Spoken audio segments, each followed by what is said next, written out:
Folks, welcome to the culture and welcome to the culture's Black Men Summit, where we're going to be talking about it all week long on how we're redefining and celebrating Black manhood. And today, we wanted to kick off the conversation the best way that we could. And the only way that to do that is to first talk about our connection to our Creator, to our God, our sense of spirituality. Now, this comes on the day of the 28th anniversary of the historic Million Man March. It was October 16th, 1995, 28 years ago, where over 2 million or nearly 2 million Black men convened on the Great Mall on Washington.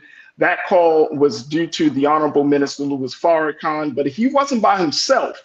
It was a call that was made through him, but it was a call that also brought in so many different folks, different leaders, both men and women, communities together for a historic demonstration. So as we have this conversation, we want to look at the principles that were laid out 28 years ago, the principles of atonement, the principle of reconciliation, and the principle of responsibility, and use that as the guiding force for this conversation, and let this conversation set the tone for this week's conversation about Black men. But before we get into our very special guest, let's go back to the sights and to the sounds of that historic day of October 16th, 1995 in Washington, D.C.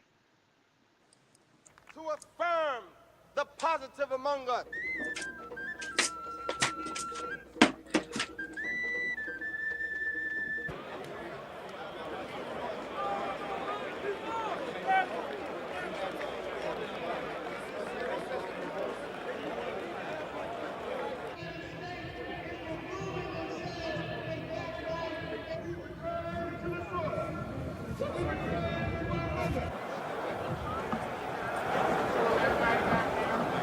This is the day that the Lord hath made, and we're called to celebrate what God has done, what God is doing, and what God will do.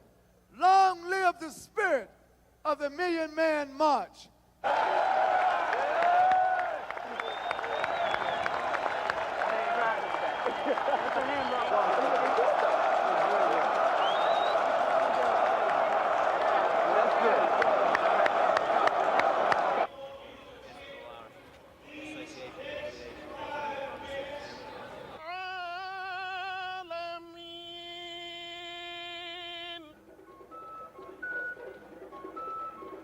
And this isn't about Farrakhan. This is about respect, unity, and love for the brothers. And we're trying to get something out of this, out of life. With Todd of being behind everything, we want to be in charge sometime. We want to unify, and that's what this is about, unity. Look at all these brothers around here. We need to do it and show the government, hey, that we need to have control of our destiny. We're choosing who our leaders are in the Black community, and we're not just going to accept anything anymore. We're going to come together. We're going to register people to vote and go back to our community, go back to my neighborhood, register my friends and stuff to vote, and we'll take it from there.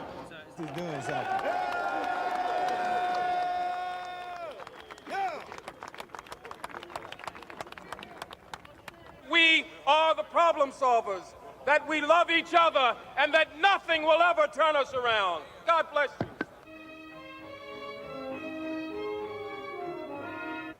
Strong men keep on a-coming. Strong Black men keep on a-coming. Strong Black men just keep on a-coming. We love you.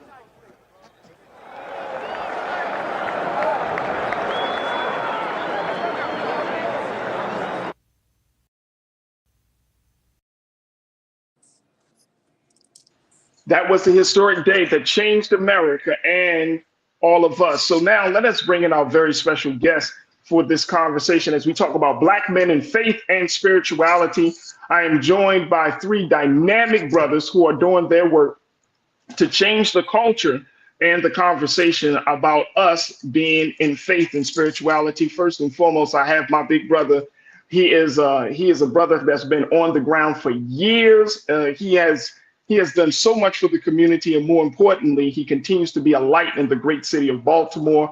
We are so happy to have him joining us. He serves as the Baltimore representative for the Honorable Minister Louis Farrakhan, the student minister, and Imam, our big brother, Brother Imam Abdul Salaam is joining us. Brother Imam, assalamu alaikum, and thank you so much, dear brother, for joining us for this summit. Wa alaikum salam, and thank you for having me on this great platform. And as you know, all of us from Baltimore and really throughout the nation are very proud of you in your growth and development. And we thank Brother Roland for giving you such an opportunity to serve our people on such a great level. I'm happy to be here. Thank you. My other big brother is a brother who is certainly no stranger to the work that he's doing in terms of elevating Black men. This is my brother, man. Every time I see him, he shows me nothing but love. When he started his work in Baltimore, and then he transitioned to fill in the role of being the senior pastor of New Birth Missionary Baptist Church down there in Lithonia, Georgia, my big brother, Pastor Jamal Bryant. Pastor Bryant, good afternoon, dear brother. How are you, sir? We got the pastor on. Looks like we're going to have to get the pastor. Let's get the pastor connected very quickly. And then while we're doing that, let's introduce our other brother who I had a chance to just talk to just a few weeks ago.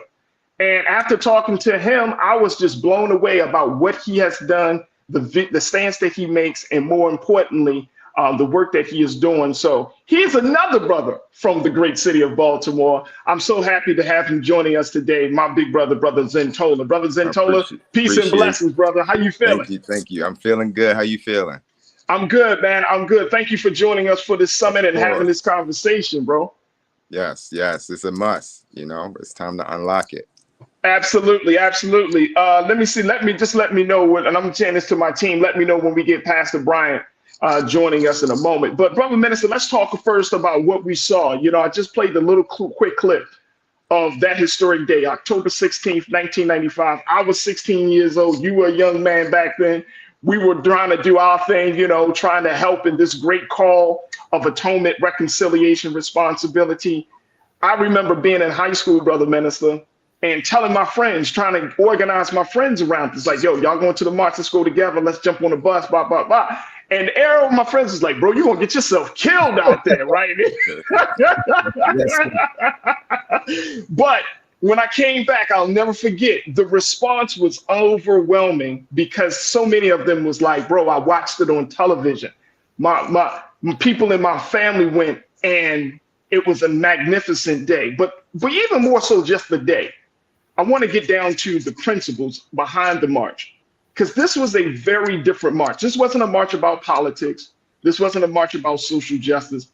This is a very different march. Talk to us about this principle of atonement, reconciliation, responsibility, and more importantly, how do we get back to that place? Yes, sir. Well, of course, we can't start unless we talk about how God inspired the Honorable Minister Louis Farrakhan in a moment of inspiration, where the words that he wanted to take 1 million Black men to Washington, D.C. went out of his mouth. And the Honorable Minister Farrakhan said that he wished he could have pulled it back, but God inspired it.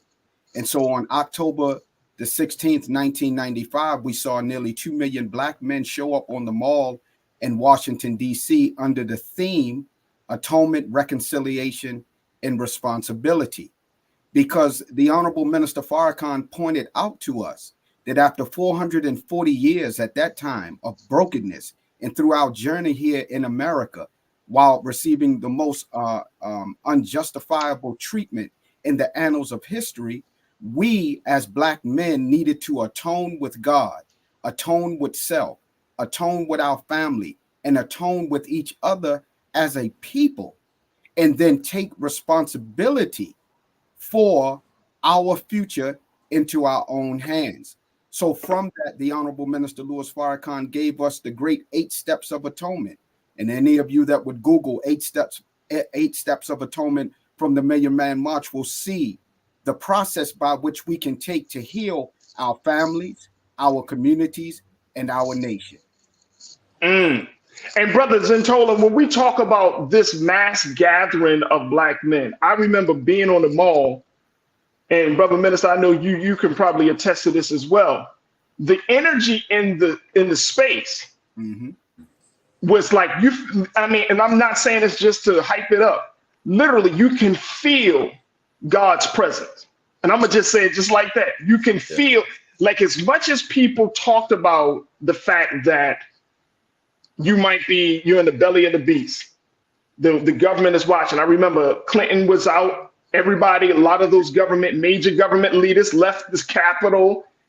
I remember seeing tanks along the perimeter of the space. There were flying airplanes just in case, watching. Everybody was watching to see what happened. But I never felt more at peace in an outside demonstration like I did at the Million Man March. People were saying, we're gonna get, I said, Ray, if you went, you know that nobody was going to touch us. There was a covering on that. So let's talk a little bit about the energy of being called or coming back to a space of atonement and reconciliation. Brother Zentola, talk to us, like, you do energy work. How important is it that we have a massive call like that? Talk to me. Well, it's very important because a lot of times we don't understand that our attention is our currency. And so whatever we're directing our attention toward with an intention will start to manifest. We've just been tricked into giving away our attention and creating things in which we don't want by different environmental stimuli and different patterns. And so when all of these men got together under this one intention of atonement, of all of these great things, yes, the energy is going to be immense, and you're going to even call forth your higher selves. So it's like it's going to be a whole different frequency, a whole different vibration. A lot of times we think because we can't see it in the physical that it's not there. But we have radio waves that has many stations that's floating through the air right now that you can't see. And depending on yourself, you can tune into those different frequencies depending on your intention. And so, yes, when you bring that many men, Black men, together with that melanin and that intention, yes, gonna bring forth a higher energy in which you can physically see beyond your logical understanding. Yeah, absolutely. Look, we gotta take a quick pause, Brother Minister, Brother Zentola. We're gonna take a pause. When we come forward, hopefully we can bring our Pastor Jamal Bryant into this conversation as well. And crew, I would love to hear your take on this as we're talking about Black men in spirituality, Black men in faith, as we are talking about the 28th anniversary of the Million Man March, but more importantly, talking about how do we get back on track with ourselves and our creators, especially during this time. The conversation will continue on the other side. Stay with us. It's the Culture's Black Men Summit here on the Black Star Network.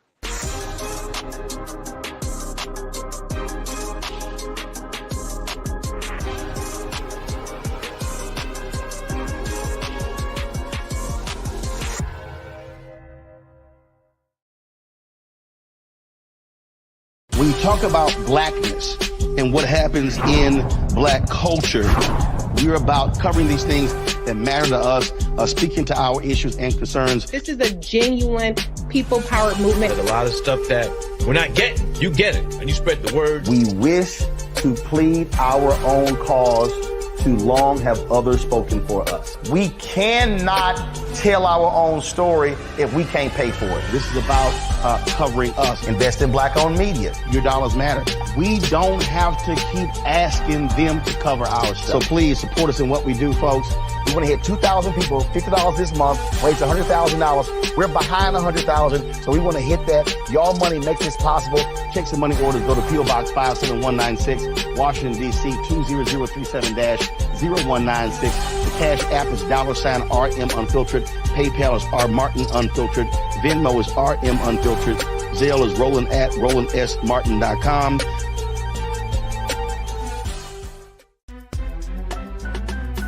I'm Farajii Muhammad, live from LA. And this is The Culture. The Culture is a two-way conversation. You and me. We talk about the stories, politics, the good, the bad, and the downright ugly. So join our community every day at 3 p.m. Eastern and let your voice be heard. Hey, we're all in this together. So let's talk about it and see what kind of trouble we can get into. It's The Culture. Weekdays at 3, only on the Black Star Network.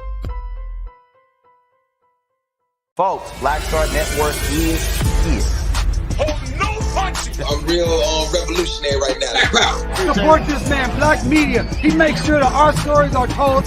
Thank you for being the voice of Black America, Roland. Stay black. I love y'all. All momentum we have now, we have to keep this going. The video looks phenomenal. See, this difference between Black Star Network and Black-owned media and something like CNN. You can't be Black-owned media and be scared. It's time to be smart. Bring your eyeballs home. You dig?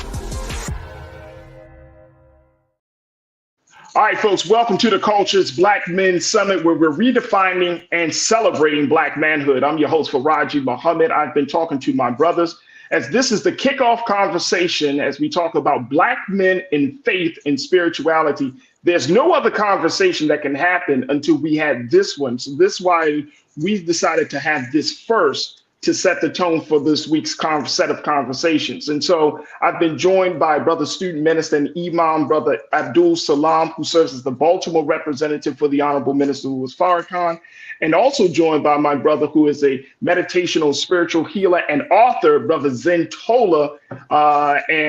We're just having the start of a dynamic conversation. Brother Minister, I wanna get your take on what brother Zentola was just pointing out, which he says, setting your intention. And I know that in the Muslim prayer service, before you even go through the steps, the first thing you do when you step on that rug is set your intention, is to say to the Almighty God what you plan to do and how you plan to do it.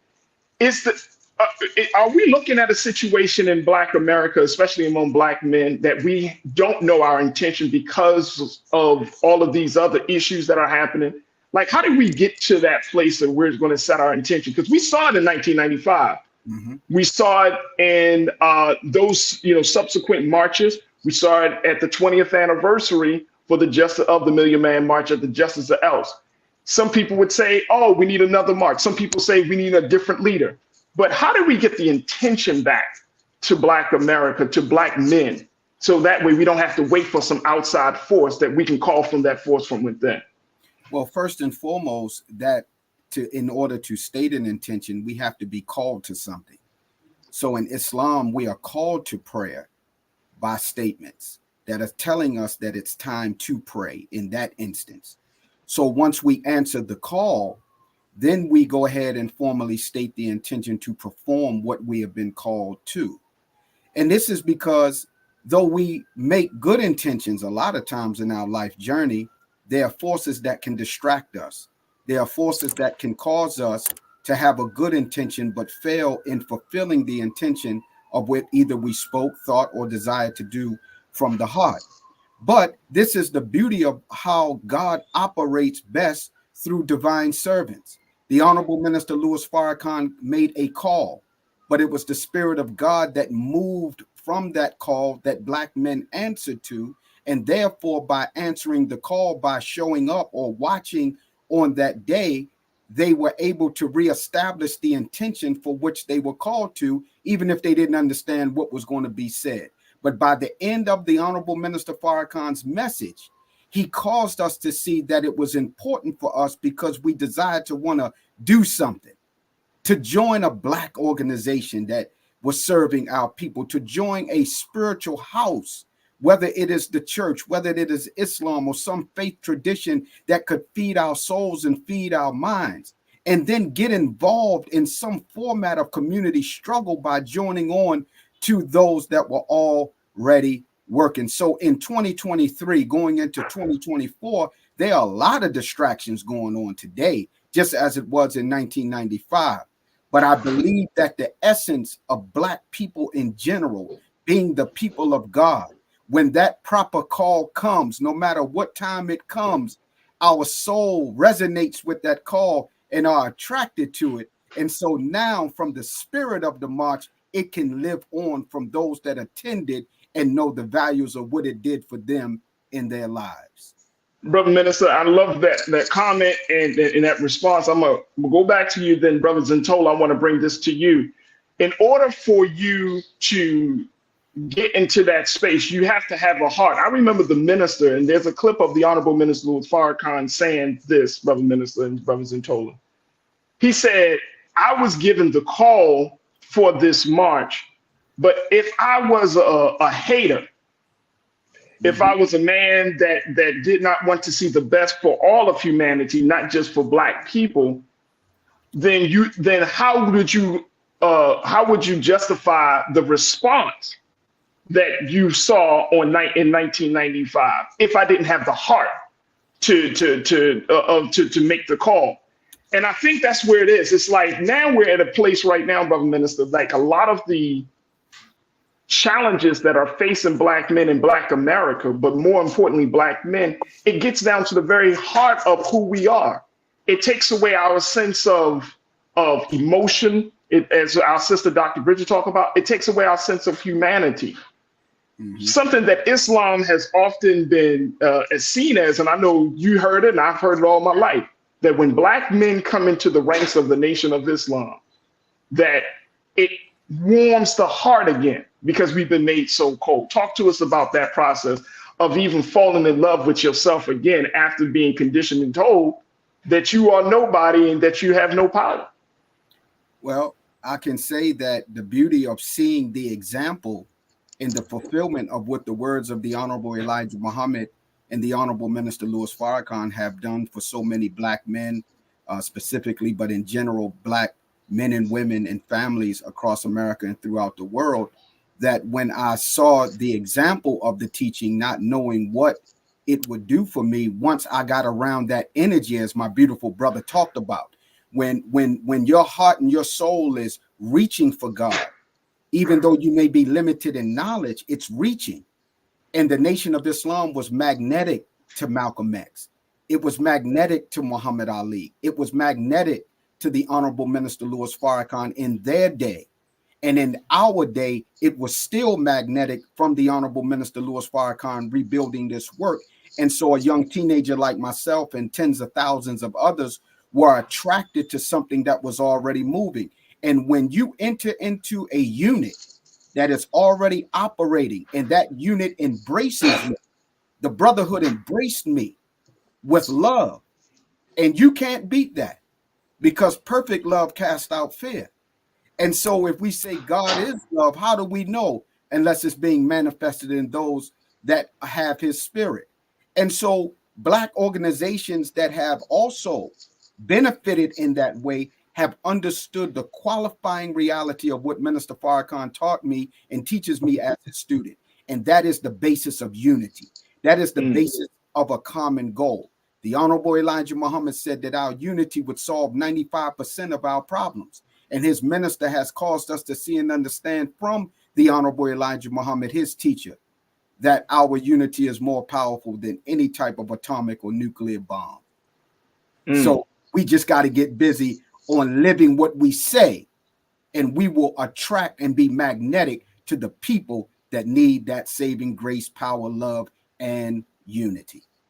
Brother Zentola, I want to get your take on this, and I got word that Pastor Bryant is now technically ready, so I want to take a few extra minutes to get his take as well, because we only have limited time with him. But Brother Zentola, what's your take of that in terms of the heart, cultivating the heart, so that way you can hear the call to set the intention? Yes, it's very important. A lot of times, like what my brother just said, unity is very much needed. But before we can have unity, we must first find ourselves. We must first heal the inner things that we have been going through or going through turmoil with. And so, yes, unity is like, think about it like this. When you have traumas, let's look at the traumas like, let's look at them like thorns that are in you, all right? And so even when you go to hug someone else, that can cause you pain. And it's not that this person is trying to cause you pain. It's because those traumas sitting on the surface, even when it's a good act or a nice act, it could still cause you pain. And so the other way I also explain traumas is think about hands that has been worn so much that they get callous. The callus is built up on the hands to protect the hands from keep getting abrasions. And so this is how not being healed, where you can't feel. See, once you start healing those callus will start going down, and then you can feel and find your sensation of way when you touch something, you can actually feel it.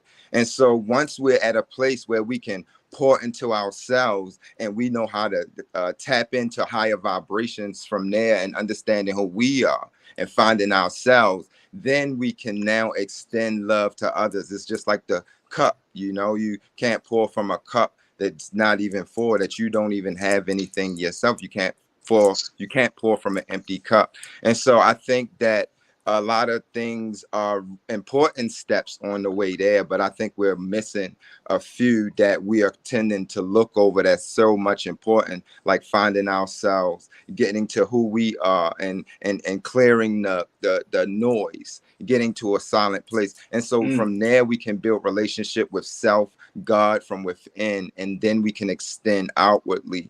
And I think that's what is pretty much missing, and the power of words. It's so many different things. So when I say this in mind, bringing up, like, let's say, integrating into the kids, the seeds. If we want to get to the bottom of it, we have to, of course, find ourselves, but we have to integrate into the seeds. We have to teach them who they are earlier, because it's not that we aren't who we are, is that we have been tricked and conditioned into not knowing who we are. It's just like the lions in the zoo, and there's one man is controlling all of these lions. It's because they don't know that they're lions. They have been conditioned to think that they are kittens. And I think that's the same with us. We have been conditioned into not knowing our power, not knowing how to access our power, and putting everything outside of ourselves. And so now we put in this responsibility on our alignment and our spiritual alignment on everyone else, and we are lacking the relationship with the words, the vibration, and the thoughts that we need to align with that energy. And from there, it'll guide you. That's why I can never tell no one what to do. I only would say, let's get into a quiet space and let's get in an alignment where you will then know what to do.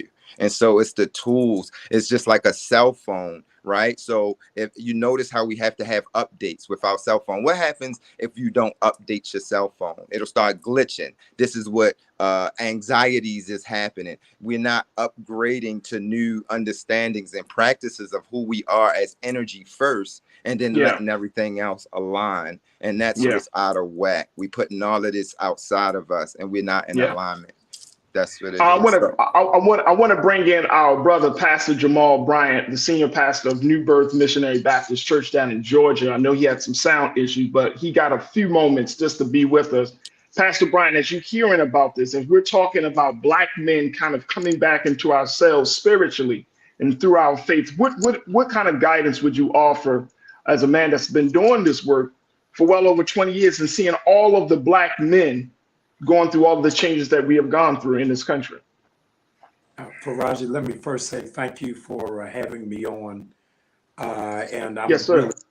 I'm kind of glad the sound went out for a minute for me to get myself together. Let me say this has nothing to do with what you asking me, but this moment is great for me to see you and Brother Carlos together. I've not seen both of you in years, and my heart is doing somersaults. I'm serious. We came up through the ranks together and really grew as men and grew as leaders together. And while I was disconnected from the broadcast, I'm thinking about how life would have been different if I'm still in Baltimore right now. Me and Carlos will be planning tonight's citywide town hall meeting about the Gaza Strip and what to do about Palestine. and inviting the Jews from Parkite to come be in the discussion. You know what I mean? I miss all of that. I don't have that level of camaraderie to do that in Atlanta. But we will be broadcasting this live from Empowerment Temple right now if I was in Baltimore. But I just wanted to say, really, I don't even know what the question is, Farajii. Right, it's all good. I wanted to, seriously, I miss my brothers. I love y'all. I done left Atlanta and left Baltimore, and now Farajii is looking like Jesus. Something has happened. I don't know what has happened. What is your question, Farajii? I'm sorry. Oh man, look, Pastor, very quickly, because I know you got to hop off. You got another appointment, but I'm pushing I'm begging my producers to give me just the time. But I want to get your take on, you know, cultivating the heart of Black men. Minister Carlos, Brother Abdul, Salaam, and Brother Zentola both talked about the fact that Black men, we have been hardened over the years. And as a man that's in this faith, that's doing this work to soften the heart of Black men, how did we get to that place, considering it has caused tremendous pain and damage to our community when we're continuing to work from this space of Black men have to be stoic, or Black men can't emote emotions, or Black men aren't spiritual men, that we cannot exhibit God in a very loving and nurturing way. So what's your take on that, brother Pastor? Yeah, so I'm mindful that we're really coming from different perspectives. Student Minister Carlos and our dear brother dealing with the physiology and the psychology. I want to deal with from a different level, especially in light of what we're dealing with. The significance of a Muslim leader calling Christian pastors into accountability, for me, is what the Million Man March really resonated with. And it really set the tone, not just for the states, but for the diaspora, to show that there was a way that we could coexist, how it is that we can function. Is that a lot of people are dealing with the Muslims and the Jews in Gaza, and they forget the persecution of Palestinian Christians. And I think that how it is that we function, the Honorable Minister Farrakhan gave us the blueprint, is that we find what is our commonality even in our diversity. And so the strength of the beauty of who it is that we are is knowing that we are not a myopic people, but that there are so many different dimensions of who it is that we are, that we embrace the beauty and the splendor of our difference, in knowing that some of us are vegetarian and some of us eating bacon. Some of us are only listening to gospel, and some of us listening to trap music. But in the words of Malcolm X, when the police pull you over, they're not asking you, are you Dr. So-and-so? Are you Reverend so-and-so? They just see you as nigger so-and-so. And so when we find out that the real common denominator is so much stronger than anything that divides us, we understand the significance of this moment. And so while Black people are crying out about what's going on in Israel, as we should, we can't do that, Farajii, and not say nothing about the Congo. We can't raise that up and not say nothing about what's happening in Haiti. If $37 billion is getting ready to go to Israel and nothing is going for the infrastructure for the mother continent, then it is our responsibilities. Nobody is asking Jewish people to remember Israel. They're saying, lest we forget. And so I think that we've got that same responsibility as Black men to hold up what is our Ebenezer and what is our standard and what is significant for us. Roland Martin, the curator of this network, said that we got to be clear, what is the ask?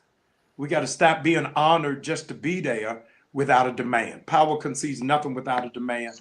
And so I think that our Black men have got to come together and say, what are we clearly asking for? And at this point, we ain't asking for nothing. We're demanding to be treated as human beings, demanding access to capital, demanding that our public schools have exemplary technology, demanding that Morgan State University gets the same funding University of Maryland does. And so I think that that's the stance that men have to do in this post Million Man March reality. There it is. Pastor Jamal Bryant, the great senior pastor of New Birth Missionary Baptist Church, checking in. Pastor Bryant, we thank you so much for your time this afternoon. Thank you, dear brother, for the work that you're doing. I got to bring you back because I believe you're opening up a medical center for your church. Is that correct? I saw the video of that. Yes. You were walking through the hallways of that. Yes, we open on November 11th. It is a full medical clinic that will be able to screen people, test people, prescribe people, not only for those who are insured, but Farajii for those who are underinsured and for those who are on Medicaid. We break ground in 3 months on 150 mini houses so that we can reintroduce our community to home ownership and change the narrative. It's only Black people that have housewarming parties for apartments. So we got to change the whole narrative of what it is that we do in terms of home ownership and wealth creation. All of the things that the Honorable Elijah Muhammad taught for many years, we are now finally getting the understanding of the depth of his prophetic witness. There it is. Pastor Jamal Bryant will certainly be in support of that. And I'll reconnect with you, Pastor, so that way you could talk more about these initiatives on the other side. But I thank you, and we thank you so much, dear brother, for your time. Tell the producers, me and Carlos got to talk about Israel. We need an hour to just talk about Israel. If you just give us 1 hour, we will shut it down. Hey, look, if you want to talk about Israel and Palestine, let's go. Let's go. We can talk about it. We can set that up. Give me 1 hour. That's all that I need, please. Done. I hold you to it. Thank you. Love y'all. Grace and peace. Love you too. Thank you, Pastor. Brother Minister and Brother Zentola, we got to take a quick pause now. When we come forward, let's continue the conversation. Crew members, I want to get your thoughts about this as we are talking about Black men in faith and spirituality. Post your comments as we are streaming right now on YouTube under Roland Martin's YouTube page. And of course, stay with us. The conversation continues on the other side with the Culture's Black Men Summit here on the Black Star Network.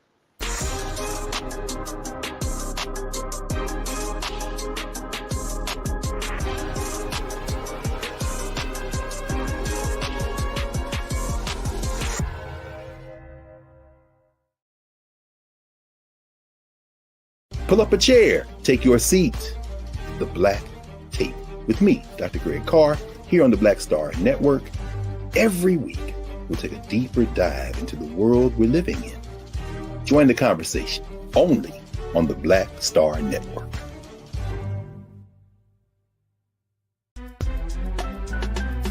I'm Farajii Muhammad, live from LA. And this is The Culture. The Culture is a two-way conversation. You and me. We talk about the stories, politics, the good, the bad, and the downright ugly. So join our community every day at 3 p.m. Eastern and let your voice be heard. Hey, we're all in this together. So let's talk about it and see what kind of trouble we can get into. It's The Culture. Weekdays at 3, only on the Black Star Network. When you talk about blackness and what happens in Black culture, we're about covering these things that matter to us, speaking to our issues and concerns. This is a genuine people-powered movement. There's a lot of stuff that we're not getting. You get it, and you spread the word. We wish to plead our own cause. Too long have others spoken for us. We cannot tell our own story if we can't pay for it. This is about covering us. Invest in Black-owned media. Your dollars matter.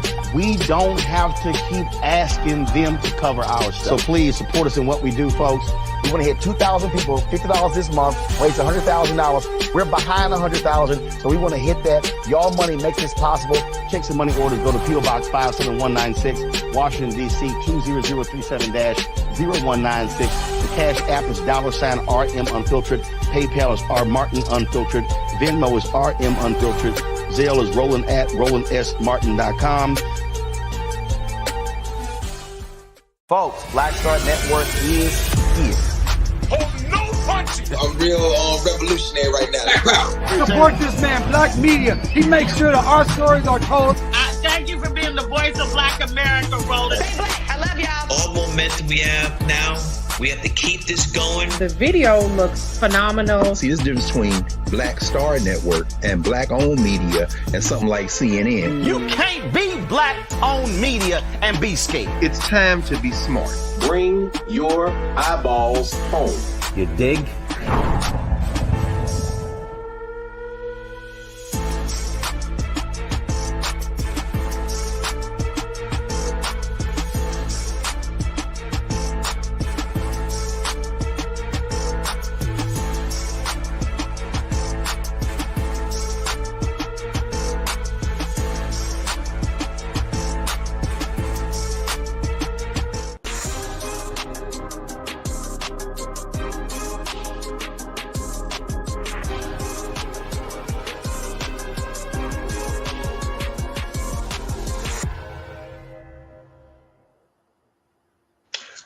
Good afternoon and welcome back to the Culture's Black Men Summit. I'm your host, Farajii Muhammad. We've been having a fantastic first discussion as we're talking about redefining and celebrating Black manhood. We're kicking off today's series with around the conversation about Black men in faith and spirituality. We just heard some remarks from Pastor Jamal Bryant, the senior pastor of New Birth Missionary Baptist Church down in Georgia.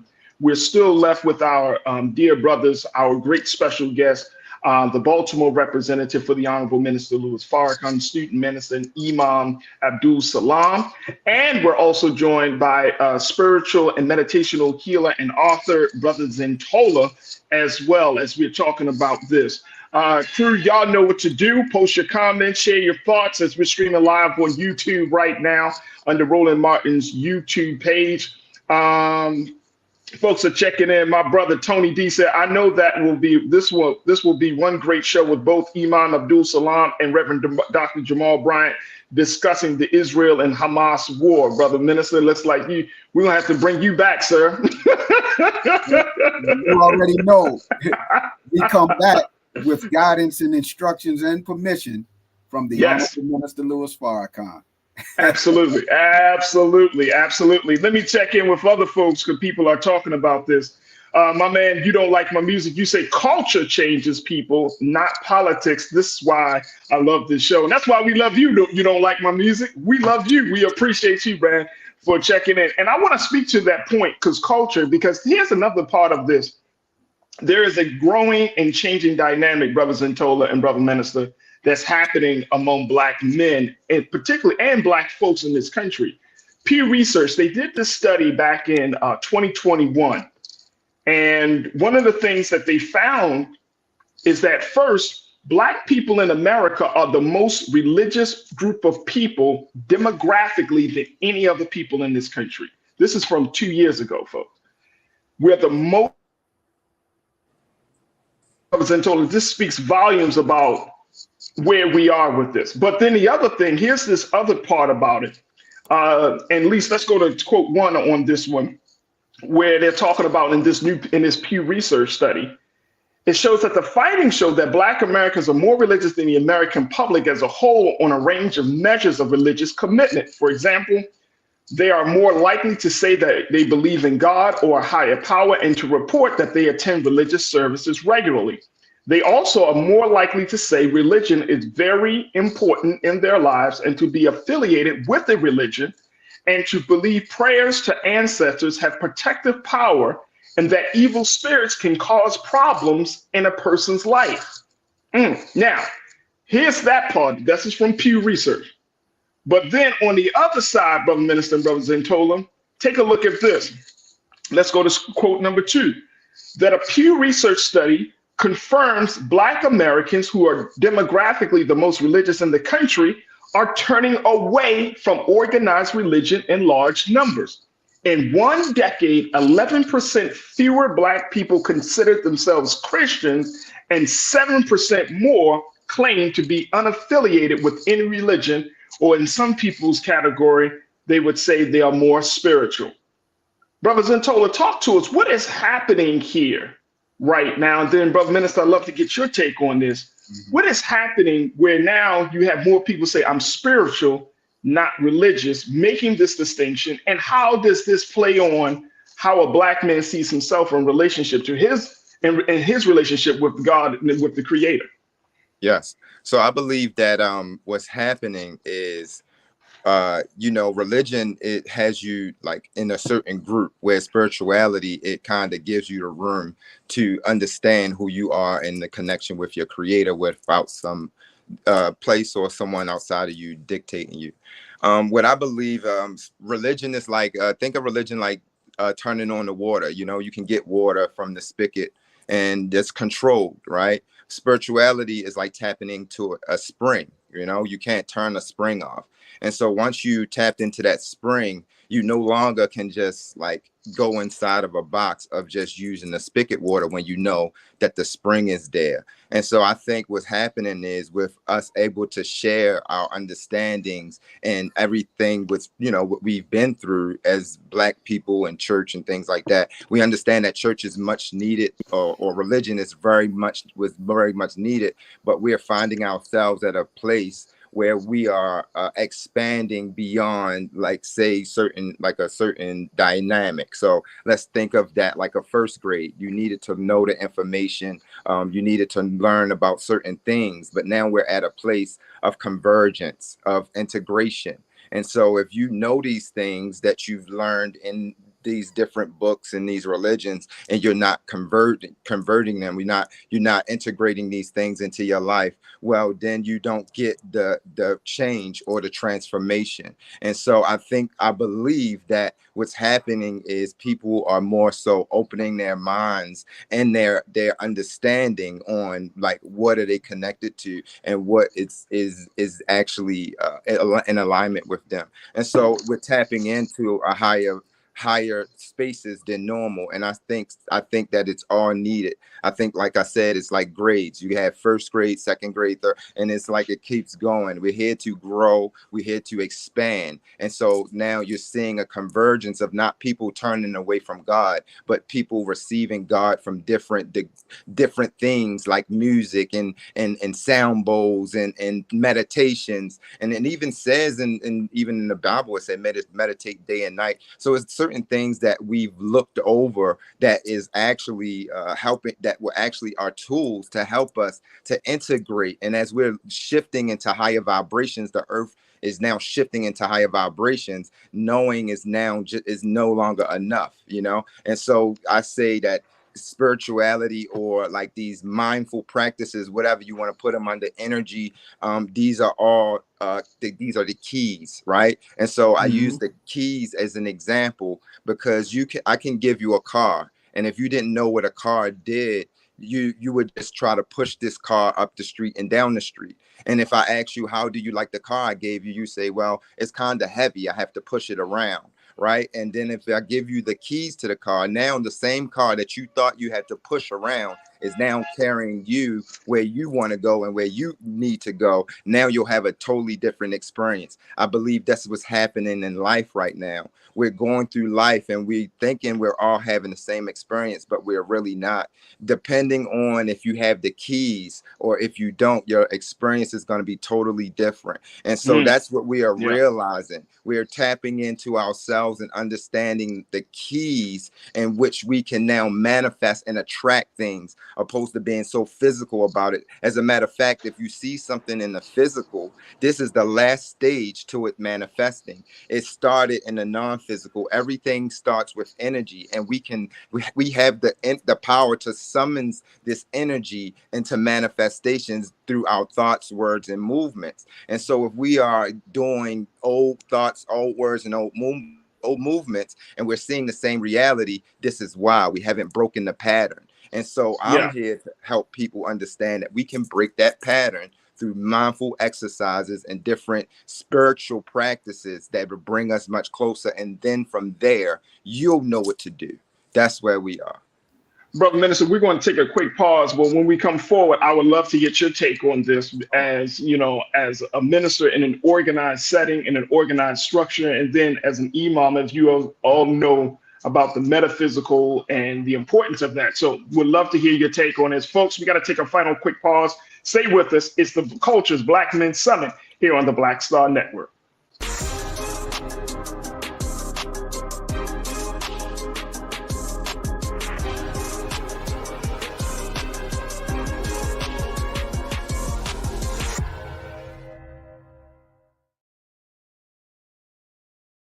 Folks, Black Star Network is here.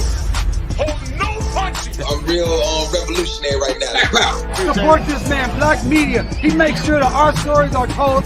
Thank thank you for being the voice of Black America, rolling. Stay black. I love y'all. All momentum we have now, we have to keep this going. The video looks phenomenal. See, there's a difference between Black Star Network and Black-owned media and something like CNN. You can't be Black-owned media and be scared. It's time to be smart. Bring your eyeballs home. You dig?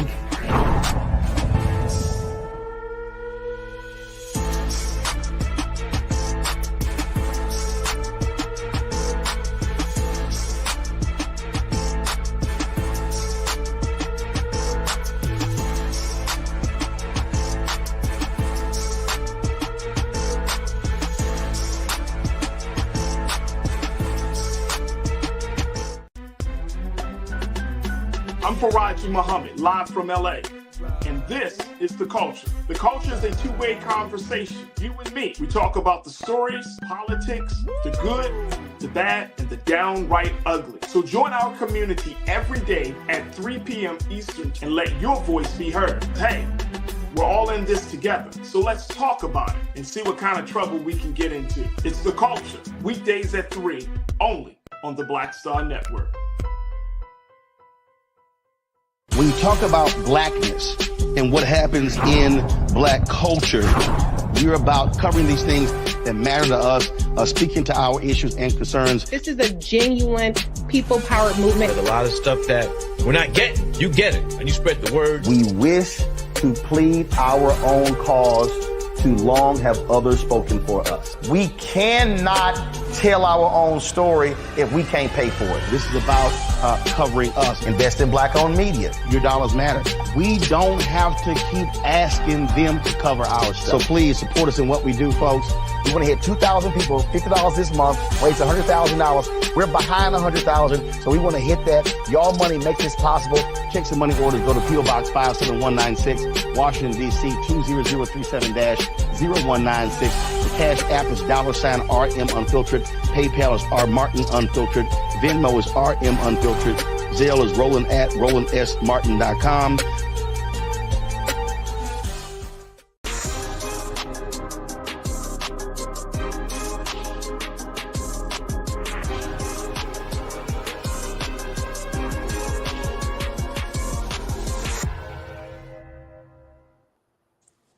Folks, welcome back to the Culture's Black Men Summit, redefining and celebrating Black manhood. Been talking to spiritual leaders, brother student minister and Imam Abdul Salaam, who serves as the Baltimore representative for the Honorable Minister Louis Farrakhan, and our brother Zentola, who is a spiritual and meditational healer.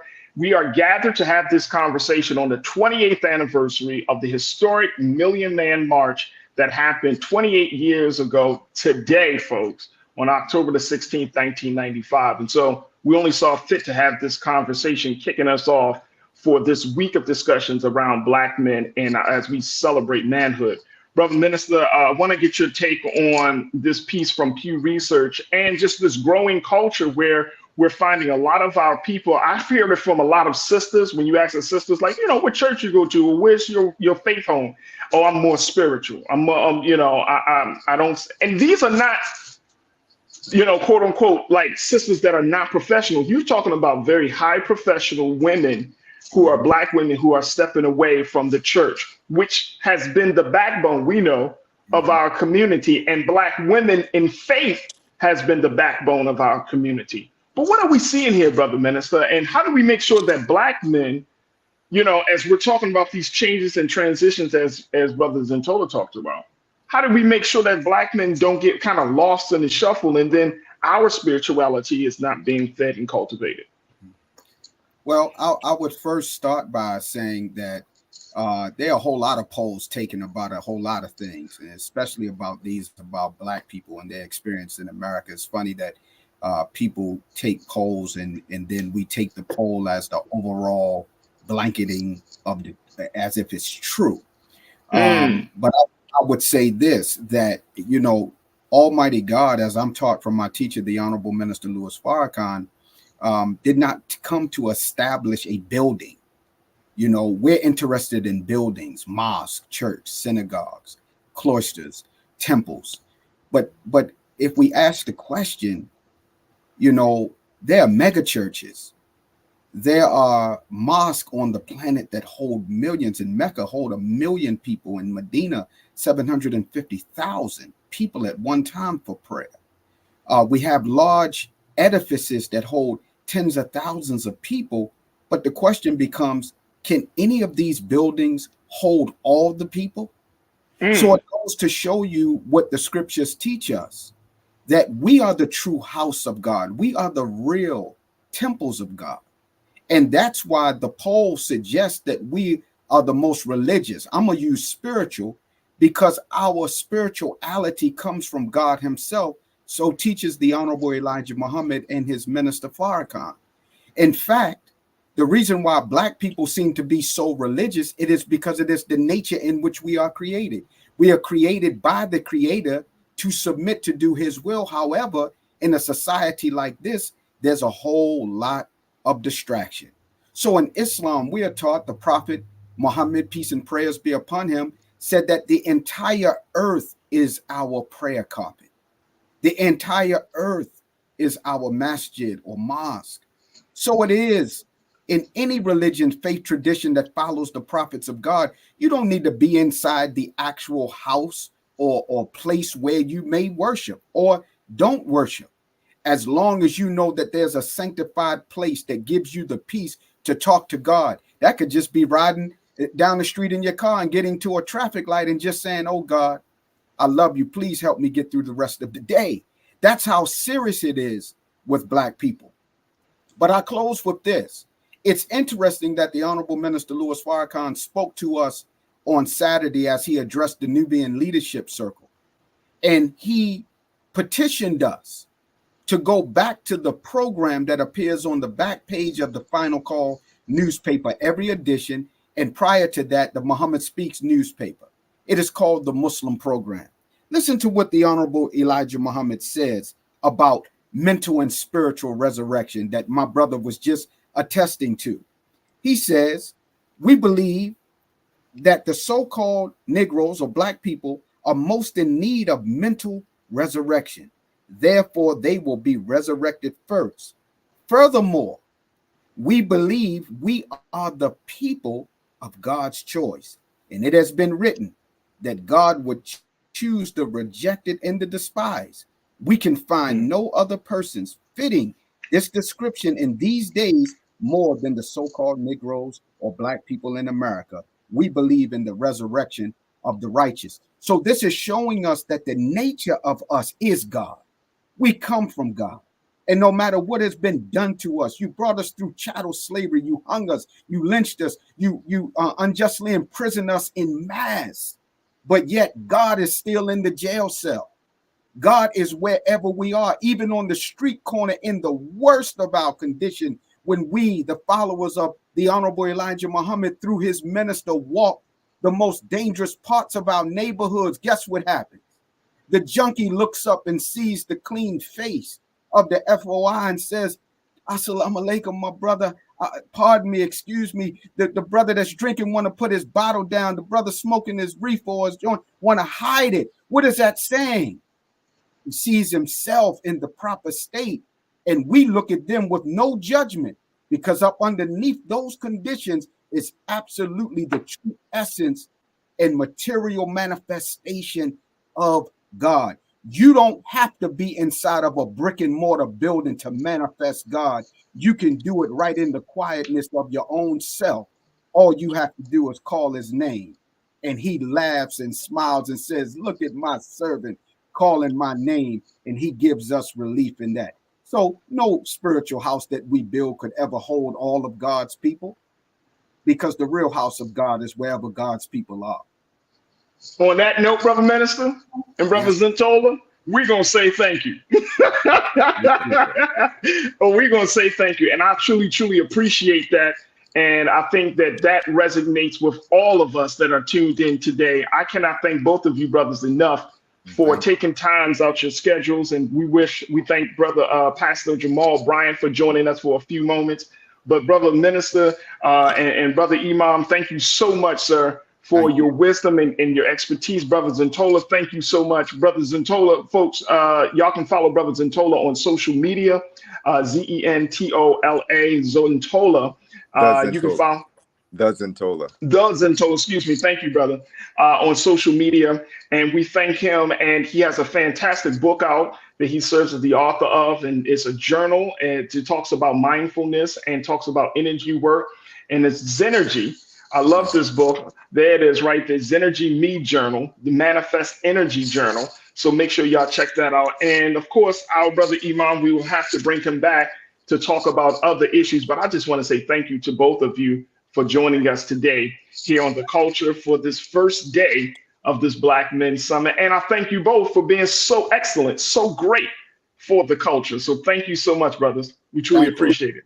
And I got to connect with my brother. He's right here in the city. We got to do the work together. And I felt his beautiful energy right through the screen. Yeah, there it is right there. Brother. I appreciate Absolutely. You. Yes. Absolutely. Black men from Baltimore doing it big today. That's what I'm talking about. Thank you so much, brothers. We truly appreciate it.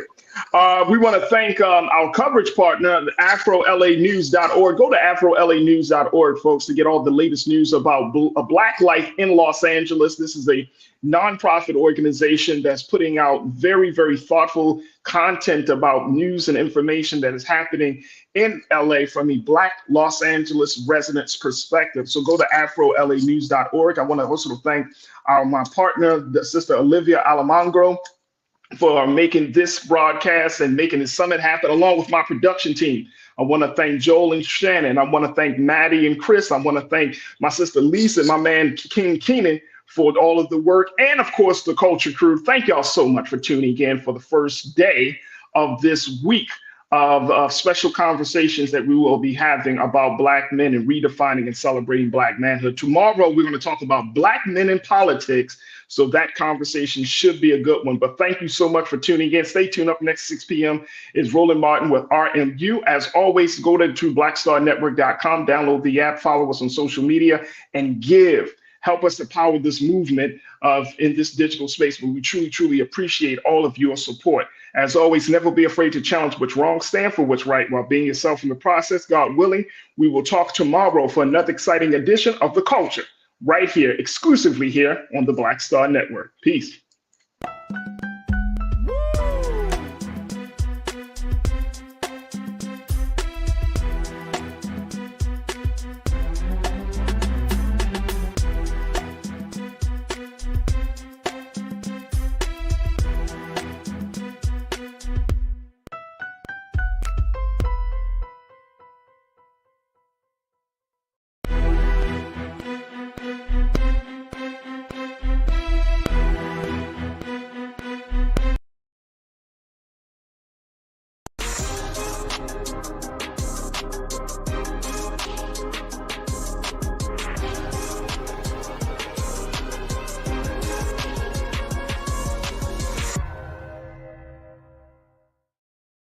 Peace and welcome to the Culture's Black Men Summit here on the Black Star Network. I'm your host, Farajii Muhammad. Thank you so much for tuning in and being a part of the conversation. Folks, today is a very, very special day as we go into day 2 of our Black Men Summit, a day where we're going to focus on politics. So it's actually quite fascinating that on a day like today, as we talk about Black men in politics, that there is a hotly contested situation or vote that's happening right now where a Black man, Representative Hakeem Jeffries, is up for consideration to possibly be the next House Speaker. So we've been keeping our eyes on this situation. And if this seems to happen in the midst of a GOP fracture, where they have ousted one of their very own members, Kevin McCarthy, just a couple of weeks ago, now to be in a place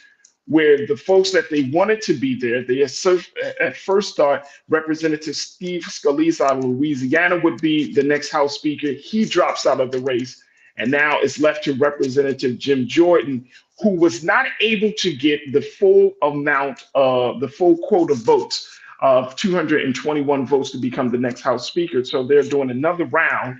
And so that has left the lane to be open for Democrats to push forward Representative Hakeem Jeffries at this time, where he is actually up in the votes.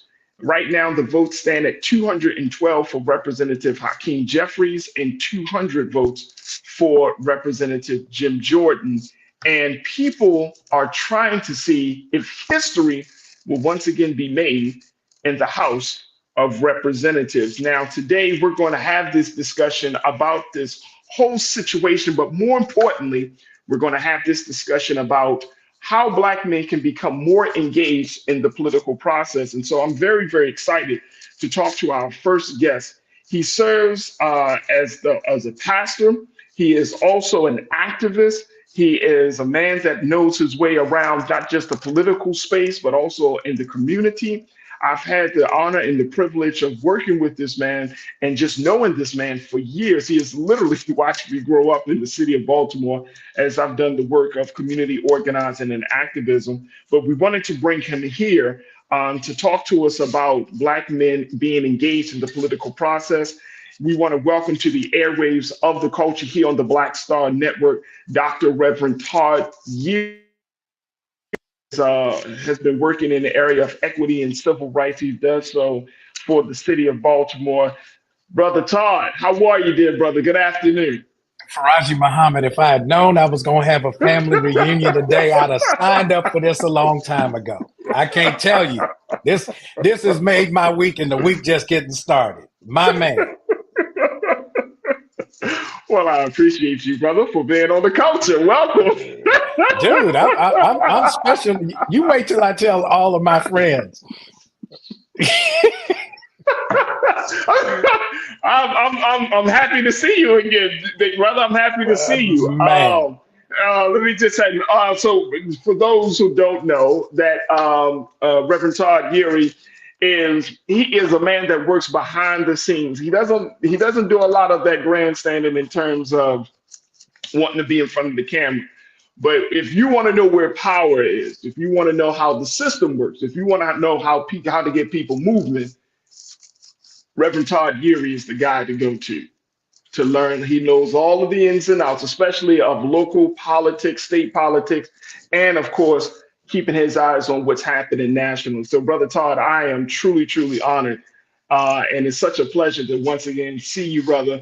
And yeah, we're right here on this space, and I couldn't think of somebody better to be a part of this conversation. Let's start off the conversation with this piece, Brother Todd. And I know we're going to have more brothers checking in with us, but I wanted to start off this. First, I want to get your take on what's happening within the House of Representatives with Hakeem Jeffries, Representative Jim Jordan, what we're seeing here on a national level. What do you see in terms of Black folks getting political power in this moment right now? So there's a lot to that question. Let's start with what's going on. The circus has come to town.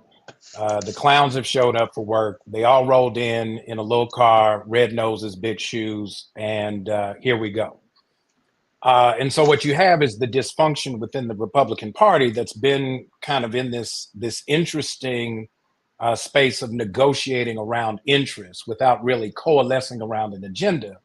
And it is playing itself out just as you see all of the other noise outside the room with the former president, his legal issues, and also trying to figure out how the Republican nomination is going to play out, even at the same time when you have a current incumbent of the White House of the Democratic Party with all of the first not really being able to get traction after all of the otherwise forward social program policies that he was able to get through in his first 2 years.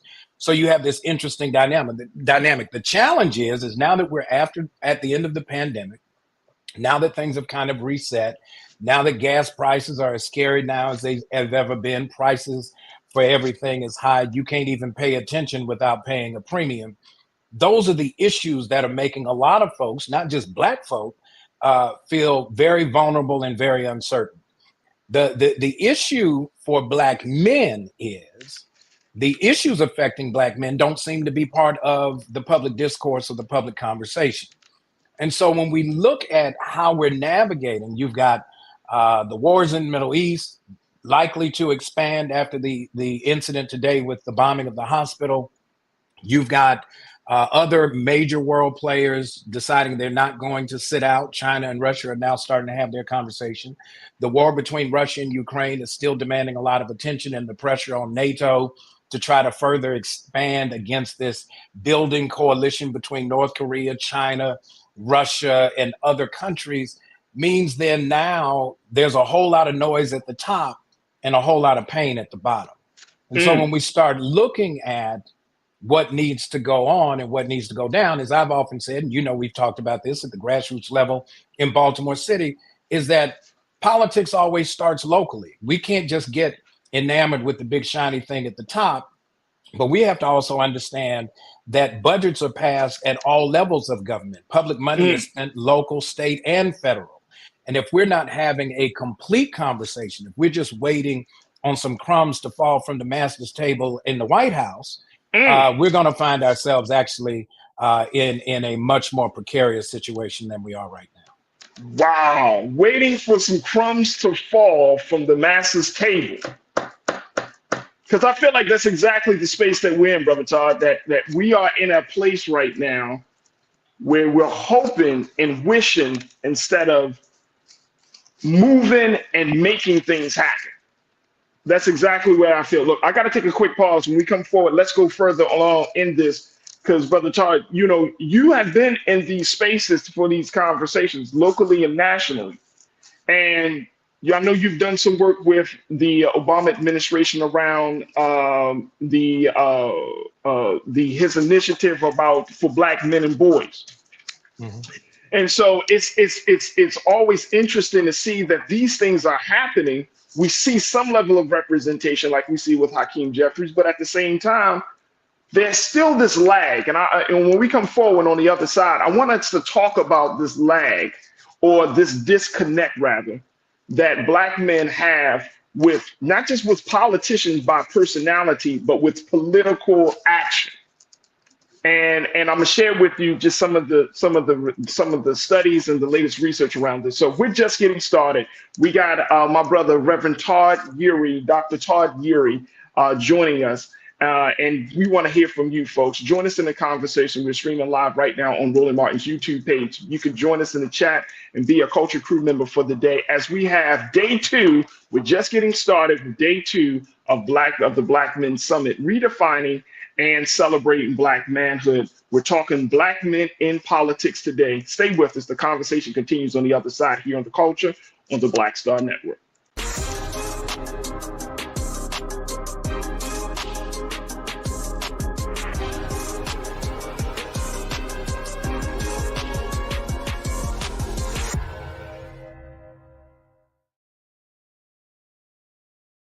When you talk about blackness and what happens in Black culture, we're about covering these things that matter to us, speaking to our issues and concerns. This is a genuine people-powered movement. There's a lot of stuff that we're not getting. You get it, and you spread the word. We wish to plead our own cause. Too long have others spoken for us. We cannot tell our own story if we can't pay for it. This is about covering us. Invest in Black-owned media. Your dollars matter. We don't have to keep asking them to cover our stuff. So please support us in what we do, folks. We want to hit 2,000 people, $50 this month, raise $100,000. We're behind 100,000, so we want to hit that. Y'all money makes this possible. Checks and money orders go to P.O. Box 57196, Washington, D.C. 20037-0196. The Cash App is $RM Unfiltered. PayPal is R Martin Unfiltered. Venmo is RM Unfiltered. Zelle is Roland at RolandSMartin.com.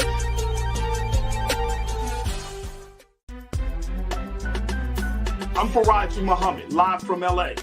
And this is The Culture. The Culture is a two-way conversation. You and me. We talk about the stories, politics, the good, the bad, and the downright ugly. So join our community every day at 3 p.m. Eastern and let your voice be heard. Hey, we're all in this together. So let's talk about it and see what kind of trouble we can get into. It's The Culture, weekdays at 3, only on the Black Star Network. Folks, Black Star Network is here. Oh, no punching. I'm real revolutionary right now. Black power. The support this man, Black media. He makes sure that our stories are told. Thank you for being the voice of Black America, Roland. Stay black. I love y'all. All momentum we have now, we have to keep this going. The video looks phenomenal. See, this difference between Black Star Network and Black-owned media and something like CNN. You can't be Black-owned media and be scared. It's time to be smart. Bring your eyeballs home. You dig?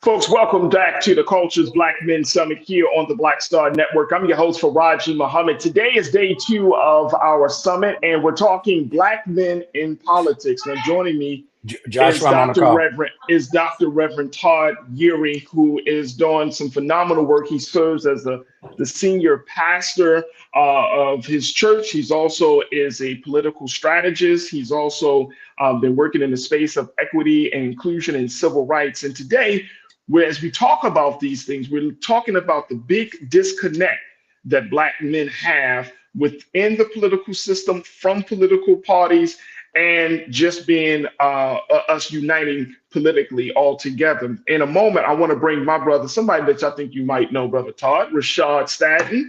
He's going to be joining us as he serves as the Executive Director of Community Law and Action, and he's a young politico himself in the space. But I want to get your take on this very quickly, Brother Todd, because CNN did a piece last year where they talked to a Black man down in Georgia.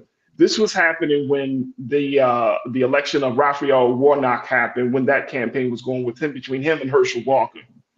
And they were trying to get a piece about the sentiment that Black men have. They named the piece, this is interesting, Black men feeling ignored. I want to just pull this piece up very quickly, and I want to get your take on it. It says, Black men say they feel ignored by politicians. It says in this first screen, let's go to quote number 1, please. Thank you. Aaron Bethea says that he has voted election after election for U.S. presidents, governors, and senators, and yet those lawmakers have done little to nothing to improve the life for him, his family, or his community. Bethea said he believes the issues he cares about, financial freedom and equal investment in predominantly Black schools, have largely been ignored. He said, quote, where we are from, nobody really cares about what Black men think. Now, he's an Atlanta father of 6 who owns a wholesale company that sells televisions. He said they don't do anything for us. Now, Brother Todd, I want to kind of get your take on this. His thing that where we are from, no one really cares about what Black men think. And he speaks to a sentiment where Black men do not feel connected. Black men do not feel like they have a relationship with any political group.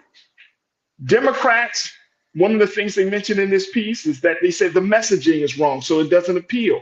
Republicans, even though that some Black men, we are conservative in some areas of our life, and the idea of families and all of those things might be in alignment, the racism is still a problem. So we're not feeling connected. How do we start to bridge the gap in this situation, Brother Todd? So there are a couple of things that's telling in the quote. One is having voted in national elections, but trying to get national politics to address my local needs. We've had this disconnect around civics that everything works in the 4-year national presidential cycle.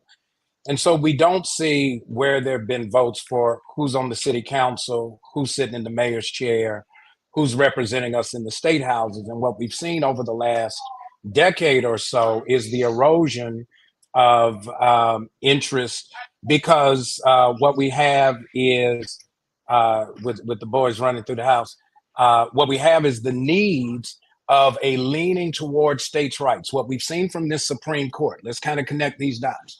This Supreme Court has taken on more of a posture that individual states get to decide what happens within their borders. If that then means states' rights is the new political framework, we have to have states' rights interests. Remember, electing the president is not a one election thing. It is 50 statewide elections that lead to one presidential outcome. And so if we don't get more attuned to what's happening, not just in DC, but what's happening in Maryland, in Virginia, in North and South Carolina, in Georgia, if we don't have the ability to translate and speak to the needs within that context and connect the dots to how those needs lead us to a nationally organized collective action to determine who's going to sit in the House, who's going to sit in the Senate, who's going to sit in the White House, then those are going to be the issues that leave us behind. And what we've seen, let me take you back to the date when, in I think Bill Clinton's first midterm, Newt Gingrich was the Speaker of the House, and they came out with something called the Contract with America. I think it was a Contract on America. And what they did is they started to work to dismantle and reposition controlling state legislatures and governor's chairs, so that when they started redrawing political maps that determine who represents you in the House of Representatives in DC, they started gaming this whole system. And because we got enamored by the optics of personality. Yes, we elected Barack Obama as the first Black president, but that was good for optics. We lost a lot in terms of statewide substance. We've got to get back to recognizing that we have a totally comprehensive state by state collaborative process, because we're going to have to do some coalition building, but we cannot this ain't the Jedi mind trick. We can't just look at the shiny thing in front of us trying to figure out who's going to sit in the Oval Office, invite some preachers to come sit by and have a prayer meeting, lay hands on you and do all that other kind of stuff. When after you finish praying PRAYING, you start praying PREYING on the interest of those who have the most at stake. That's the conversation that we got to get back to. And we got to do real grassroots organizing so that when we build critical mass, it leads to critical outcomes in our favor.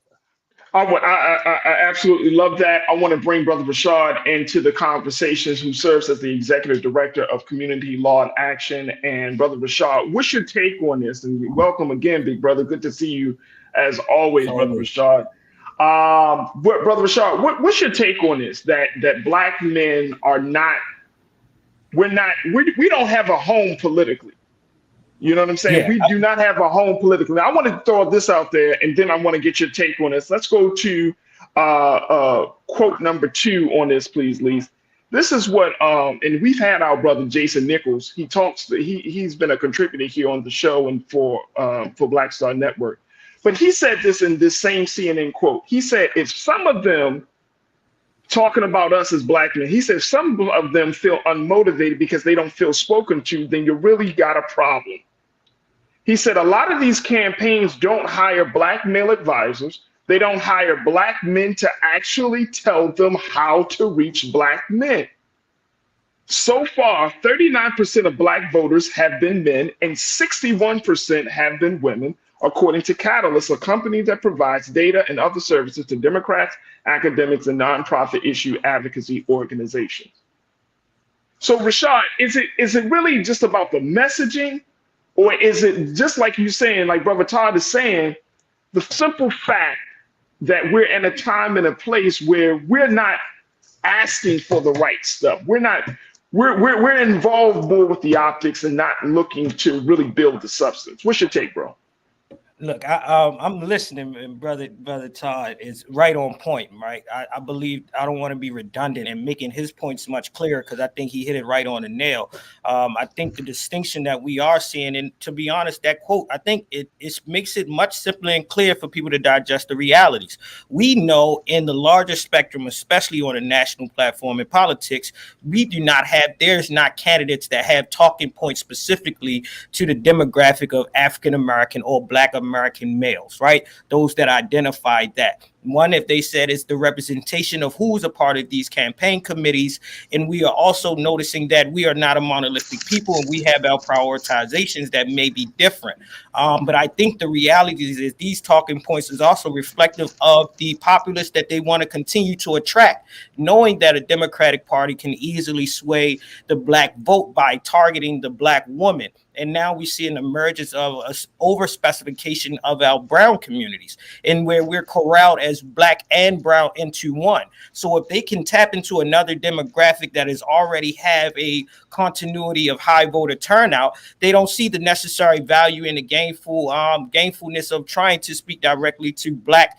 I want to say even more specific. I want to get even more specific. Black heterosexual males, right, into 2023.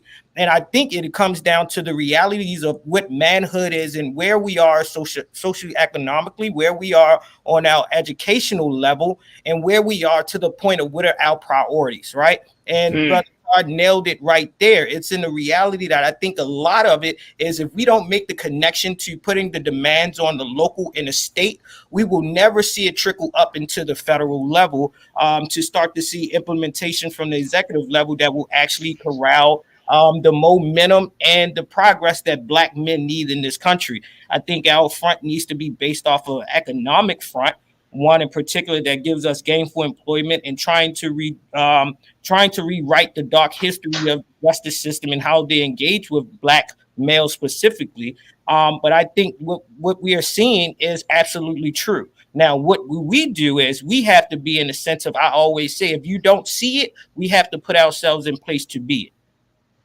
Absolutely. Absolutely. Look, we got to take another quick pause. When we come forward, Brother Todd, I want to get your take on what Brother Rashad just said, but more importantly, I want to get your thoughts as well on this idea that I was thinking about in terms of bringing us closer to our political power, talking about voting our values. Folks, if nothing else, we need to figure out what are the key values that we want to see on the ballot.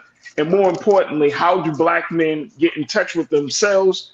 How do we get in touch with ourselves, to vote our values? Folks, the conversation will continue as we have day 2 of the Culture's Black Men Summit, where we're redefining and celebrating Blackhood and Black manhood. And we're talking about Black men in politics. Join the conversation. Go into Roland Martin's YouTube page and be a Culture crew member for the day. And stay tuned. It's the Culture's Black Men Summit here on the Black Star Network.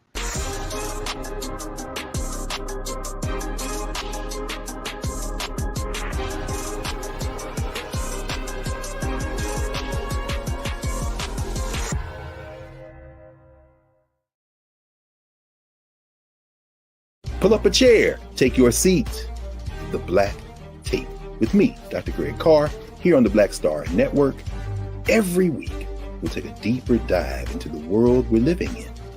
Join the conversation only on the Black Star Network.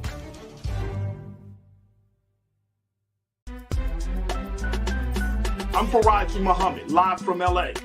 And this is The Culture. The Culture is a two-way conversation. You and me. We talk about the stories, politics, the good, the bad, and the downright ugly. So join our community every day at 3 p.m. Eastern and let your voice be heard. Hey, we're all in this together. So let's talk about it and see what kind of trouble we can get into. It's The Culture, weekdays at 3, only on the Black Star Network.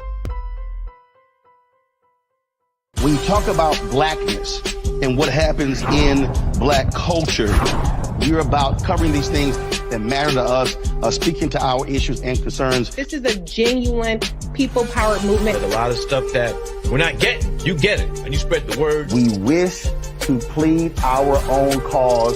Too long have others spoken for us. We cannot tell our own story if we can't pay for it. This is about covering us. Invest in Black-owned media. Your dollars matter. We don't have to keep asking them to cover our stuff. So please support us in what we do, folks. We want to hit 2,000 people, $50 this month, raise $100,000. We're behind 100,000, so we want to hit that. Your money makes this possible. Check some money orders. Go to P.O. Box 57196, Washington, D.C. 20037-0196. The Cash App is $RM Unfiltered. PayPal is R Martin Unfiltered. Venmo is RM Unfiltered. Zelle is Roland at RolandSMartin.com. Folks, Black Star Network is here. Oh, no punches. I'm real revolutionary right now. Support this man, Black Media. He makes sure that our stories are told. Thank you for being the voice of Black America, Roland. I love y'all. All momentum we have now, we have to keep this going. The video looks phenomenal. See, this difference between Black Star Network and Black-owned media and something like CNN. You can't be Black-owned media and be scared. It's time to be smart. Bring your eyeballs home. You dig?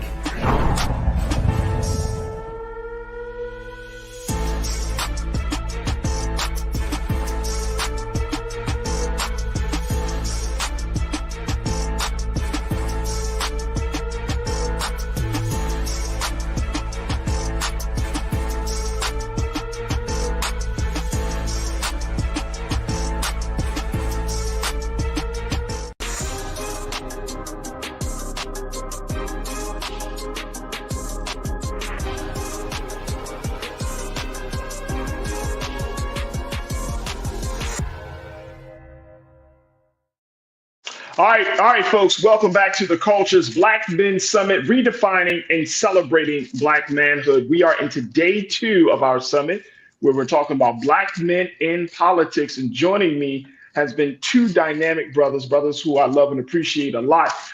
We have Dr. Reverend Todd Yeary that is joining us live from Baltimore. He's checking in to share his thoughts, as he's been a man in and around political spaces for many, many years, as well as doing social justice and community activism and grassroots work.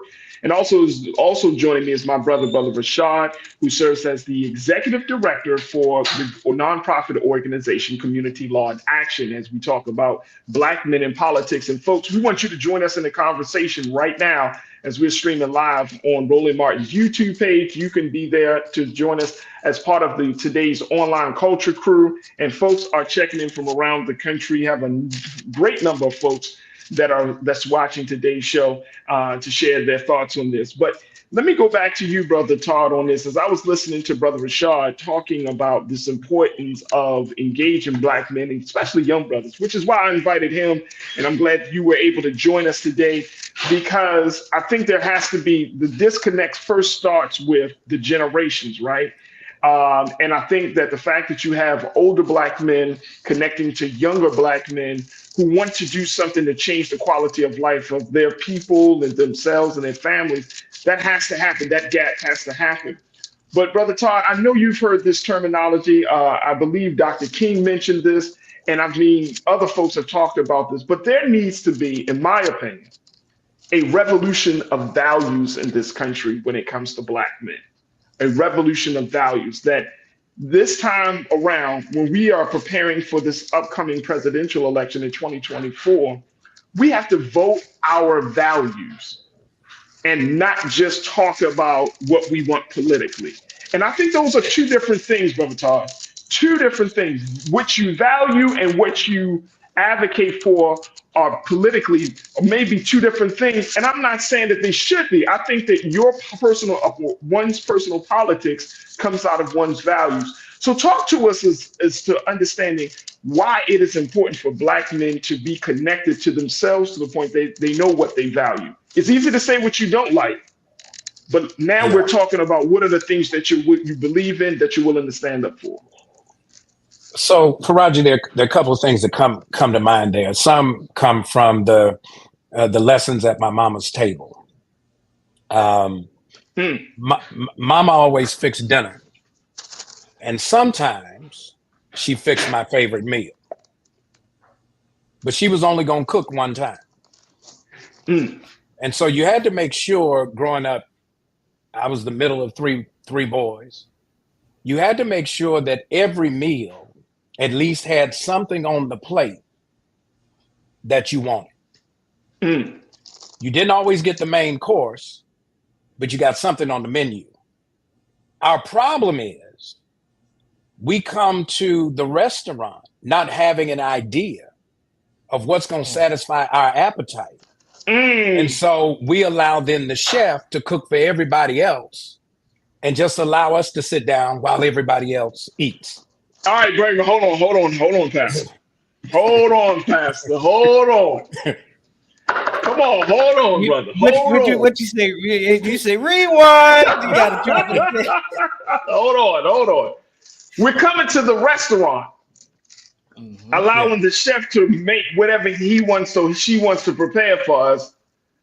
For everybody, and we're not saying we're not ordering off the menu. We're at the table though. Hey, brother Todd, we're at the table, but we ain't ordering off the menu. We watching what everybody else eats because we're wondering why didn't we get something on the menu? And part of that is tied to just showing up. We have this argument, this issue that we often wrestle with is because they're not courting me, I'm not going to force them to deal with me.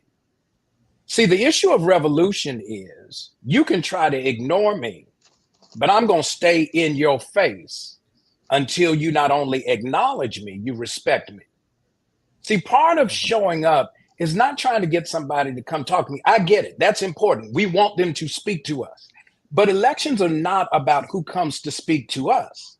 Elections are about us speaking to those who say they need our vote. Let me tell you what's curious in this whole thing in DC right now today. Do we realize they're having an election to figure out who's going to be the second in line after the vice president to be president of the United States as part of what we would call the lower chamber? Now, Jim Jordan comes from a districts in the United States are roughly about 700,000 persons. Not all of them are voting age. So somewhere you've got a subset of 700,000 people, not even the majority of the voting age folks vote, who then decide that he's going to be the representative to go to DC to put himself in a position now to possibly be the Speaker of the House who controls the agenda. All of your money bills start in the House. So how is it that we decide we're going to sit out of an entire process because somebody don't want to come talk to me? I don't need you. I'm coming to talk to you. I know where your office is. I know what I know your phone number. It's public. I know your address. It's public.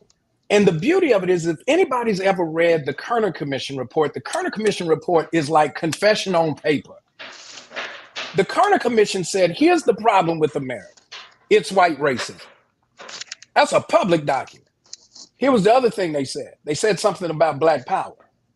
And the definition of Black power in the Kerner Commission report is having the ability to swing the outcome of an election.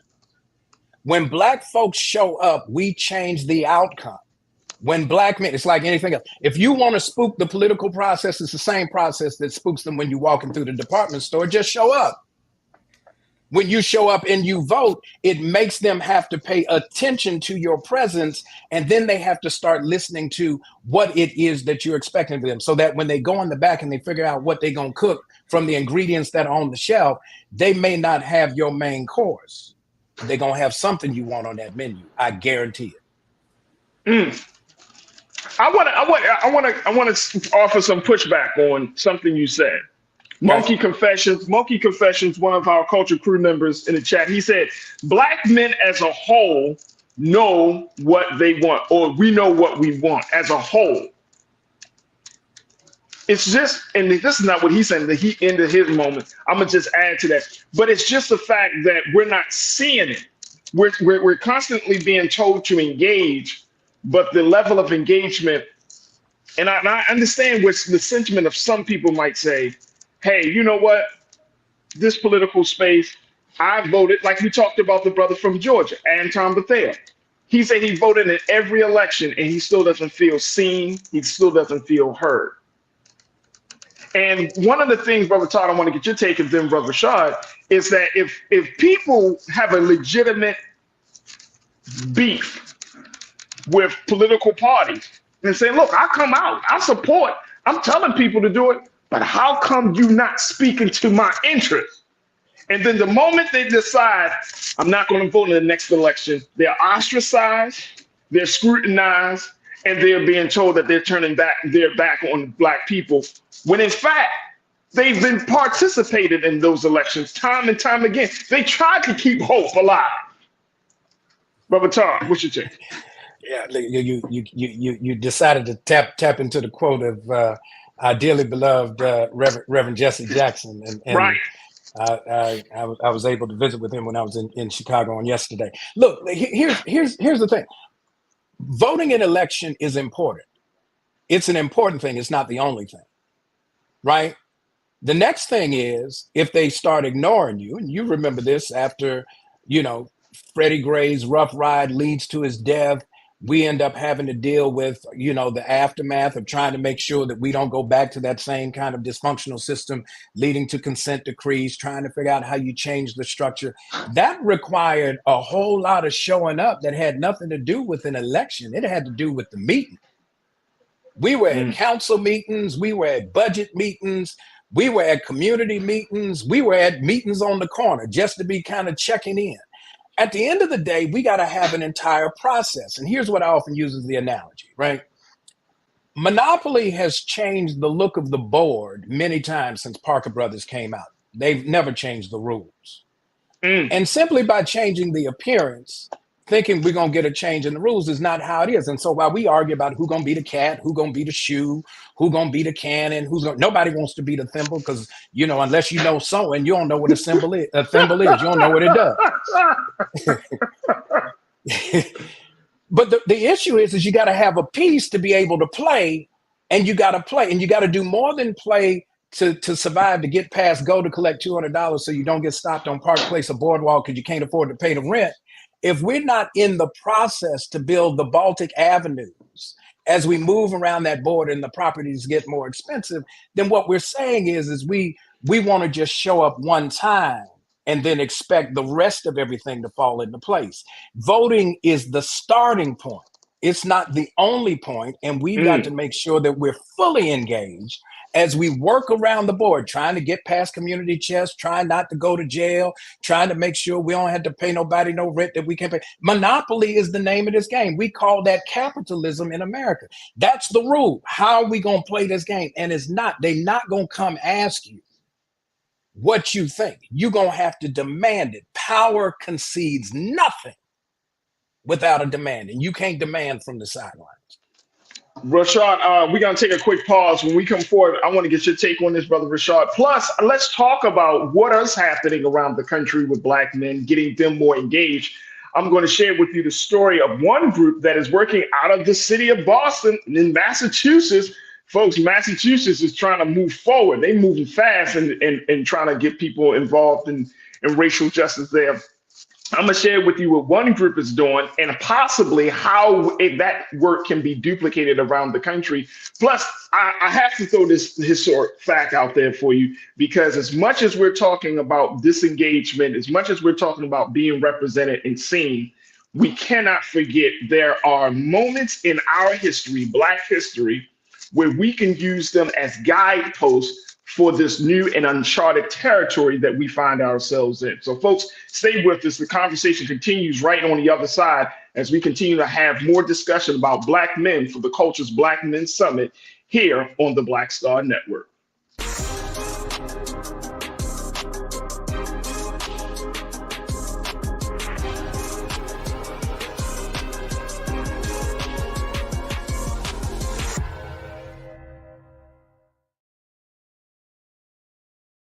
Folks, Black Star Network is here.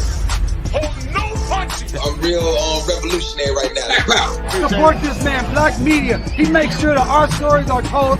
Thank you for being the voice of Black America, Roland. Stay Black. I love y'all. All momentum we have now, we have to keep this going. The video looks phenomenal. See, there's a difference between Black Star Network and Black-owned media and something like CNN. You can't be Black-owned media and be scared. It's time to be smart. Bring your eyeballs home. You dig?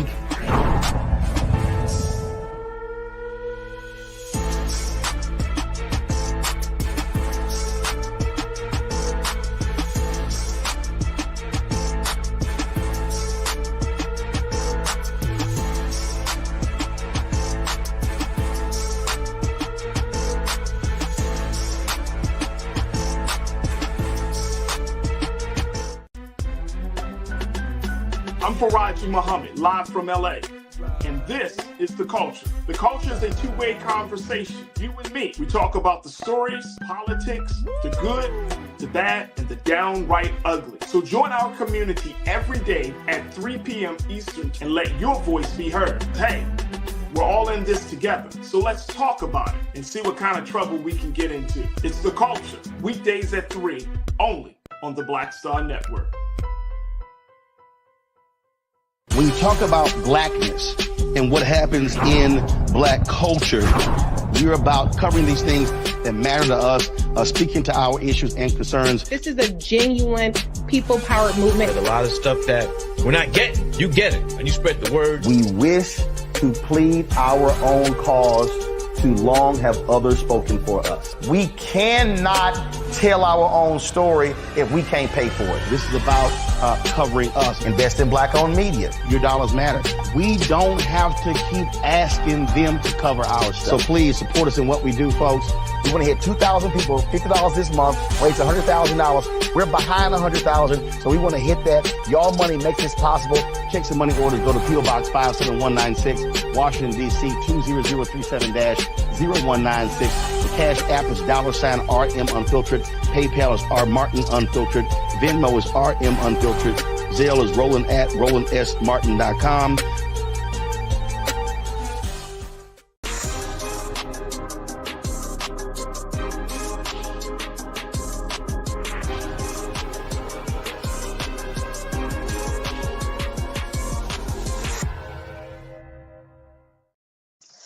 All right, folks, welcome back to the Culture's Black Men Summit here as we're talking about redefining and celebrating Black manhood. And today's conversation for day 2 is Black men in politics. And so I've been joined by my brothers Rashad, my brother Todd, as we've been having these conversations about this. And I'm grateful that these brothers are able to share insight.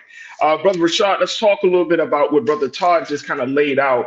We have a few moments left in the show today, but talking about getting to that point where we understand and we not only know what our values are, but we understand our power, right? And I think that's the frustration that a lot of Black men, and you and I have had many conversations about, keep believing in a system that don't seem to recognize us, that don't seem to see us as the people that we are. And there's a group of Black men out of Boston that is looking to change the whole energy and culture of this whole situation. There's this group called the Black Men's Political Task Force, folks. And Lisa, if we can put the headline for this group, they were in the Bay State Banner. They were featured in the Bay State Banner. This is the Black Men's Political Task Force out of Boston, Massachusetts. Take a look, folks. This is a task force, according to their founder, who is a pastor, Brother Todd. The founder is Reverend Miniard Culpepper, and I'm going to try to get Reverend Culpepper to come on to the show. But Reverend Culpepper said, we formed the Black Men's Political Task Force to provide political training, voting rights training. He said, we want to lobby for the appointment of Black men to positions of leadership in government at all levels. The task force currently has over 40 members from around the Boston area who are passionate about the organization's purpose and message. Culpepper said the task force is looking to propose a quote-unquote New Deal, citing a Brookings Institution article by Camille Bousset advocating for specific policy and programs tailored to uplifting Black men and boys.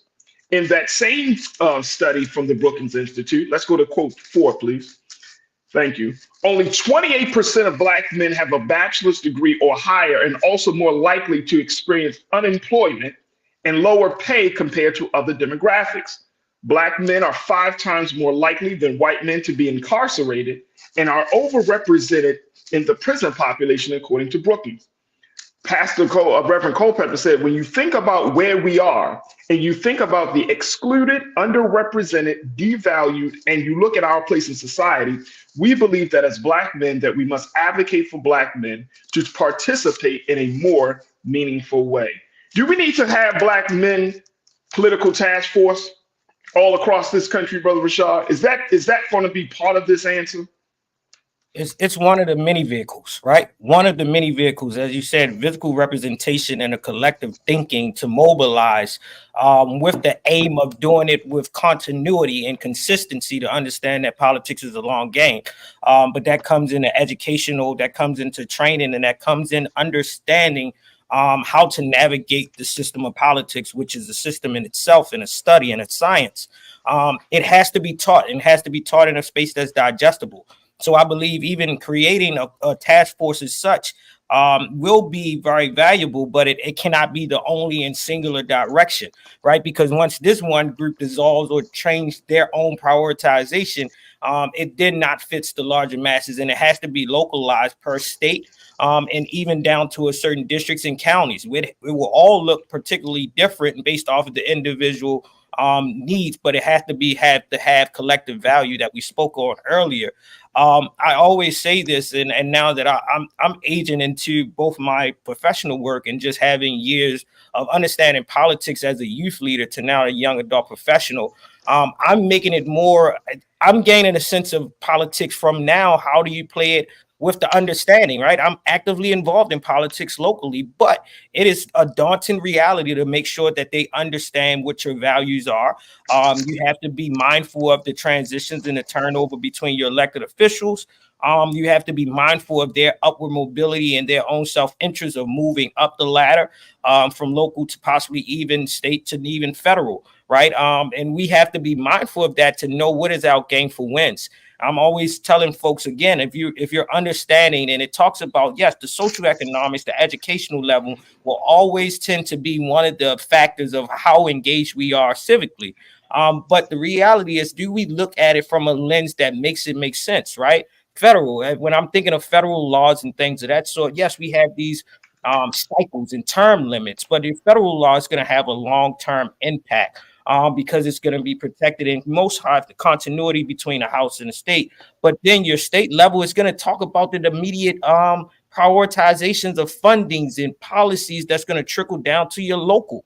And your local is going to it's going to directly impact what is happening day by day. So that's how I engage with a Black man. I'm first asking them, what is your immediate needs? What is your immediate values, right? What has been your long-term frustration? And then we categorize that to make it to say, all right, you may want to turn your attention to this, but know that in between of you going for this long-term game, these players are changing. The system is not, not playing. The players are changing, but are you willing to be a lifelong dedicated fan of politics and your interests and your values as much as you're just a long-term fan of your favorite sports team, right? It's no reason to die a Dallas Cowboy fan and you don't understand all the way to young childhood till you go into your elderhood and you don't understand what has been your values from a young person to an older adult. I mean, it has to be interchangeable, and we have to shift out jersey, right? I went from playing athleticism to playing the game of politics, and I see it in the same nature. I might love this team, but I know I may have to switch out my quarterback, and that's how we our elected officials. I'm right there with you, Brother Todd. And we got a couple of moments left. And when I'm listening to Rashad, listening to you, when I think about the work that those brothers are doing down in Boston, the Black Men's Political Task Force, something comes to mind. Now, I had to pull this one out, but this is the book right here. It's called The Defeat of Black Power, Civil Rights in the National Black Political Convention of 1972. If you have not had a chance to do your history, look up the National Black Political Convention of 1972.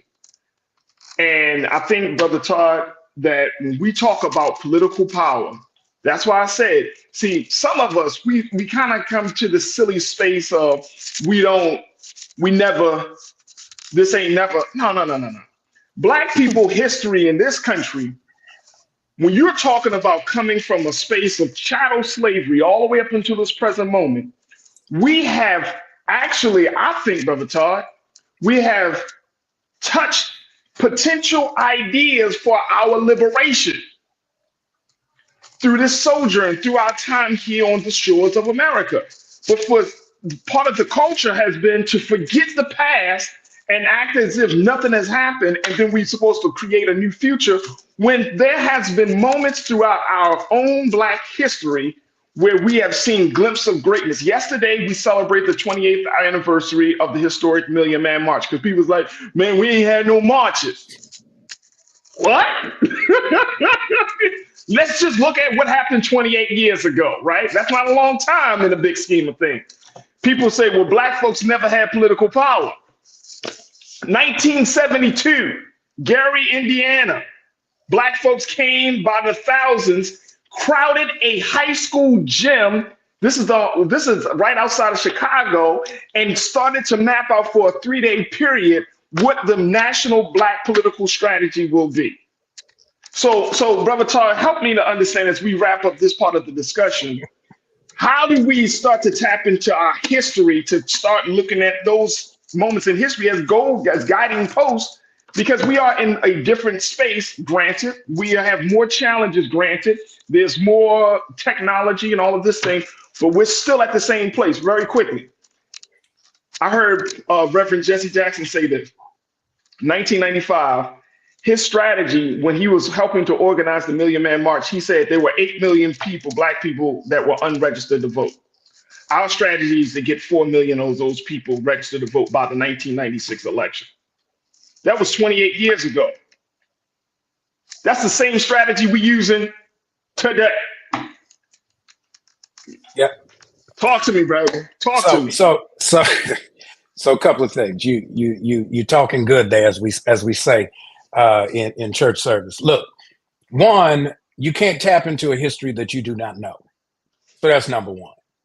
And if we keep relying on the system of the oppressor to teach us how we actually arrived here, we then get disconnected from really the source of our strength and power. If we think about this whole notion of pushing back against the Black vote, particularly after the Civil War, that was pushed back against the Black male vote because women still did not have the right to vote.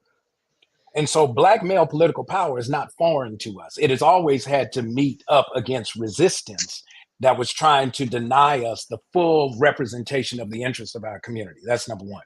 When you talk about Gary in 1972 and the recognition that we would push for an agenda, we've got to continue that. And the new fight has to be Black men reclaim your place in the political process. That's the only way we're going to make sure that we get what we need on the menu, and it's not our behinds on the menu in the process. Absolutely. Absolutely. Look, I got to stop it right there. Brother Pastor Dr. Todd Yeary, let me just tell you, brother, how grateful I am for you and for your work, and more importantly, your insight, because to give us an anchor on which to think about these things. My brother Rashad, always proud of you, and I'm so happy that you're able to join us to talk about these things. Folks, just follow these brothers on social media. They're doing dynamic work, but they are pushing the culture. Pastor, I know that you want to chat about some things after the fact, because we do have to get prepared for 2024. We do have to be prepared. But look, let me just say, I think we can have a lot of pots cooking on the stove here, Brother Todd. We can talk about voter empowerment, but I want to talk about how do we cultivate the next generation of Black political leaders in this system of things, right? We could talk about making sure that we have proper representation, but I want to really seriously talk about how do we take away the stigma of the big ideas from everything from Black folks and democracy, Black folks and socialism. We could talk about coalition building, but I really want us to come up with a pathway to connect with other marginalized communities that have been oppressed because of white supremacy. Come on, can we think a little bit deeper? I know we can, because you've been doing it. Brother Rashad, you've been doing it, so I know we can do it. I know we can do it. Look, let's give our, again, Brother Rashad, Brother Todd, thank you so much. I'm so grateful for the both of you. Thank you for being so good for the culture. Hey, thanks you, man. Always for the culture. And I'm paying you a visit, Reverend Doctor. I'm paying you a visit. I'm clapping up for you, brother.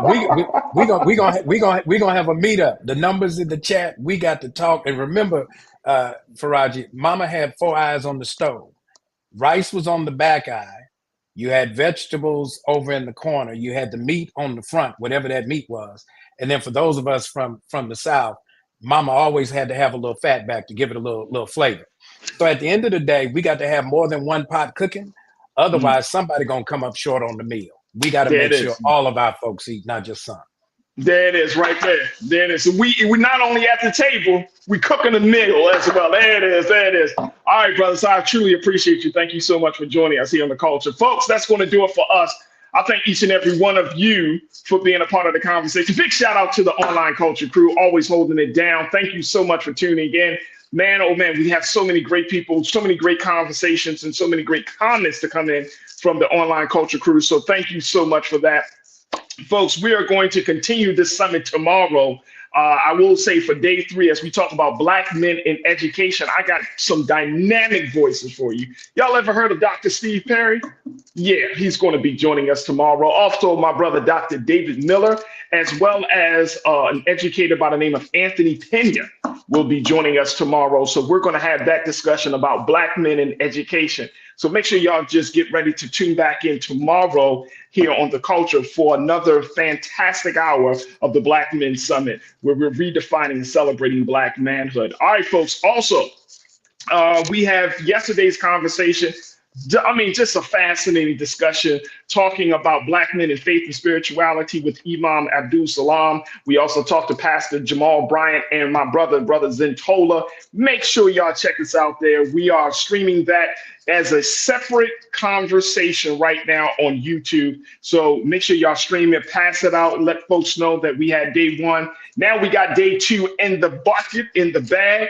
We want to make sure that we get the word out about this, and let's continue to support this process, and of course, this platform. So go to our website today at blackstarnetwork.com, download the app for free, follow us on social media, and your financial support will mean everything to us to power this digital movement. Again, you can find us at blackstarnetwork.com. Also, make sure y'all follow me on social media at The Real Farajii on Instagram, Farajii on Twitter, and Farajii of The Real Farajii on Threads, and I'm on Facebook at Farajii Muhammad. But I would love to connect with y'all on my Instagram page. I'm building the network back up on that space, so make sure y'all follow me at The Real Farajii. And again, we'd love to build with you. That's going to do it for us. Big shout out to my production team, Joel, Shannon. We want to thank Chris, thank Maddie, we thank my sister Lise and my man King Keenan for making sure the show is awesome and phenomenal. Stay tuned. Up next at 6 p.m. Eastern Standard Time. It's Rolling Martin Unfiltered. As always, never be afraid to challenge what's wrong. Stand for what's right while being yourself in the process. God willing, we will talk tomorrow for another exciting edition and the 3rd day of the Culture's Black Men Summit, redefining and celebrating Black manhood right here, only here, exclusively here on the Black Star Network. Peace.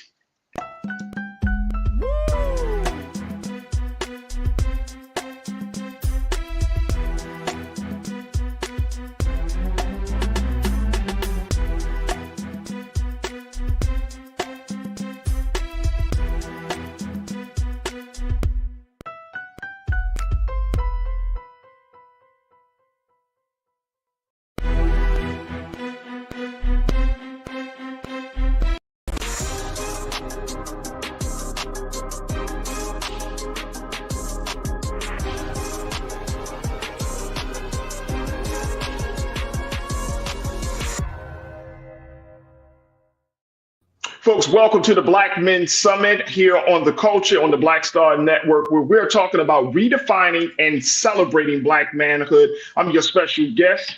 When I say special guest, I'm your host, Farajii Muhammad. Thank you so much for tuning in. Folks, we are going to have, this is day 3 of our fantastic summit. Over the past 2 days, we've been talking to Black men from across the country to give us some insight and analysis and some hope and solutions as well about some of the areas that Black men are struggling in right now. And today will be no different from that. We are going to continue this conversation. We wanted to have a discussion about where we are with the state of education of Black America. And so we wanted to do our part to bring some dynamic voices to this discussion, Black men who are leading the way in making sure that other brothers and sisters and our communities and our families are all gaining from this situation and this system of education. So without further ado, we want to welcome our very special guest here today. We are joined by Dr. Steve Perry, who serves as the educator. He's author and he's founder of Capital Prep Schools. My brother, is always good to see him here on the Black Star Network. Brother Steve, thank you so much, sir, for your time this afternoon. Thank you so much. I'm truly honored to be part of this conversation. Absolutely. Also joining us is Anthony Peña, who is an educator and activist. He has been working with young people and Black boys in particular in underserved communities for the past almost a decade now that he's been doing that incredible work. Brother Anthony, thank you so much for joining us as well. Thank you, Brother Farajii. It's good to be here. Absolutely. And then in a few moments, we should be joined by, if I'm not mistaken, Brother David Miller. He's going to be coming and joining us. We're going to be checking in with him as he serves as an educator and author and founder of the Dare to Be King curriculum. Dr. Perry, let's start with you, big brother. When we talk about this issue of Black men in education, there are a lot of ways we can handle this conversation. So I'm going to start here. When do you think that it happened when we started to see a decline, and in some cases, a removal of Black men from the school system? Some people would go as far as to say that it was during that landmark decision of Brown versus the Board of Education, that once schools started to become more integrated, that we started to see something change within the culture of education of Black children, but more importantly, we started to see something different in the administration of education from for Black teachers. What's your take on that, big brother? Again, thank you so much for having the conversation, because it's so important. But it's a bigger conversation than even the Brown versus Board of Education. Black men were never intended to be full participants in what we refer to as formal education. In fact, it was never supposed to be something that we were supposed to have had access to. From the time of slavery, the expectation was that if you taught the men in the community to read, those men would rise up and recognize that they, in fact, were human. And so the formation of what we refer to as public education was designed in many ways to indoctrinate people of color. The first public school that's on record was not 1635 classical in Boston, but 1634 in a school in the Maryland area that was founded by white settlers to indoctrinate Native people. So if you fast forward all the way up through Brown versus Board of Education and up through 1968 in New York, where they had the strike, there have been consistent efforts to limit access to education, both from a student perspective and from a professional perspective. Continue all the way up through now. Those of us like myself who seek to start our own schools are constantly met with the aggression of the white establishment, whose singular goal is to make sure that we don't get ourselves in a position to do well in school or to run our own schools within which we can do well. I'll take it one step further. If you imagine this, that in 2021, only 5% of all Black students who took the ACT passed all 4 sections and would otherwise be deemed as college ready. That means that the intentions of the system to make sure that Black people do not succeed in it have been met. Wow. I want to get your take on that, Brother Anthony, kind of following what Dr. Perry is putting out there. Then I'm going to share something in that, because I think, Dr. Perry, you definitely are touching something. Brother Anthony, what's your take on it, bro? And Dr. Perry's a pastor right here. He hit it right in the mark. We're not meant to be in the classroom. That's why we saw Black men, Black students placed in special education on purpose, right? On track to get them back because of the behaviors, quote unquote, where they're not culturally competent in their areas, or they feel like the institution of learning feels like Black students, and males in particular, are different, and therefore we got to treat them differently. And so there's never been an aspiration for me personally My first black male teacher was in college when I went to Georgetown University. So for me, I didn't know that was a possibility to be education, because all I saw were female teachers, or black female teachers in particular, or white males. So for me, it was never an aspiration until somebody else sat me down and was able to mentor me, and then I saw myself coming to education. So we see the battle here continuously. We look at suspension data, we look at learning disabilities. It's targeted against black male students continuously, and we see that in the spectrum a lot. And so it's a correlation between they don't want us in the classroom, and they definitely don't want us to teach true education. The reason a lot of people do not like education, quote unquote, is because they don't feel seen or heard in the classroom. So when there's a differing opinion on a viewpoint, they told that young man to be quiet, or there's some things that we might think differently and it's shunned upon. So a lot of times we become disvalued from the system because we feel like nobody understands what we believe in, and therefore we're almost criticized for believing something differently than what the, as Ruby Payne talks about, middle class norms. Learning is really based on and rooted in middle class norms, particularly white education. And if you remember, education foundation of this country was founded on white male landowners, and so only if you're a white male privileged you went to school. So there's never been for other people that said white males, and in particular definitely not black students, because they're in slavery, we're not allowed to read or write. So therefore this has been long-standing culture in America, where black men do not belong to education because it was designed for white men. And I want to go back to the point that you made, Brother Steve, about this, because it sounds like we need to really have a different conversation. I'm saying we as black folks, we as black America need to have a different conversation about the importance of education. I was reading this piece with this brother named Sharif El-Mekki, who serves as the CEO of the Center for Black Educator Development, which is a prominent teacher pipeline that pushes for educational diversity in public schools. He was having this conversation, and he said this, and Lisa, let's put up quote number 3 on the screen, please. This is what he said. He said, there's this naive notion that school is a safe space for black youth, and it's not. He said, when we talk to black educators, it's not only that they often experience racism from their colleagues and supervisors as professionals, but they also remember when they experienced something similar as a child. But the effect is that now they're trying to protect children and work against policies and mindsets that are racist. So that's the trifecta. I'm experiencing this as a professional. I remember that as a child. And now I'm also having a classroom full of students, and I want to push back against that. Would you agree with that, Brother Steve? That is that trifecta? Yeah, Brother El-Mekki is a solid cat. And let's just take it even one step further. There are very specific reasons as to why there are very few black men teaching. And it's by design. Like hires like. What that means is, if the overwhelming majority of those people who teach are white and female, then what they think is worthy of continuing the work that they're doing is someone who they think is someone who's like them, who makes them feel comfortable in themselves. And so like hires like. Why is that important? It's important because the largest employer in virtually every municipality, largest public employer in virtually every municipality, is their public school system. So their public school system is employing typically white women.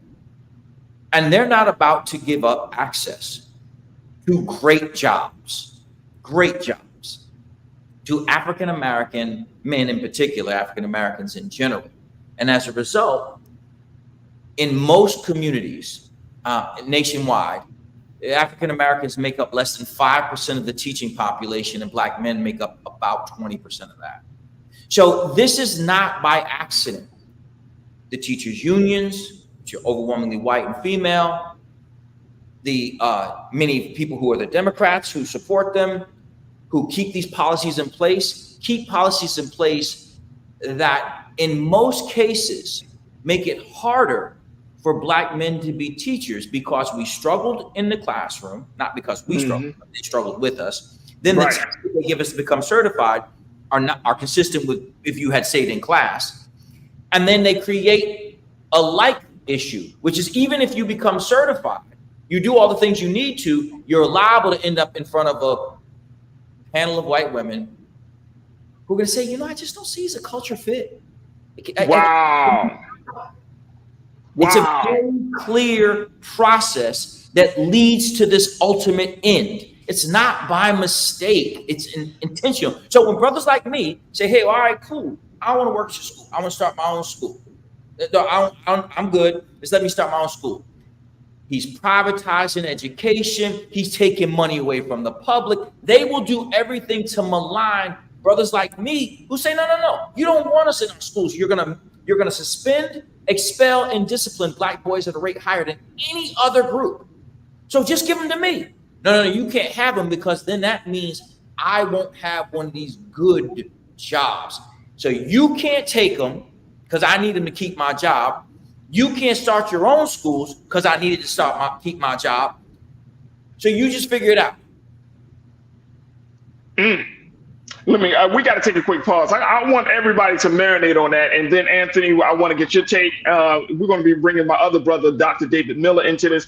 Folks, join us in the conversation. You hearing what we're up against here in terms of the educational space. And I would love to hear from you, crew, as to what do you think we should do and how we should move forward in making sure we get more black men into the classrooms and into educational leadership roles. Join us in the conversation. We're streaming right now live on YouTube on the Roland Martin's YouTube page. Join the chat, be a Culture Crew member for the day. And of course, stay tuned. We still got a lot more to chat about with Dr. Steve Perry, Anthony Peña, and Dr. David Miller right here on the Culture's Black Men Summit, where we're redefining and celebrating Black manhood right here on the Black Star Network. We'll be right back.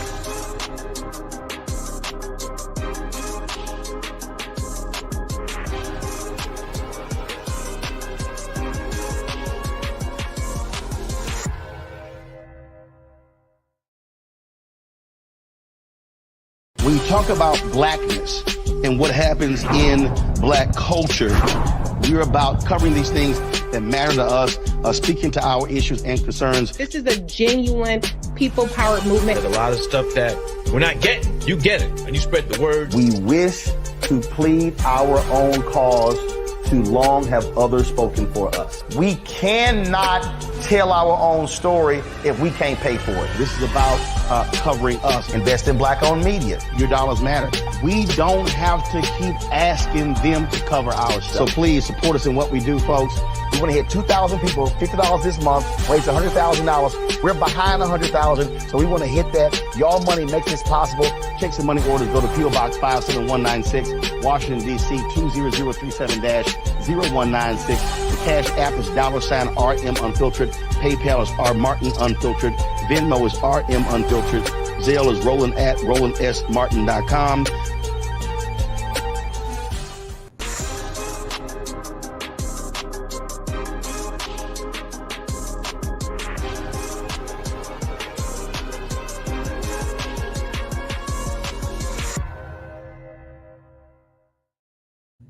All right, folks, welcome back to the Culture's Black Men Summit. We're talking about black men in education, and joining me has been Dr. Steve Perry, who is an educator, author, and founder of the Capital Prep Schools. We thank Dr. Perry for joining us this afternoon. We're also joined by my brother Anthony Peña, who is an educator. He's an administrator.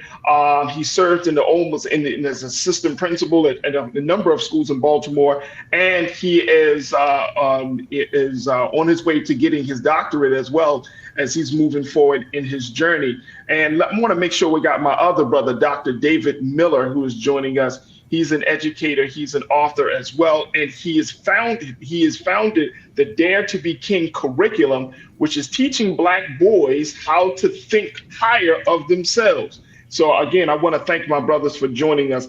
Let me start with you, Brother David, because I want to get you into the mix of these things. When we talk about education, and as much as we do talk about, I know all three of y'all have heard the talk. I want to know for real, from all y'all brothers, do you think black people really care about education in 2023? Or is the role of the teacher just one of a babysitter? I mean, do we have a vested interest? Do we see education the same way that, say, our grandparents see education, or even some of our parents have seen education? Brother David, I'm gonna start with that question with you. What's your take, brother? So unequivocally, I think Black parents and the Black community is vested in figuring out ways to ensure that our children get a world-class education. I think the challenge becomes you bump into systems, and as Dr. Perry and Brother Anthony were talking about, oftentimes parents become overwhelmed with trying to navigate a system that doesn't always demonstrate its love, particularly for Black and brown children. And so a lot of times you do see some apathy at the community level and at the part of parents, because you're bumping into a system, whether you have a child who has special needs or whether you have a child that's being bullied in school. When it comes to parents trying to come up to the school, trying to intervene, you often see a clash. And so it's not that the Black community is not vested in school or vested in ensuring our babies get a great education. The challenge is some people will argue that the system is broken. Others will argue that the system is designed to perpetuate itself and to create a permanent underclass. Whichever way you fall on that continuum, we have to do a better job of disrupting the system. And some of the ways that we can disrupt the system is by creating efforts like Brother Sharif in Philly to recruit, retain, and train more Black male teachers. But then we also need more Black school-based mental health professionals. So it's not just teachers. We need more trained, skilled folk who understand our children from a mental health perspective, from a community perspective in the schools. We need more school nurses, because there doesn't seem to be a shortage of, school police or local police patrolling schools, but those essential adults, those essential professionals that we need in the building to support the work that the teachers are doing is something that we really need to focus on. And that's a different approach, Brother Anthony, when we're talking about not just getting teachers, but you need a support staff. You need an infrastructure of support for Black boys, and particularly for Black boys and girls. I know personally that as an educator and as one who's have served in that capacity of not just teaching in the classroom, but also serving as a guidance counselor in a lot of ways. And you have experienced great loss, because some of the students that you have mentored, some of the students that you have watched grow up, their lives are taken by the street life. So talk to us about that experience, and more importantly, why and how we can create a structure of care and support for our students. Absolutely, Farajii. And as Dr. Miller said, young people now are facing more odds than we ever faced before. The reality is we're fighting social media. We're fighting the ideas in the community that are anti-Black at times, but also we're fighting among ourselves. There's a clash between what we need, what we deserve, and our young people are suffering. They're suffering greatly. In the last 3 years, I have lost 37 students that I know personally that I've mentored to gun violence here in Baltimore. And it's to the point that I stopped going to funerals, and just when I get the call at midnight at 12:03 or 1:37 in the morning, I already know what it is. It's not a positive thing. And unfortunately, 8 hours a day out of 168 hours in a week, 40 hours a week at best, maybe 47 hours in some schools, maybe 50. That's not enough time to help our young people out. And our young, and particularly the last couple of years, the most increased number of suicide has been among Black males. Yeah. And so we have this pandemic of COVID, but we never talk about the pandemic of mental health. Our young boys in particular are in pain, and hurt people. So when we want to criticize young people picking up a gun, we don't talk about what caused a young man to pick up a gun or knife to harm somebody else. There's pain in there a lot of times. And so we have to really look at how, as Dr. Miller said, how can we get school counselors who are not just there to service kids academically, but guide them in the right way. And we have the right people, the right that do not put them in situations worse. Go ahead, Farajii. Yeah. No, I'm sorry, brother. I definitely agree with you. And Dr. Perry, by us creating that infrastructure or putting that type of investment, do we, quote unquote, cripple Black men? Because, I think that we're also, and I'm gonna just use the term from traditional feminism, where, You know, we're the patriarchal system that we are all a part of encourages us to stay stoic, to remove any type of emotions, to not feel pain. But now we're trying to turn the tide and shift the culture so where people do care. If Brother Anthony has lost 37 students to gun violence, and each day students got to go to school, life goes on, but there hasn't been a grief process, there hasn't been a processing period. It seems like it's asking a lot for a black male teacher to come into a system and to carry that great burden. You know, I want to start with the first part of the question I heard you ask. I heard you ask if Black parents still care about education. Absolutely. Yeah. Absolutely. Now, there's some wild acting parents who come up and lose their whole damn mind. Yeah. But that's not because they're Black. It's because they're wild. But do they care? Parents who are Black are the ones taking a risk on a school that was opened in a strip mall. Parents are the ones who will take a risk on a brand new school or put their kids on multiple buses and take the risk of actual prison just to get their kid to a good school. The problem is that they have to accept that it's probable that the school won't like their child if he's a Black boy, and that they're spending an inordinate amount of time at the school fighting the school. And so they come in with their dukes up. So there's an inherent an earned lack of trust that our community has towards even me, our schools, because they look and they're like, you just like one of them, because generation after generation after generation has been done wrong by what we refer to as schools.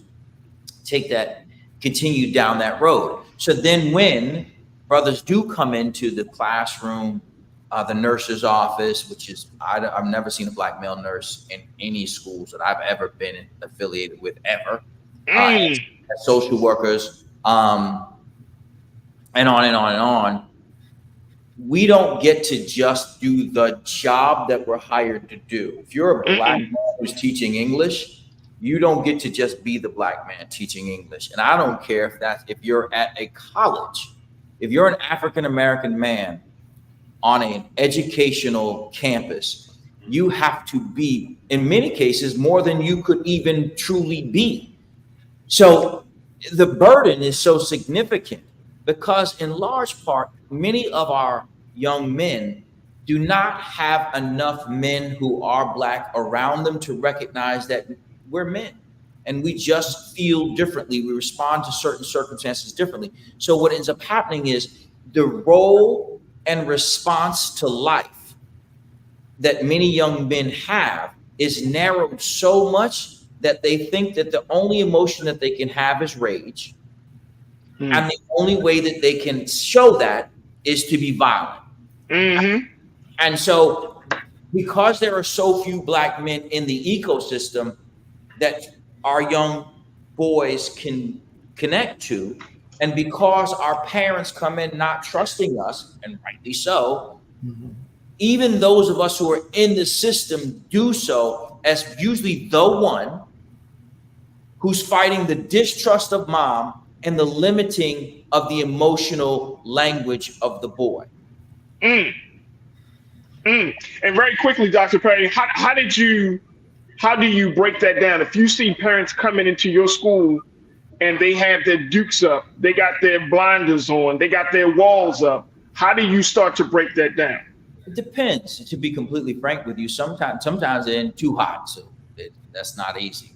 But when they do come, beginning to say, sis, I hear you, mom, I get it. Try to show humility, try to show respect, hear them out, let them say what it is that they need to say, let them be heard. Once they start to repeat themselves, once they start to use cuss words and threats, then you got to stop the conversation. Right. But until they get to that point, let them, as the phrase goes, punch themselves out. Let them say what it is they need to say, because they're afraid. If you are the mother of a son, if you are the father of a son, if you're the father of a Black son, a mother of a Black son, and you're not afraid, something's wrong with you. You should be afraid, like for real. You should have genuine fear of how badly this can go, because it typically does. Yeah. So we got to try and find ways to work with them, hear them out. But another thing that we do is, I mean, the majority of our faculty are African American and Latin, period. And the majority of them are male. We work hard to make sure that when they come into the building, they're not going to just see one brother who is a security officer. No disrespect to the brother who's a security officer at whatever school it is, but that's not all we do. We have other stuff that we do too. So we have enough men who are Black in particular, but Black and Latin in general, who can honestly sometimes play good guy, bad guy, where it's like, all right, Mom, I understand you mad at him, but can I just holler at you for a second? Like, can we just talk this through? Mm-hmm. There it is. Look, we got to take a quick pause. When we come forward, more conversation with my distinguished panel as we talk about Black men in education. Stay with us. This is day 3 of the Culture's Black Men Summit, where we're redefining and celebrating Black manhood right here on the Black Star Network. Your comments coming up next. Stay with us.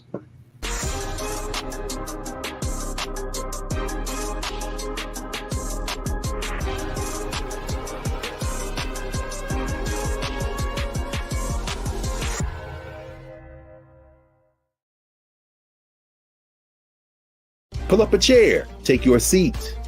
The Black Tape with me, Dr. Greg Carr, here on the Black Star Network.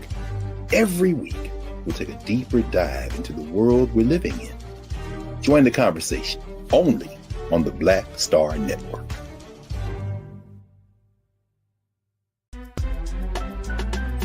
I'm Farajii Muhammad, live from LA.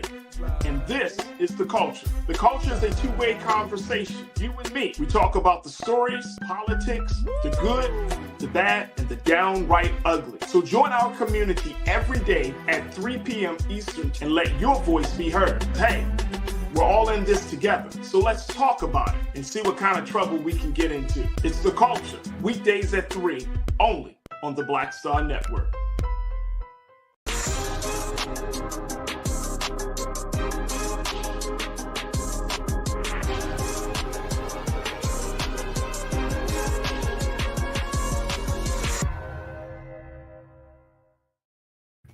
Folks, welcome back to the Culture's Black Men Summit, where we're redefining and celebrating Black manhood. Today, we're talking about Black men in education, and I'm joined by an esteemed group of Black men who are doing their part to change the dynamic and the conversation and the culture in schools. Joining me is Dr. David Miller, who is an educator and author and founder and creator of the Dare to Be King curriculum. He's joining us today. Also joining us is Dr. Steve Perry, who is another educator and author and founder of the Capital Prep Schools.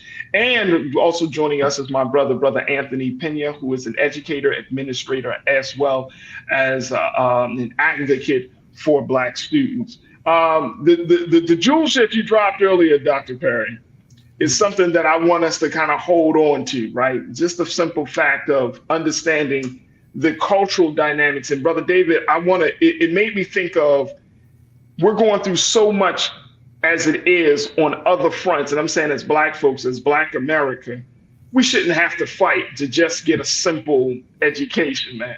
This is getting ridiculous. I'm thinking about the story. We've talked about it here on the show. The little brother down in Texas who got suspended because of his hair, and he's 18 years old. They suspended this little brother because of, quote unquote, his conduct, his violation of the hair policy. They not only suspended him for 30 days, but they also have decided to put him into an alternative school for a few weeks as another punishment. And I mean, I'm thinking to myself, Brother David, this is 2023. His mother has filed a lawsuit against the state of Texas. Mm-hmm. But it's like, at 18 years old, you're going through all of this drama because of your hair. I mean, he got the locks and, beautiful hairstyle. But it's just adding to, like, we're getting to a place, I would think, that we, like Dr. Perry said, man, look, I'm about to start my own thing. Or we're going to take our people out. Take our children out. What's the resolution for a climate like this? I mean, I think, and that's just the incident that you referenced is just one of so many. It would take an entire show to talk about all of the cultural collisions that occur in classrooms and in schools, particularly with Black males, teachers, and administrators. But Farajii, and for those that are listening, we're in the fight of our lives, man, when it comes down to how we educate and socialize our children, particularly Black males. And it's going to take courageous efforts like Dr. Perry's and some of the work that other Black men and women have done who have courageously created their own schools. My son, who just graduated with his MBA from FAMU, Florida A&M University, he was educated in independent African-centered schools, first in Baltimore and in DC. So we need to ramp all of that up. We need to operationalize community-based rites of passage programs in communities. I just think that the system is not going to change. We have to do a better job of educating and mobilizing those of us who, Du Bois would call the talented 10th, those in our community that have the knowledge and insight to not only build and create our own schools, but also create these supplemental educational opportunities, whether it's, summer STEM academies, whether it's, you look at the Genius Academy in Oakland, where they're doing a lot of STEM work. And so I just think that, we got to get organized and do a better job of locking arms. We got to be able to fund our own freedom. A lot of this, we're going to end up having to pay for out of our own pocket, because the very systems that public dollars are going to educate, particularly Black boys, are failing. So again, we're in the fight of our lives, man. And if we're going to win, it's really going to take a more systematic and organized approach to identify what are the blind spots, what are the areas that we need to work on. And some of it is, how do we mobilize grassroots organizations to do some of this heavy lifting? You look at freedom schools, have a strong history across the country. All of those things and more are what we're going to need to ensure our children receive a world-class education. Dr. Perry and Brother Anthony, if we're in the fight of our lives, right, and I truly believe, Brother David, on this one, that we are in the fight of our lives, but it seems like we're still confused as to which side we should be on and whose side should we be on, right? Like when we have these larger systemic institutional conversations, you have a sector of our people that may say we just need to reform the system. Then you have a sector of our people that say we need to destroy the system. And then you have a sector of our people that says, well, we can do both. And I'm wondering, is it really that clear cut, especially when you're talking about educating the future of our people? We absolutely cannot reform the system. It can't be reformed. It is what it is. There are too many people who earn their livings by maintaining the system. We are often told that the reason why urban schools fail almost absolutely is because they don't have enough resources. That's just not true. It's fundamentally not true. Because if we were looking at the issue of resources as the determinant of whether or not a school would be successful, then we should send all of our kids to prison, because that's where we spend the most amount of money per pupil. So it's clearly not about money. We wouldn't be having this conversation on MSNBC, ABC, CBS, CNN, because they don't value our voices, but Black Star does. In the same way that Black-owned media needs to be in order for our stories to be told, Black-led and founded schools need to be the route out. We have to stop expecting that DeSantis is going to allow us to teach about African Americans in his schools. We have to stop being shocked by somebody saying something about our kids' hair in their schools. We have to stop being surprised that we have to go down to that school and get at them for coming after our son, our uncle, our father, our grandfather, our brother. How many more times do they have to show us who they are? How many more times? In the areas where we've been allowed to be successful, and I said it the way I meant it, playing sports, we've been successful. Doing music, we've been successful. I'll give you a really quick story, really quick story. So Go ahead, bro. we're looking to open a new school in Connecticut, actually in my hometown. We got the #1, we had the highest score for anyone who applied for a school. We had what the state referred to as historic turnout. Never before had the numbers been so high. At 11:48 p.m., just 12 minutes before the budget was passed for the state, two white legislators pulled our school out of the budget. Pulled it out. Man named Matt Lesser pulled our money out of the budget and didn't give it to anyone else. Just took it from us because they didn't want Black leaders to start a school in a community where the achievement gap is 67% of white kids can read at grade level, 26% of Black kids can read at grade level. We're gonna keep asking. That's crazy. Put us on. So we're gonna keep asking them, will you please stop being racist? No, I'm not asking anymore. I'm good. Wow.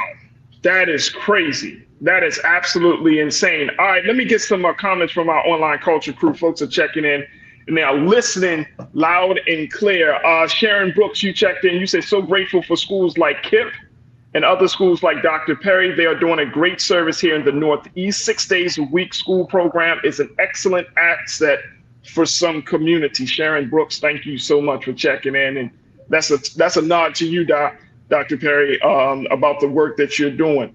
Janelle, you checked in. You said educators, responding to our sister Lana, you said educators should be in charge of how curriculums are chosen, not commercial vendors. That's how we lost phonics in schools. Some random person with no evidence-based knowledge sold it to the state. I want to bring you into this part of this, Brother Anthony, because you are an administrator. You've been in those meetings, you've been at the table, you've been in the room where curriculums are determined. How is that process? How is that process determined? And to Janelle's point, talking about, commercial vendors, people who seem to capitalize off of school and, more importantly, capitalize off of the sharing of knowledge. Give us some insight into that space, bro. Absolutely. And so I'm going to speak broadly, but in general, school boards approve vendors, right? And so whoever has the biggest voice and gets the most money, then that's what gets allocated. And so they're right. Teachers do not have say in curriculum writing. There used to be a role of curriculum writers that were actually department heads, and now those roles have been removed in many districts across the country. So we don't have that avenue anymore. So what happens is that the superintendent, or what they call CEO now, or the chief academic officer, who does all the academic supervision, they decide what the curriculum is, and then they feed it down to the principal, who then has to feed it to the teachers, and then the kids have to eat something that they're allergic to, which is BS, right? And so we have a system that is not designed for our people. So whoever has the most money, when it comes to testing, about Pearson and others, all those people have big money. And not only are they big money school boards, they have big money lobbies in Congress. Right. And so there's a reason why programs across the country go to Congress and lobby, because they funnel into school boards. And that is why a lot of things die or live in the school board meetings, particularly those who are appointed or elected. They have a lot of power and pull, and so therefore you're not going to find curriculum that besets our young people that need it, because there's money. There's money in failure, as Dr. Perry alluded to earlier, and there's definitely money in education. There are a lot of companies that profit off of Black children. Oh, yeah. They profit at NCAA sports in college. Now they profit off of Black dollars because they provide a curriculum where our young people cannot understand or digest it correctly. So therefore, it leads to a test metric system, which is Pearson, who then determines, let's test young people on something that's culturally irrelevant, knowing they're not going to pass because we have bias in our tests. And therefore, there's an intervention program by this program. It's a cycle that continues to go on and on, where everybody's connected to failure. And let me ask you this question, Brother Anthony. When we have a lot of our people, and I've talked to Brother David about this and others in the educational space, but I know that by me, like my experience of working in the schools, I've often heard people who want to come into the schools offer some type of programming for the students, whether it's for a small portion of the students or for the whole school, and they got to go through a larger process. Is that something that needs to be encouraged? And is that something that you would advocate for us to do at this point, to at least change up the curriculum in the schools, or is that something that we should not be doing, and really it's just a waste of time? Like where should we go with that? I think it's two things, right? Yes, I think that, yes, talk to your principal, local community, and definitely advocate for a curriculum, because sometimes principals might have money in their budgets to just get a program, intervention program or a reading program that's appropriate, right? Now, if you want a bigger scale impact, we got to spend our money in lobbying as well. We have to counter what it is with our own money, and it might have to be, we have to sacrifice a lot of us to bring money up to get a counterbalance of what's out there. So yes, I will say for both. Get in the schools, advocate your curriculum like Dare to Be King with Dr. Miller and others like those, but also start uniting pull our resources together and create our own school board, create our own system that can advocate for our own curriculum. Can you do that? And I don't know. Can we do that? Can Brother David, Dr. Perry, can we go into some of these school districts and say, look, we are the Black Parents Committee? So you know what's interesting? There's a book called The Strike That Changed New York. It's about the 1968 teachers strike, where they shut down the school system 2 times in 1 year because the Black parents in Ocean Hill, Brownsville wanted to do exactly what you're talking about. The same things that we're talking about have been done for generations. We've been lurching, trying to get our kids out of the system. And when we couldn't get them out of the system, we tried to create our own exit routes. And then they locked the doors and wouldn't let us out. So can we? Yes, you could run for your local board of education, and you could create that in your local board of education. The public is you, it's us. But here's something to consider. One of the problems that we have right now is that we have too many people who don't realize that you can get the best curriculum in the world, but you got to have the people teach it. So let's use Connecticut, for instance, as a state. 4% of the teachers in the state of Connecticut are African American. 4% of the teachers are in the state of African American. Yet the state passed a law that says you have to teach African American history. Who the hell's going to teach it? Right. Come on. So who's going to teach it? Come on. I mean, that's the question right there. Look, I got to take another quick pause, brothers. When we come forward, let's talk about what programs and what folks are doing around the country to create a greater pipeline of bringing more Black men into the classroom, and share with you some of the programs that are doing the work on the ground, and more importantly, getting you connected. So stay with us. The conversation about Black men in education continues right here on the Culture's Black Men Summit, where we're redefining and celebrating Black manhood, right here on the Black Star Network.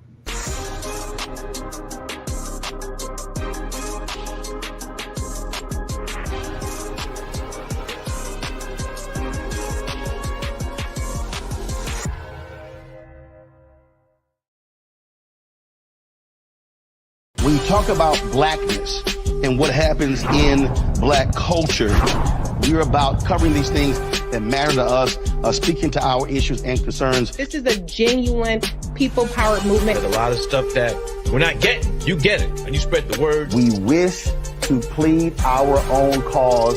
Too long have others spoken for us. We cannot tell our own story if we can't pay for it. This is about covering us. Invest in Black-owned media. Your dollars matter. We don't have to keep asking them to cover our stuff. So please support us in what we do, folks. We want to hit 2,000 people, $50 this month, raise $100,000. We're behind 100,000, so we want to hit that. Your money makes this possible. Check some money orders. Go to P.O. Box 57196, Washington, D.C. 20037-0196. The Cash App is $RM Unfiltered. PayPal is R Martin Unfiltered. Venmo is RM Unfiltered. Zelle is Roland at RolandSMartin.com.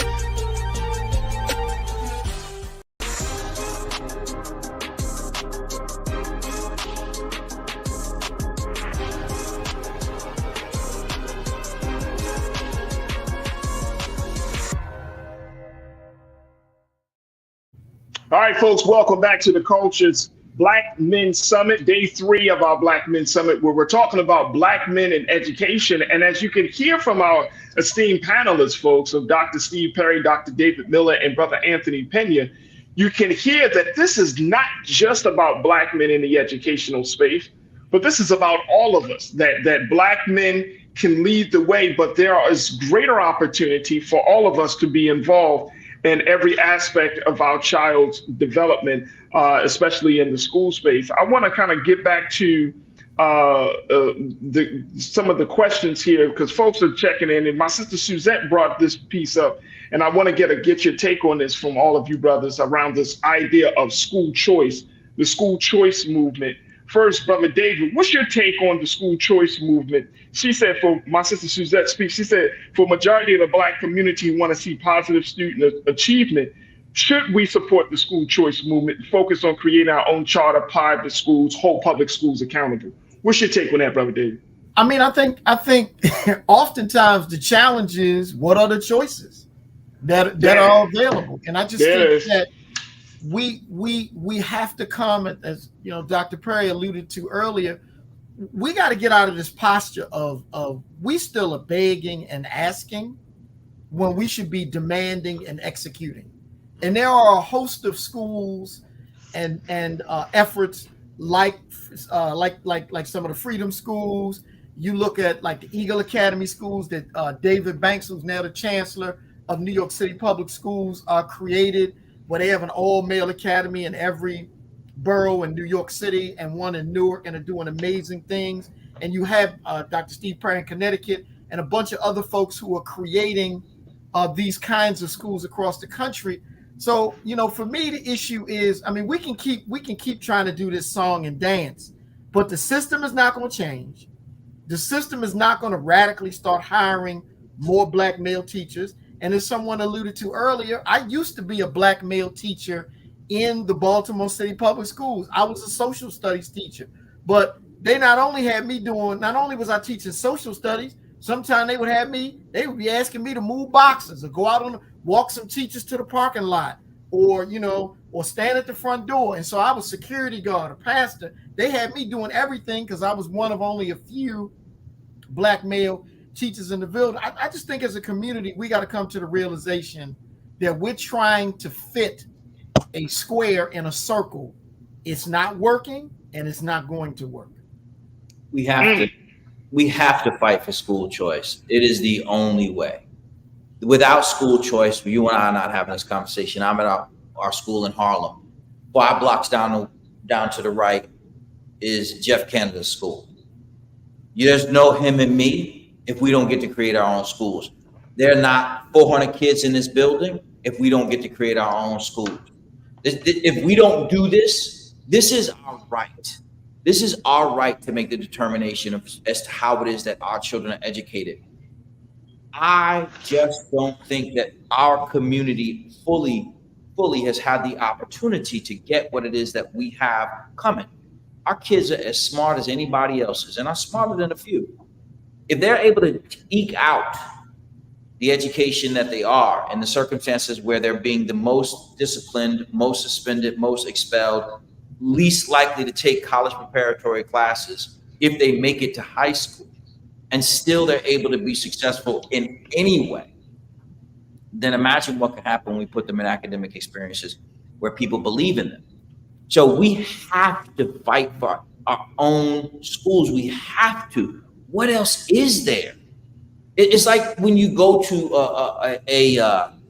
a banquet and you go and it's a particular establishment and it's like, the food is terrible here. What did y'all think was going to happen? You thought you were going to cook like your grandmother did? Wow. You knew the chicken was going to be dry. You knew you were going to have your girl take the hot. Like, you knew that's what was going to happen here. So here's the solution. Don't go there. Open your own. Open your own. Why do we always have to beg people? We look silly. It looks old. I mean, it's old to me. I'd rather have a couple small schools than to send my kids to schools where I know they're going to get dogged. I know they're going to get dogged. I know it. Is that though, Dr. Perry? Is that like cultural laziness for us to, or are we tired? You know what I'm saying? Like when some people blame it on the parents. One of our crew members, Real Brooklyn, he said it's typical. He said this. Doesn't matter what school, the curriculum will only be effective if parents are willing to be involved in their kids' lives. You can't put a value on parenting because it's priceless. So if we're not moving into that space, it's not that easy. Yeah. Again, as somebody who's had to get in between parents who do and say some really wild things, and do some wild things, I'm not going to cast aspersions on parents as a group, because if you're a parent, one thing you know is being a parent is hard as hell. And it is as humbling an experience as you will ever endeavor into. So I'm not going to do that because I'm a father. So I still, as a father, you can as an educator. But I will say this.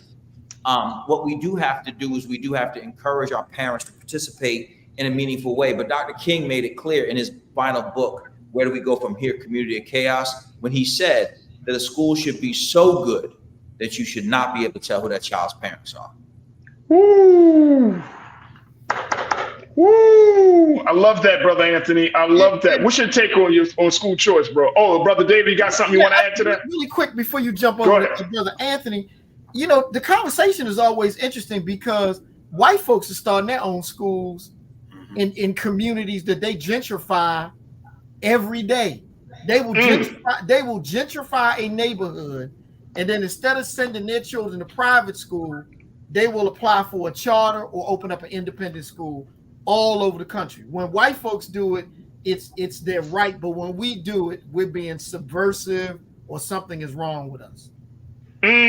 Absolutely. Brother Anthony, what's your take very quickly, bro? I mean, the two brothers are right. I mean, the thing about school choice came out of after we had integration of Black students into schools. White parents went up there and pulled their kids out of school and started their own schools.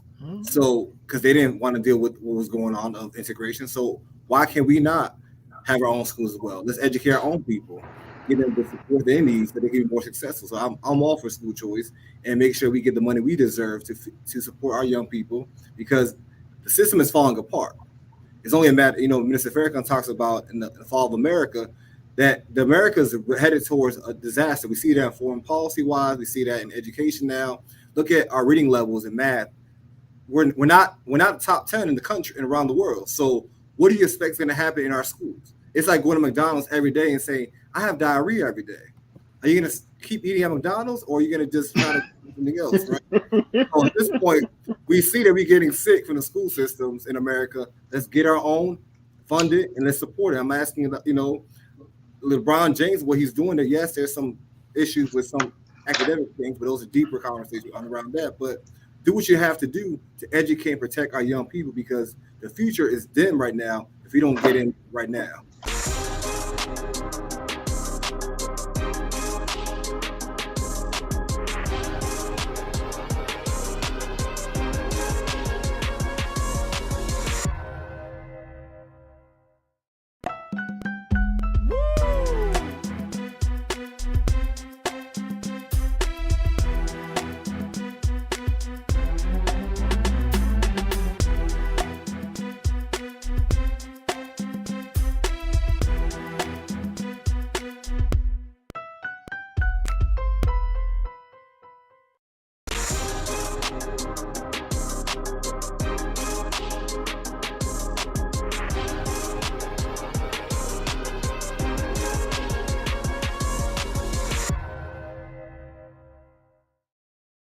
Folks, welcome to the Culture's Black Men Summit here on the Black Star Network, where we're talking about redefining and celebrating Black manhood. I'm your host, Farajii Muhammad. Thank you so much for tuning in for day 4 of our critical and important conversation. Today, we're going to talk about Black men in mass media.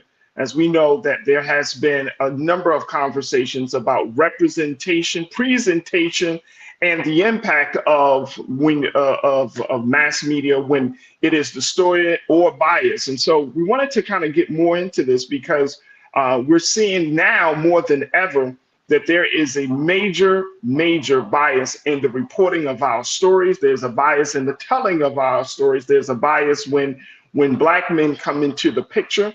And so we want to challenge that and start to uproot that. And more importantly, start to figure out ways that we can change the culture, and most importantly, tell the stories the way we want to tell in a way that is going to work for us instead of against us. So I'm very, very excited to have this conversation.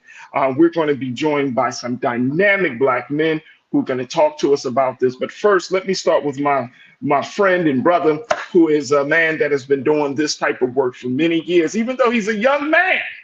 He's doing this work for many years, working in a number of spaces. He's worked here on this show on the Roland Martin Unfiltered on this network. He has done work at the at WEAA in Baltimore at Morgan State University. He has his own podcast. He is a media advocate and he's an executive producer. So I want to welcome to the airways of the culture and to Black Star Network, my brother and friend, Brother Alex Blanc. Alex, good afternoon, sir. How are you? Brother, I mean, that right there, I need to update my bio.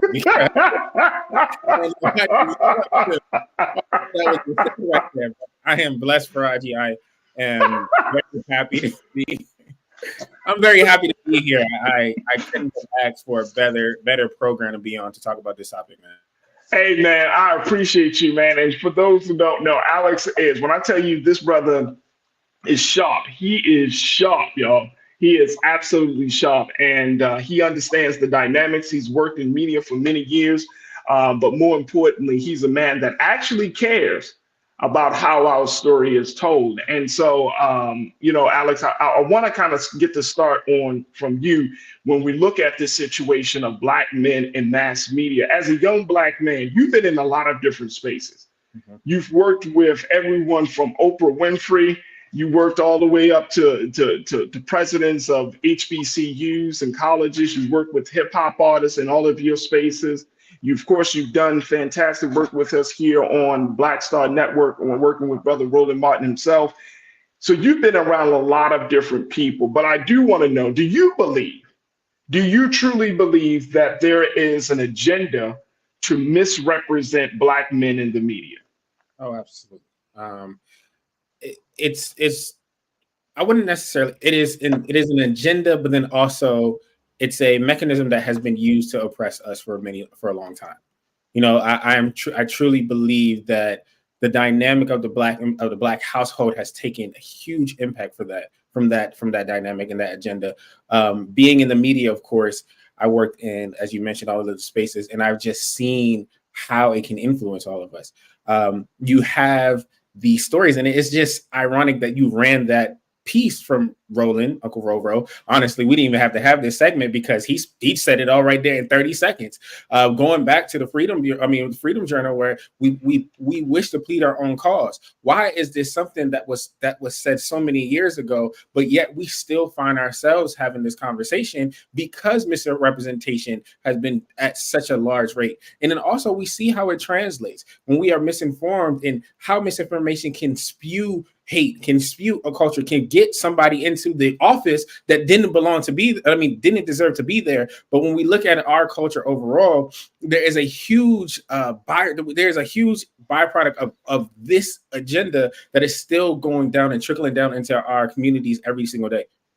Absolutely. And I'm glad that you brought that up, bro, because I feel like we need to really take a look at the impact of that, because I don't know if people truly know how much that goes into the psyche of Black men, right? And I remember growing up, Alex, seeing certain images, you know what I mean?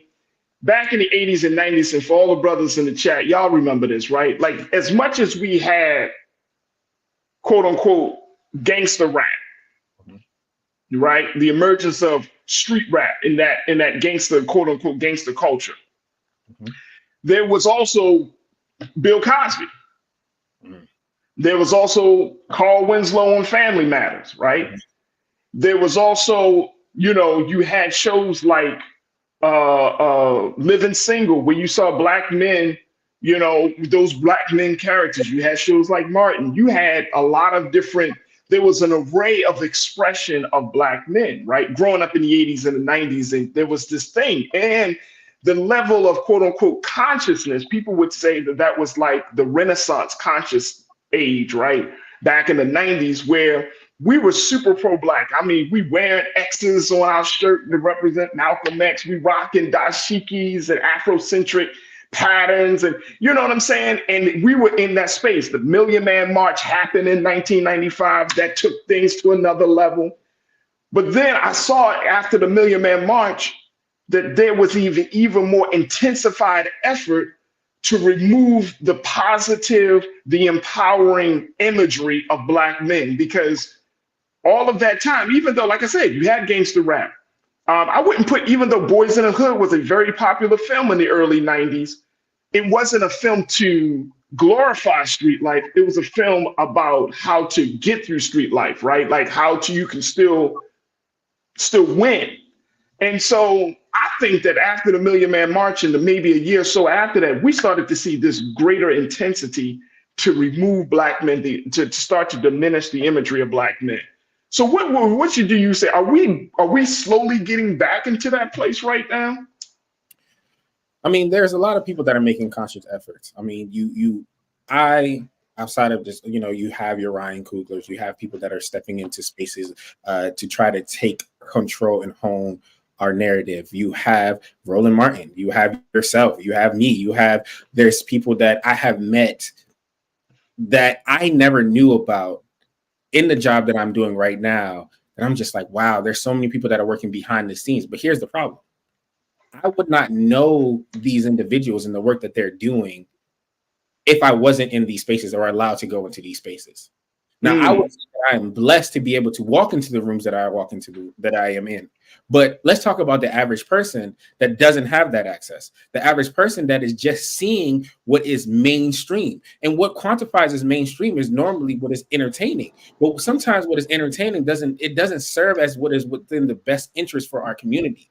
I use myself as an example specifically because I didn't, ironically, and you know this story, Farajii, I didn't know about journalism. I didn't know, I knew about Spike Lee. I knew I wanted to be a director, but I never knew of journalism as a route that I could really take and pursue within my career. But again, influence and mentorship, right? There was a conversation that I remember, I think it was Van Jones that was talking about how instead of trying to correct or reform people, we need to serve our community in a form of mentorship. And one of the ways that I have gotten even stepped into media was through the form of mentorship. My mentor, God rest his soul, George E. Curry, passed away in 2016. But prior to that, he was the one that even showed me what you could do. He showed me the power of controlling your voice and controlling your narrative. But again, let's speak back to how many people don't have access to that. Now, this is somebody that I've known my entire life, and he's 1 degree away from me.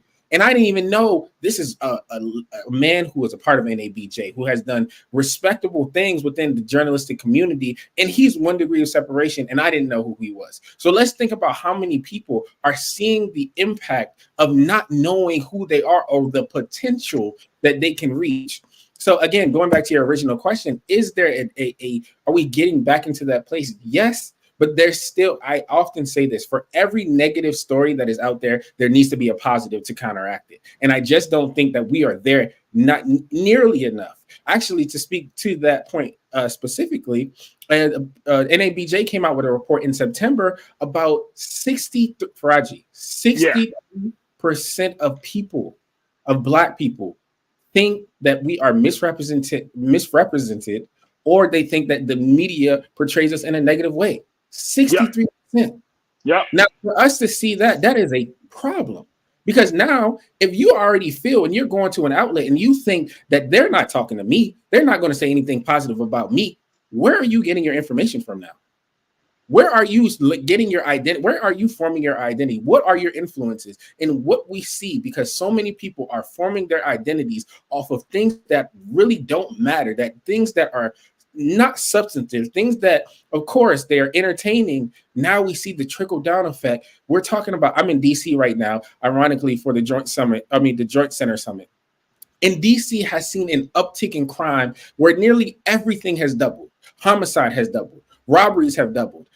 All these different crimes have doubled. And it's sad because when you look at who is doing the crime, these children, and I say children because they're 18 or younger. At Morgan State University a few weeks ago, my alma mater, a 17 and 18-year, what are we feeding our kids? What are they seeing? What is it that says that this is the only outlet? And again, we're not going to do this by forcing anything, but we need to speak truth and positivity into our youth so they can be able to say and see within themselves that I sorry to go back. When you know better, you do better. But right now, there is not enough representation for. Hey, bro. Hey, no, you good. Hey, no, because what you saying is truth. And here's the crazy part about this, Alec. The crazy part is, I'm gonna give you 2 quick examples, then we're gonna take a pause. First example, this is something I personally have seen. You go to a children's party, they playing adult ass music. The ratchet, non-edited music.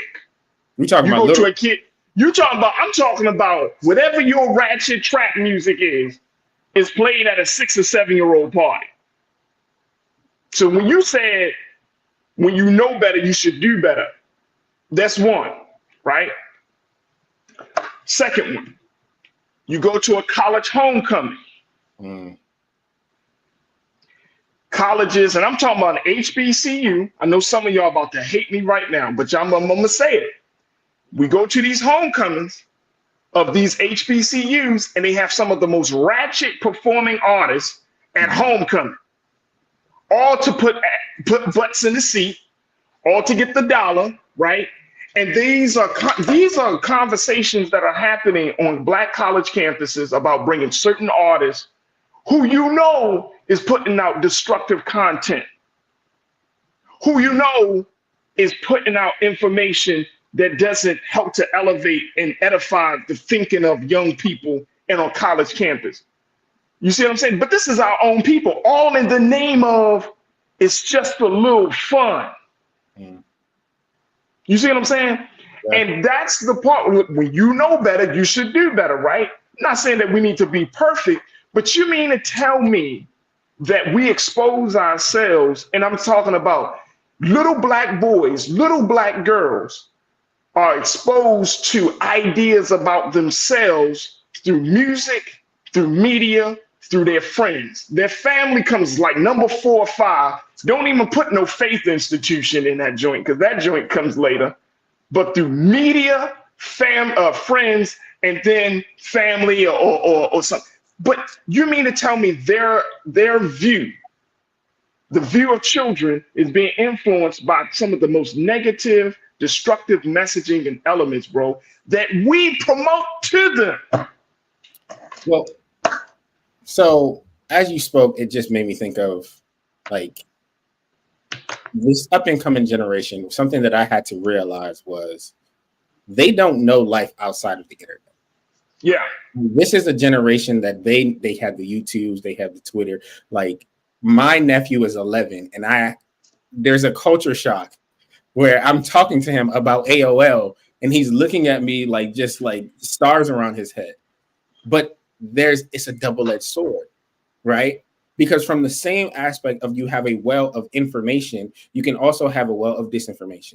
So we understand that there are influences all around us. So when you talk about like a HBCU, again, I went to a HBCU. I've been a product of it. I'm a huge supporter of homecomings. I've seen it. You know, there are artists that come through.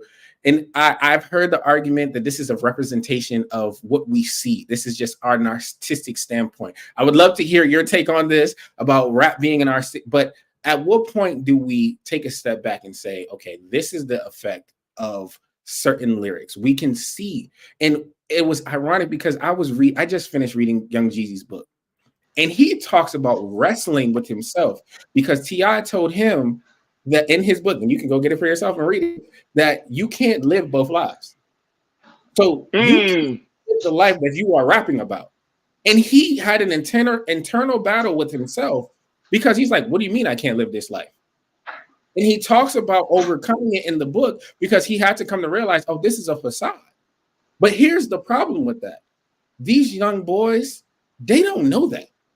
These young boys are thinking like, okay, this person is living this lifestyle, and to be seen as tougher, to get the respect that the quote unquote respect that I want from this world, I have to go and move that way.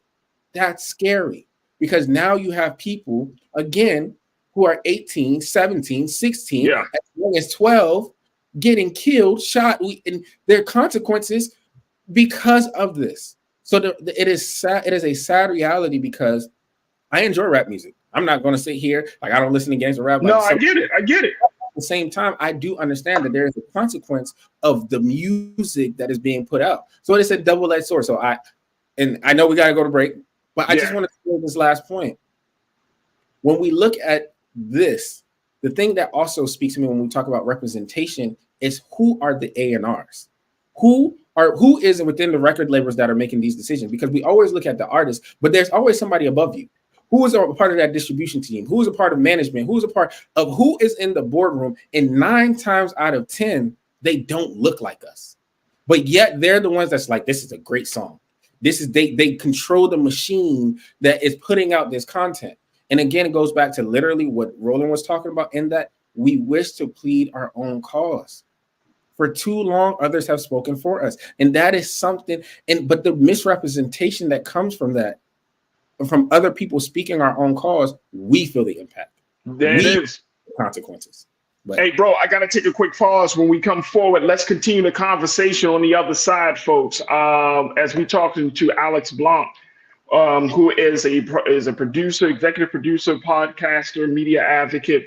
As we talk about Black men in mass media, I want to discuss in the next segment, folks, this idea of structural systemic issues versus anecdotal issues, because this is a part of the narrative that we have been given and are conditioned to believe in, that the anecdotal is going to be the true representation of us, when in fact it's not. It's used as that, but it's not. We're going to get into more conversation and details. Plus, I want to hear from you. Make sure you join us in the chat as we're streaming live on YouTube and Facebook. And we'd love to hear what you got to say. Just go on the Roland Martin's YouTube page, post your comments, and let's continue the conversation on the other side. You're tuning into the Culture's Black Men Summit, where we're redefining and celebrating Black manhood right here on the Black Star Network.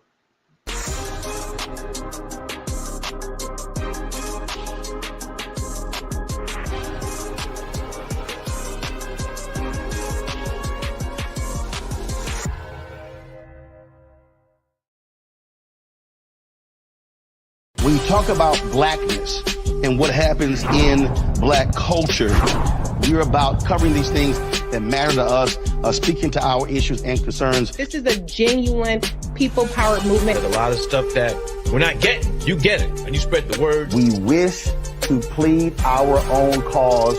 Too long have others spoken for us. We cannot tell our own story if we can't pay for it. This is about covering us. Invest in Black-owned media. Your dollars matter.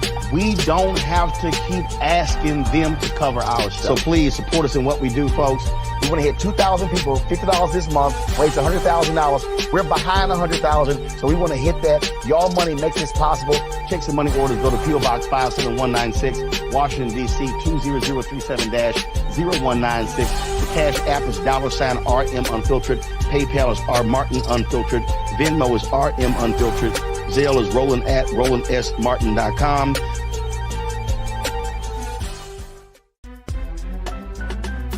I'm Farajii Muhammad, live from LA.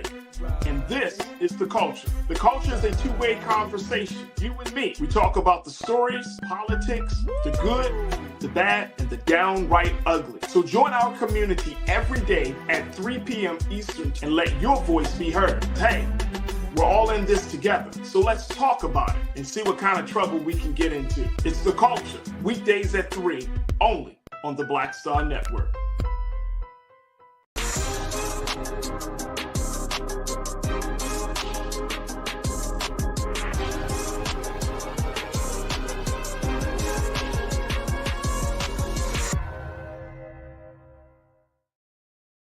All right, folks, welcome back to the Culture's Black Men Summit, where we're redefining and celebrating Black manhood. And today, our focus is Black men and mass media. And we're joined by my brother and friend, Brother Alex Blanc, who is an executive producer. He is a podcaster, media advocate, and just a brother who's been in a number of different spaces as he's looking at this landscape of media and giving us his insight, his thoughts on what we can do to improve the representation of Black men in mass media. Now, folks, I invite you to join us in the conversation. We're streaming live on Facebook and on YouTube, and it's on our YouTube page under Roland Martin, where you can join us as part of the online culture crew, and you can post your comments, share your questions and your thoughts about this topic as we continue to talk to my brother Alex Blanc here, right here. Janae checked in and said, big shout out to Alex for quoting Roland Martin. Absolutely. So we see that. Now, here's the thing about this whole process, Alex, that I wanted to kind of get your take on, which is I think there is, as much as there is a concerted effort, some people will go as far as to say conspiracy, but I do believe there is an agenda to keep us out, to make sure that our power is diminished when it comes to mass media, right? It started very, very early on. I remember seeing a documentary about Birth of a Nation, the original Birth of a Nation. And that was produced, and I think it was the early 1900s. And they were talking about in this documentary how it was that film where Black men in particular were seen as the villain. It was a film that is hailed to be one of the greatest films of the 20th century, but it was a racist film because it showed, and this was more silent at that time, but it was a film about the KKK being seen as a positive light to protect the honor of white women from Black men. And it was really about, it was like a KKK propaganda film. But the point is that it started from that we started to see how Black men from that very first film, and they didn't even have Black men in the film, it was actually white males in blackface in that film, but how the depiction started and that continued all the way up into today. So you're talking about at least over 100 years that films have been in existence, that mass media has been in existence. Black men has yet to truly been on top. Now, we have this thing in our culture that because a Black man is in a leading role, or because a Black man is seen as the front person for music performance, or whatever the case may be, and they garner some level of success, that all things are well. And I want to push back on that, and I want to get your take on that, because there's an organization called the Opportunity Agenda. This is y'all should check it out, the Opportunity Agenda, opportunityagenda.org. And they are an organization that is all about shifting narratives and talking about communications and culture have the power to move hearts and minds in ways that facts and advocacy often cannot. So we have to take in consideration that there is great power in the visual representation of Black men, beyond what a professor or a scholar can ever have power in speaking, but there's great power in the visual. But I want to kind of get your take, because there is this thing that I see within our culture where we raise up individual stories to represent collective pain, and all under the guise that things are getting better. So if we were to say, for example, oh, how can there be a wealth disparity? Look at Jay-Z and Oprah. That's an anecdotal story, but it doesn't speak to the long-standing systemic structural racism that exists, that holds a vast majority of our people from wealth. Whether it's banks, whether it's jobs, whether it's opportunities. Y'all see what I'm saying when I'm going with this? So this piece about representation and presentation, how do we get past because this is a structural, systemic issue versus anecdotal, how do we make sure that our culture in our representation and presentation, that it speaks to the structural as much as it does speak to the anecdotal, to those individual stories? It's tough. It's an ongoing process, I would say. Ownership is one of the biggest things that I think that we have to, that would be able to speak to that. Because I was just thinking about the example that you used when you talk about the wealth disparity and trying to use Jay-Z and Oprah as an example, because we have a few billionaires, LeBron, Michael Jordan. But when you think about just wealth overall, I think if you put all of the Black billionaires in the United States together, they still don't touch how much just Jeff Bezos or Elon Musk make combined. You know, so when you look at numbers and disparities and things of that nature, and talking about both the structural and the anecdotal, I think it's a matter of continuing to have conversations like this, right? That's how we get it. Because for first and foremost, until you said that, it's just wow. You know, like you just opened up my eyes to something new in a different way to look at it. But I believe that we can't really focus on anecdotal, but the structure, there's so many structural damages that have taken place throughout society and what we see. You mentioned Birth of a Nation and the impact that it had. And we talk about the collective of pain and things of that nature that have come over time. And I remember back to I don't want to say hysteria, but it was just like the love and the joy of everyone when Black Panther came out. And just seeing a Black superhero in a moment. Now think about how many superhero movies have come out since then. I mean, have come out before then and since then. But for that moment, because we had one. Listen to this. One. But that's not true, though, bro. That's not true. No, I'm just going to push back on that. I went to and I took my Sunday. I took Nigel there. Went to an event at Morgan State University. Okay. Black comic book creators. Mm-hmm. They had an event where they were talking about literacy and comics and all of this stuff. And if y'all saw how many Black superheroes there are in the comic book space. Oh, no, let me clarify. I get it. Okay. I know there's more. Yeah. Oh, man, please. And then for years, and I'm not talking, Stan Lee is not the godfather of Black superheroes. You know what I'm saying? Like, sure. Just in that space. But yes, sir. Go ahead, bro. I'm sorry. I'm of the era that, I'm not that young. You know what I mean? I'm of the era that was my first superhero. I'm just letting you know, Blade was my first superhero. See, I grew up in the era where there was a white Superman, a white Batman. You see what I'm saying? I grew up in the era. I mean, that was it. Like all the superheroes were white. And then also, I would say I was one of the lucky ones that was blessed to see a Static Shock, and I remember that feeling. Boom, that's a great point. Yep. Saturday mornings, waking up and watching a show like that where you saw, first of all, not only did Static Shock he was Black, he had dreads. You know what I'm saying? He had a Black father who was well versed, who could speak. You know what I'm saying? But again, going back to your initial question, like even for me as a child, I wrestled with that because also some of the things that are structural have been internalized. I have twists right now in my head, but I have to fight for that. I remember going to certain places where I literally they asked me, I mean, now, of course, with the Crown Act and there's legislation that is being pushed back, but I remember where there were certain places that said, can you cut your hair to get this job? Can you do this to cross over? So literally, I have to give pieces of myself to be able to step into this role, to step into these places, to step into these rooms, because as I am, present as I am, I cannot be accepted. So when we talk about that, those in my mind are more so structural than anecdotal. And I think that as we continue to have this conversation, it's just more of a reminder to us that although we have come this far, there's still so much more for us to do. There's still so much.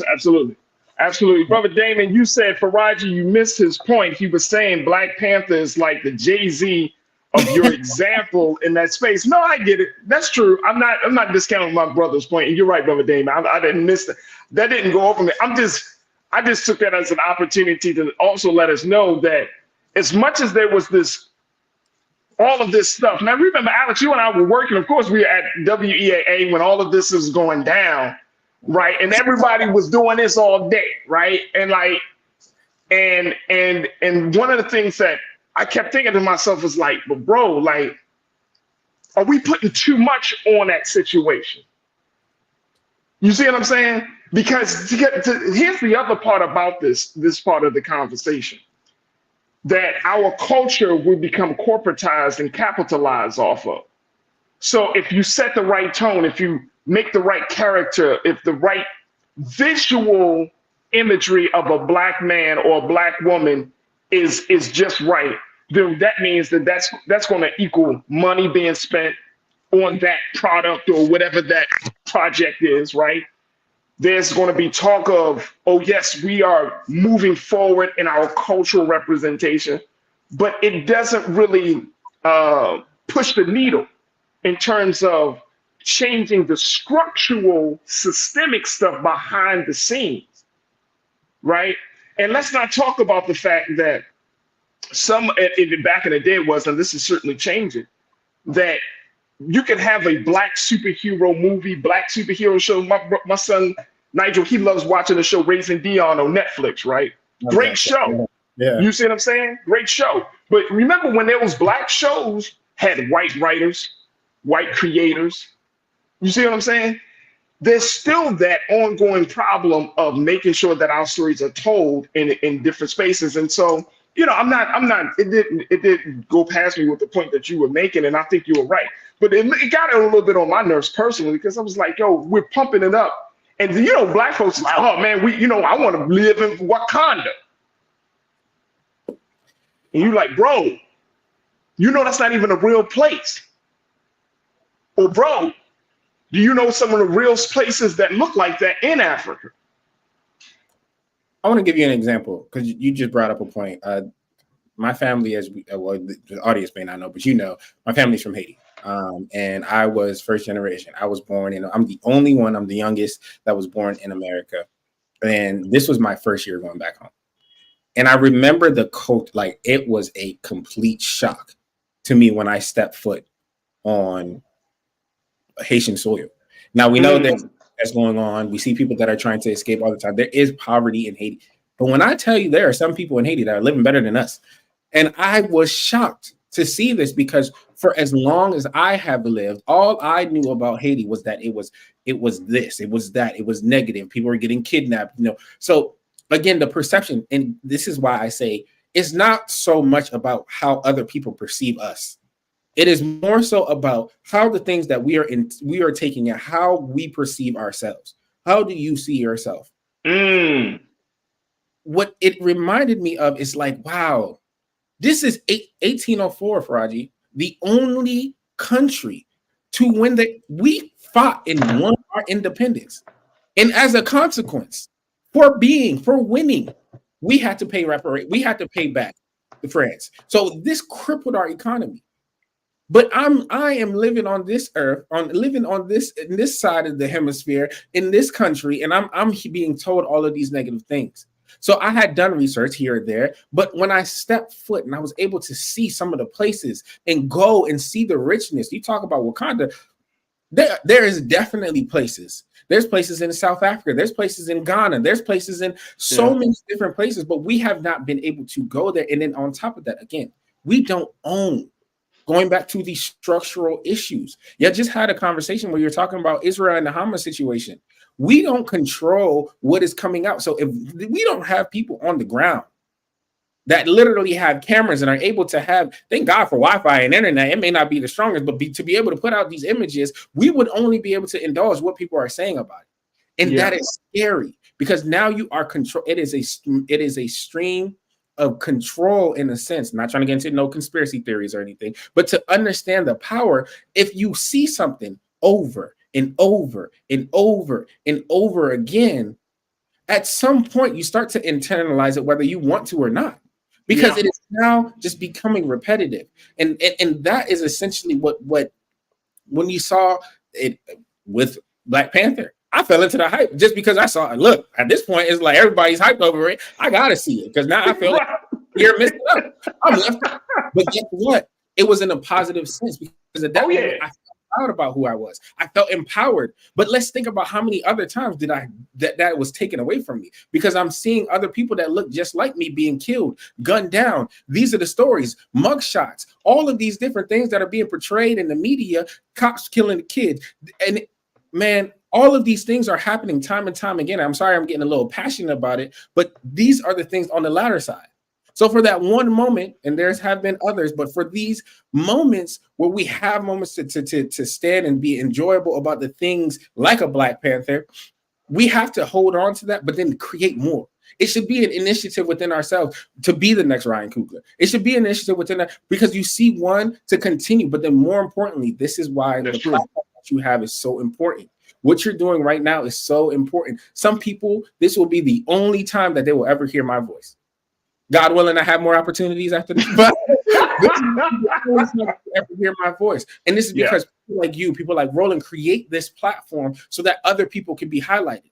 I did not go a traditional route. I did not know that I could be a journalist. And I know that we are talking about mass media and Black men overall, but this is not a message that's just for Black men. This is for Black women. This is for Black boys, for Black girls. This is for a Black community overall, because we need more of this. We need more summits like this. We need more conversations to be able to shape the narrative, and we can move forward with an authority. We're not asking for permission no more, bro. We need to move with an authority that, no, we are conquering this story. But again, it comes, look, the bottom line, it takes support. So y'all listening to my voice, support Farajii, support Roland. We need to use our dollars. We talk about the importance of the Black dollars and how the 2 hours, they say. I remember the TED Talk, I said the Black dollar stays within our community for 2 hours before it's sent somewhere else into another community and spent. But that's systematic, because we don't own nothing. We don't have banks. We do have banks. Sorry, correct. We don't have a lot of structural things that will be able to create that economy. So when we do like something like this, it is important for us to feed this fire. Don't ever let this fire go out, because this fire will be a torch that can be passed on to light other fires, and it already has. Sorry, hey, bro, I gotta take a note. It's just all, man. You ain't gotta read, bro. Please, passion is what drives this show. So, come on, man, stop playing. Look, we gotta take another quick pause. When we come forward, let's have more conversation about this, folks. As I'm talking to my brother Alex Blanc. We're talking about Black men in mass media. Join the discussion. Share your thoughts on this topic as we are streaming live on Roland Martin's YouTube page and, of course, on social media. So make sure that you join us in the conversation. When we come forward, I've got some more stuff I want to share with you as we have this conversation, because we also got to look at how do Black men from various communities, from marginalized communities within the Black community, how do they see themselves? How do they find a voice? If you're part of the LGBTQ community, if you're part of the community of brothers and sisters who come from the islands like my brother Alex does, but they don't see themselves as part of, as being welcomed by American Black men. Let's talk a little bit about that. Plus, later on, can we get some solutions on the table? Can we have some conversations about what should we do moving forward? How can we change the culture? How can we change the narrative? Folks, we still got a lot of work to do, and certainly a lot of conversations. So stay with us. It's the Culture's Black Men Summit, where we're redefining and celebrating Black manhood right here on the Black Star Network.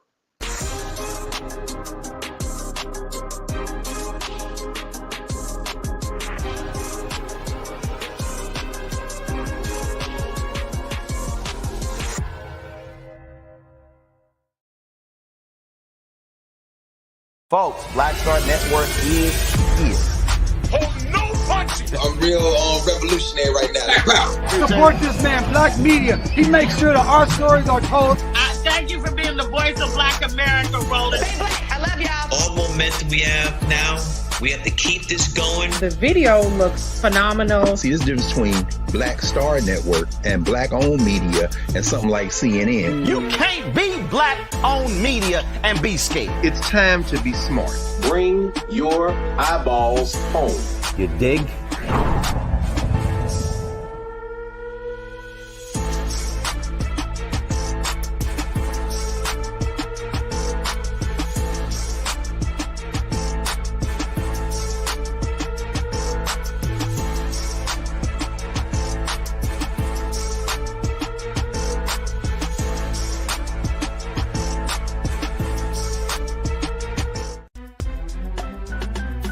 I'm Farajii Muhammad, live from LA.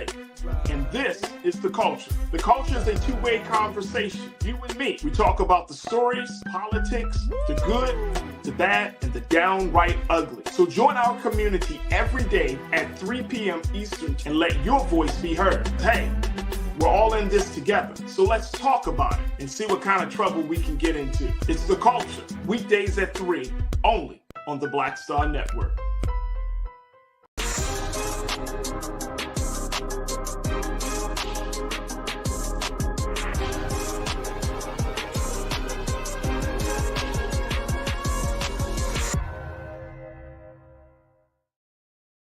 All right, folks, welcome back to the Culture's Black Men Summit, redefining and celebrating Black manhood. And this is day 4 of our summit as we talk about Black men in mass media, having a very rich and robust conversation with my brother, Alex Blanc, who is an executive producer, podcaster, and a brother who advocates for the media. So I appreciate Brother Alex on this situation. And then, of course, I want to... let me just turn that down. Then I also want to, in a few moments, we're going to be bringing in another voice. This is a brother who who is an award-winning journalist. He's out of the LGBTQ community, and I'm certainly happy that he's able to join us for the final few minutes of the show today to talk to us about the work he's doing. We're going to have Brother Ernest Owens joining us as well. So let me get to a couple of the comments from our culture crew, Alex and Brother Ernest, as we've had this conversation about Black men in mass media, because I think it's important for us to continue to highlight certain areas of this. Corinna, my sister, Corinna, you checked in and said, you said a number of things, Corinna. So let me make sure I'm pulling your things up, because you're talking some good stuff here, Corinna. You said, this is why reading and studying texts of scholars are important. It provides a foundation to sift through the misleading images and narratives displayed in mainstream media. So Alex, what's your take on that? Having this situation, what's your take on that in terms of having people, having that basis, that foundation of knowledge? Yeah, I mean, I think it's a scripture that says, like, my people perish because of lack of knowledge. And I think there's a saying that my mom used to tell me, but I've heard it before and heard it regurgitated. So she got it from somebody else. But if you can't stand for something, you'll fall for anything, And when we do this, the importance of that research is there's so much, again, misinformation that is being put out there now. It is imperative that you do your research. It's an imperative that you study and start to make your own better judgment, get aware and get involved with the materials or anything that is of interest to you. But then more importantly, what is affecting you? So I stand there with you. I mean, I thank you so much for that comment, because if you know me, Farajii, we talk about most recently bell hooks, the will to change. And yeah, bro. About femininity and the malehood and things of that nature and love. That's it. There's so much insightful information that is out there. So I'm a true advocate for studying the game and just being a byproduct of it. Absolutely. Let me bring my brother Ernest Owens into this conversation. Ernest, thank you again for your time and joining us today. As we're talking about this situation, I mean, I hate identity politics, Brother Ernest, so I'm not trying to just put you out there like, he represents the LGBT. But I think for the sake of this conversation, making sure that people understand that Black men are in a lot of different places, right? But what I do find to be interesting is the simple fact, Brother Ernest, that there are men who are part of, whether you're part of LGBT community, the Latin American community, the community from the Caribbean islands, like, from Haiti. How can those brothers see themselves? And what's the stance that Black men can take to start to push, hey, and say, look, okay, we as Black men, we are a diverse group here, and we all need to be seen and recognized. Well, thank you for that. I think for starters, what we have to stop doing is creating those divisions within our own spaces. I think a lot of times we create those divisions before they exist. Largely, when I came to the industry, I just wanted to share various stories of my life. Not just my sexual orientation, that was one aspect of my story, but the story of the fact I'm an entrepreneur, somebody who, grew up working class, went to the Ivy League to get my degree, created my own, company as a professional freelance journalist, run various organizations that mentor, and I'm not cherry picking which Black person I'm working with, whether they're straight, whether they come from money, whether they come from a working class background, whether they go to HBCU. I'm a professor of HBCU right now at Cheyney University. I don't see all of those various factors. I allow to just recruit various people that got the talent, come to the table, let's tell our unique stories and build from there. That's what I strive to do. And I think we can fix that when we don't try to compartmentalize everyone or background. I think that has been something I've noticed a lot in the industry, is that we limit people's abilities when we pigeonhole them based on one aspect around the other. They'll be like, oh, this is a Muslim Black journalist. And it's like, yeah, they're Muslim, but they also various other things in Islam. And we right. And and in some ways it's important to know the diversity of the group, but we also can't assume that person, like us as Black people, are only going to want to speak on one issue all the time. So it's all about that's a great point, brother Ernest. Diversifying the talent. Yeah.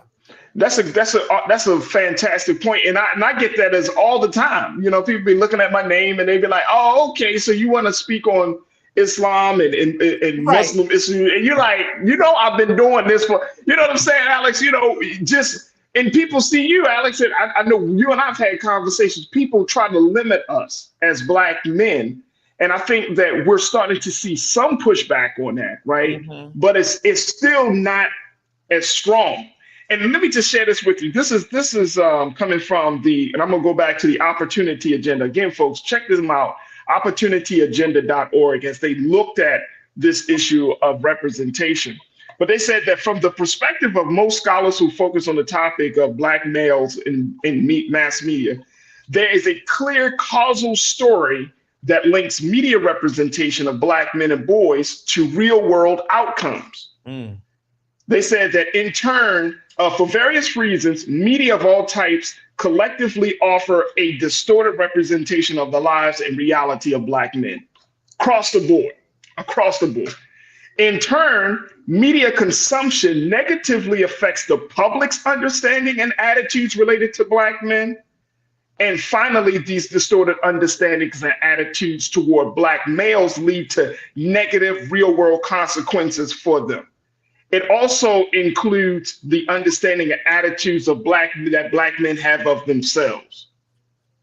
So when we talk about, and this is something that I see as often, that some of us as Black men, we find it to be hard to recognize and truly see other Black men that is not like us because of the mass media indoctrination that happens, right? So I can't accept that you are part of this group or part of that group, or I can't look past the fact that you are part of one group and I can't see nothing else. You could be the greatest writer, director, you could be the greatest producer, you could be the greatest host, but you are part of that one group I can't accept. So therefore, your value in my eyes is small and diminished. Brother Ernest, what's your take on that? Yeah, I think, one of the things we got to do is, one, recognize the difference between corporate media, white-owned media, and how they do that compared to how Black-owned media do.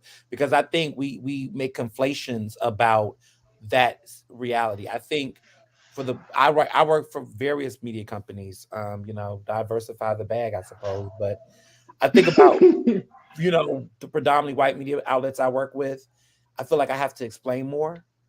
I have to make things make sense more, versus with Black media, when I'm creating content, when I'm talking to the community, I'm just sharing these stories and not feeling as though I have to provide even more context. And I think that's something that, for Black men specifically in industry, when we are included, how we're able to explain ourselves, Absolutely. We're going to take a quick pause. When we come forward, let's talk about some of the steps that we can take moving forward on this process. Alex, I want to get your thoughts on that. And Brother Ernest, of course, from you as well. Folks, stay tuned. That conversation will continue, and we'll find some resolutions, some solutions to this on the other side, right here on the Cultures Black Men Summit, right here on the Black Star Network.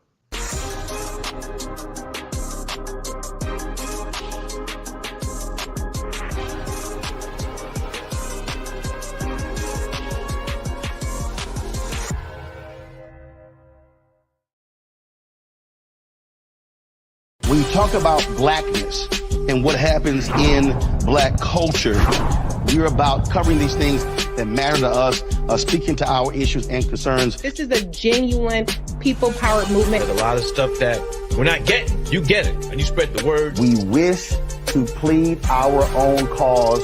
Too long have others spoken for us. We cannot tell our own story if we can't pay for it. This is about covering us. Invest in black-owned media. Your dollars matter.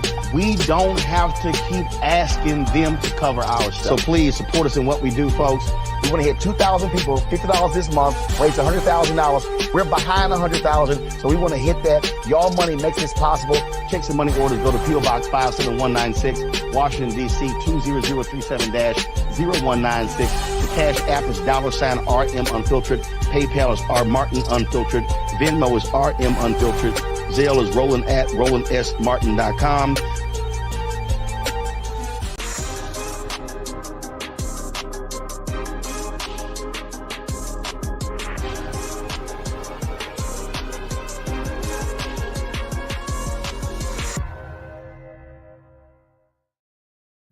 Folks, welcome back to the Culture's Black Men Summit as we are in day 4, just about to wrap up day 4 of the conversation as we talk about black men in mass media. Joining me has been Alex Blanc, who is the executive producer, podcaster, and media advocate.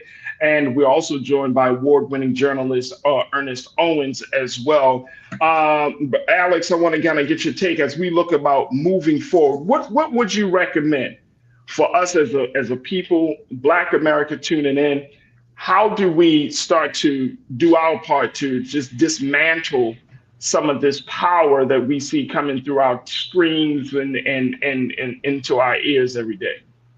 We just have to continue to educate ourselves. Just educate. Education is one of our biggest keys to freedom. Educate ourselves in the forms of what we're doing right now and having this conversation. Tune into people that are actually speaking truth. Tune into people that are actually advocating for you. Don't find yourself into places that are just redundant information.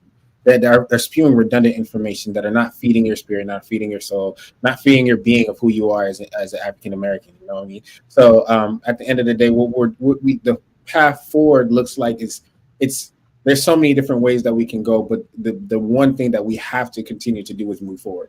No matter how it may look, is just to know that there are people that have pushed us to the place that we are now and continue to take the efforts that our ancestors put in to continue to move forward. But again, lastly, before I go, support the institutions that are already advocating for you, for me, and for all of us. So I'm gonna give this bug again and plug this in. Support Farajii Muhammad. I don't know the Cash App, but I know that Roland got a commercial that he's probably gonna run after this. Support, grab everything. Support the institutions that are out here advocating. Because I could tell you this, not just because I have been there and in that room, I know for a fact that these individuals at the Black Star Network are on the ground for everything pertaining to our people. And if they had more people in that staff room, we would be everywhere. So support the institutions that are supporting you. Absolutely. I love it. Brother Ernest, what will be your recommendations? We're talking about moving forward here. What can Black America do to start that process or to continue that process? I think the biggest thing we should do is make it a point to amplify and embolden Black journalism organizations across this country. I am a member of the Philadelphia Association of Black Journalists on the local level. There are several Black journalism associations across the country locally that we should be supporting, for various reasons, because we need to find community and link up. And I think too often we try to do it on a national scale, but it's really in our own backyards, like looking at the Black publications and TV stations, looking at those Black journalists in our community telling our stories and building coalition and building people brick by brick, block by block, city by city, state by state, to have a more national unison. Because I think we are out here together and we're doing a lot of this work in silos, and we need to really come together. And that won't help if we're not looking and seeing the brother across from us on the radio side, the TV side, and bringing people together and bringing us together and sharing resources and growing together. Absolutely. Absolutely. I love that, big brother Ernest, and I appreciate you for pointing that out as well. And Alex, I couldn't agree with you more. You know, it's easy for us to get into a space of criticizing, right? It's easy for us to start shouting and screaming, oh man, we need to see more representation. But I'm going back to the point you just made, brother Ernest. Start locally, start at home. Like we're probably in a space where there are more spaces for Black people and Black men to tell their stories than there ever been. And you know this, Alex, because of podcasting. There are more podcasters now than, man, probably more podcasters now than radio shows and TV shows. You see what I'm saying? Like, there's always a space for Black men to be heard and seen and felt and understood. But it just requires us to be knowledgeable about those spaces, and more important, like you saying, being supportive of it. The other thing is, this is something that came from the opportunity agenda. They pointed out, and I agree with this, that Black men need to be a part of the production and content creation process every single step of the way. You're doing the work that you do for Values Partnership, Alex, so you know that behind the scenes means everything. Yes, you can have a smiling, handsome man standing in front of that camera, but if you don't have a Black cinematographer, a Black director, a Black sound person, a Black producer, all of those roles that need to be played for the creation of those productions and that content, it's going to be a band. I saw Shannon Sharp. He was talking to Ocho Cinco. If y'all ever see Shannon, Uncle Shannon, and him and Ocho Cinco, they have the funniest conversation. But very quickly, he said this. He was talking about the time he went on to do a show and the makeup artist made up his face, and he said they did not know how to, the woman did not know how to apply makeup to a dark-skinned Black man. Just something as simple as that. And how he felt embarrassed and was not happy with the end result of her makeup style of Black men. There's a space for everybody in the process. Brother Alex, what's your take on that? I know you got something to say on that, bro. I mean, you just said it. Like, there is a place for everybody across the process, and it's important because just want to think back to in 2020 when you have all of these corporations that made commitments. Everybody was making a commitment to DEI efforts and everything, and you think about how the process has fallen off. How many of these corporations are still falling in line with the promises that they made then? So this is why it is important for us to be in these rooms every step of the process, because you'll have that individual that's like, wait. No, you said that you were going to do this. Like, this is what we said. How do we get from the beginning of the process to the execution? And you lay that out the entire way. So absolutely, this is very important. And you need, and again, what you just said is very important, because I need everybody to hear what you just said. Everybody has a place in this process. Do not feel like you are not worthy. You play a valuable role in this process. Absolutely. Absolutely. I got to let you both go. But Brother Ernest, Brother Alex, thank you so much for doing the work that you're doing. But most importantly, we thank you, brothers, for being so good for the culture. Brother Ernest, we got to have you back on to have a much longer conversation about some of the work that you're doing, brother. So I'd love to have you on that. And Alex, we're going to bring you back on. We're going to certainly bring you back on. So I thank you, brothers, for the great work that y'all doing. Thank y'all. Thank you. You're welcome. You're welcome. All right, folks, that's going to do it for us. I certainly want to thank my production team. First, my very special partner in this whole process of making this summit happen, my sister Olivia Almagro, who has been working with us to make sure that these conversations happen.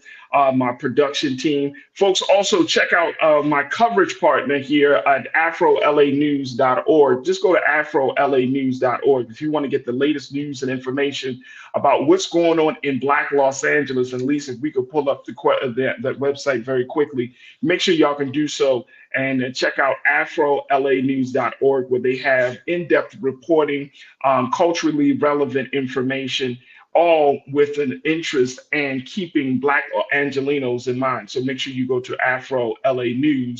AfroLA.org to get that latest information. And there it is right there. And that's the website for Afro LA News and the work that they're doing and the work that we're doing together with them.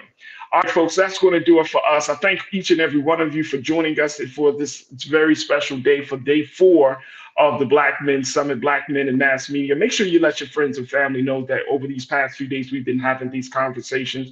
And so we want to make sure that we spread them out. We share these the links as much as possible, and just keep us informed about all of these things. Tomorrow, we're going to have our final day of the summit, and we're going to talk about Black men in the family and community. We're going to be checking in with Dr. Ray Winbush, my man Elijah Miles, and another brother and others who are going to give us some insight on how we can hold up our end of the bargain, brothers, of being family men leading the community. So that is going to be tomorrow's conversation. All right, as always, never be afraid to challenge what's wrong, stand for what's right while being yourself in the process. God willing, we will talk tomorrow for another exciting edition of The Culture right here, only here, exclusively here on the Black Star Network. Follow us on social media and stay tuned. Up next at 6 p.m. is Roland Martin Unfiltered. Have a great evening. Peace.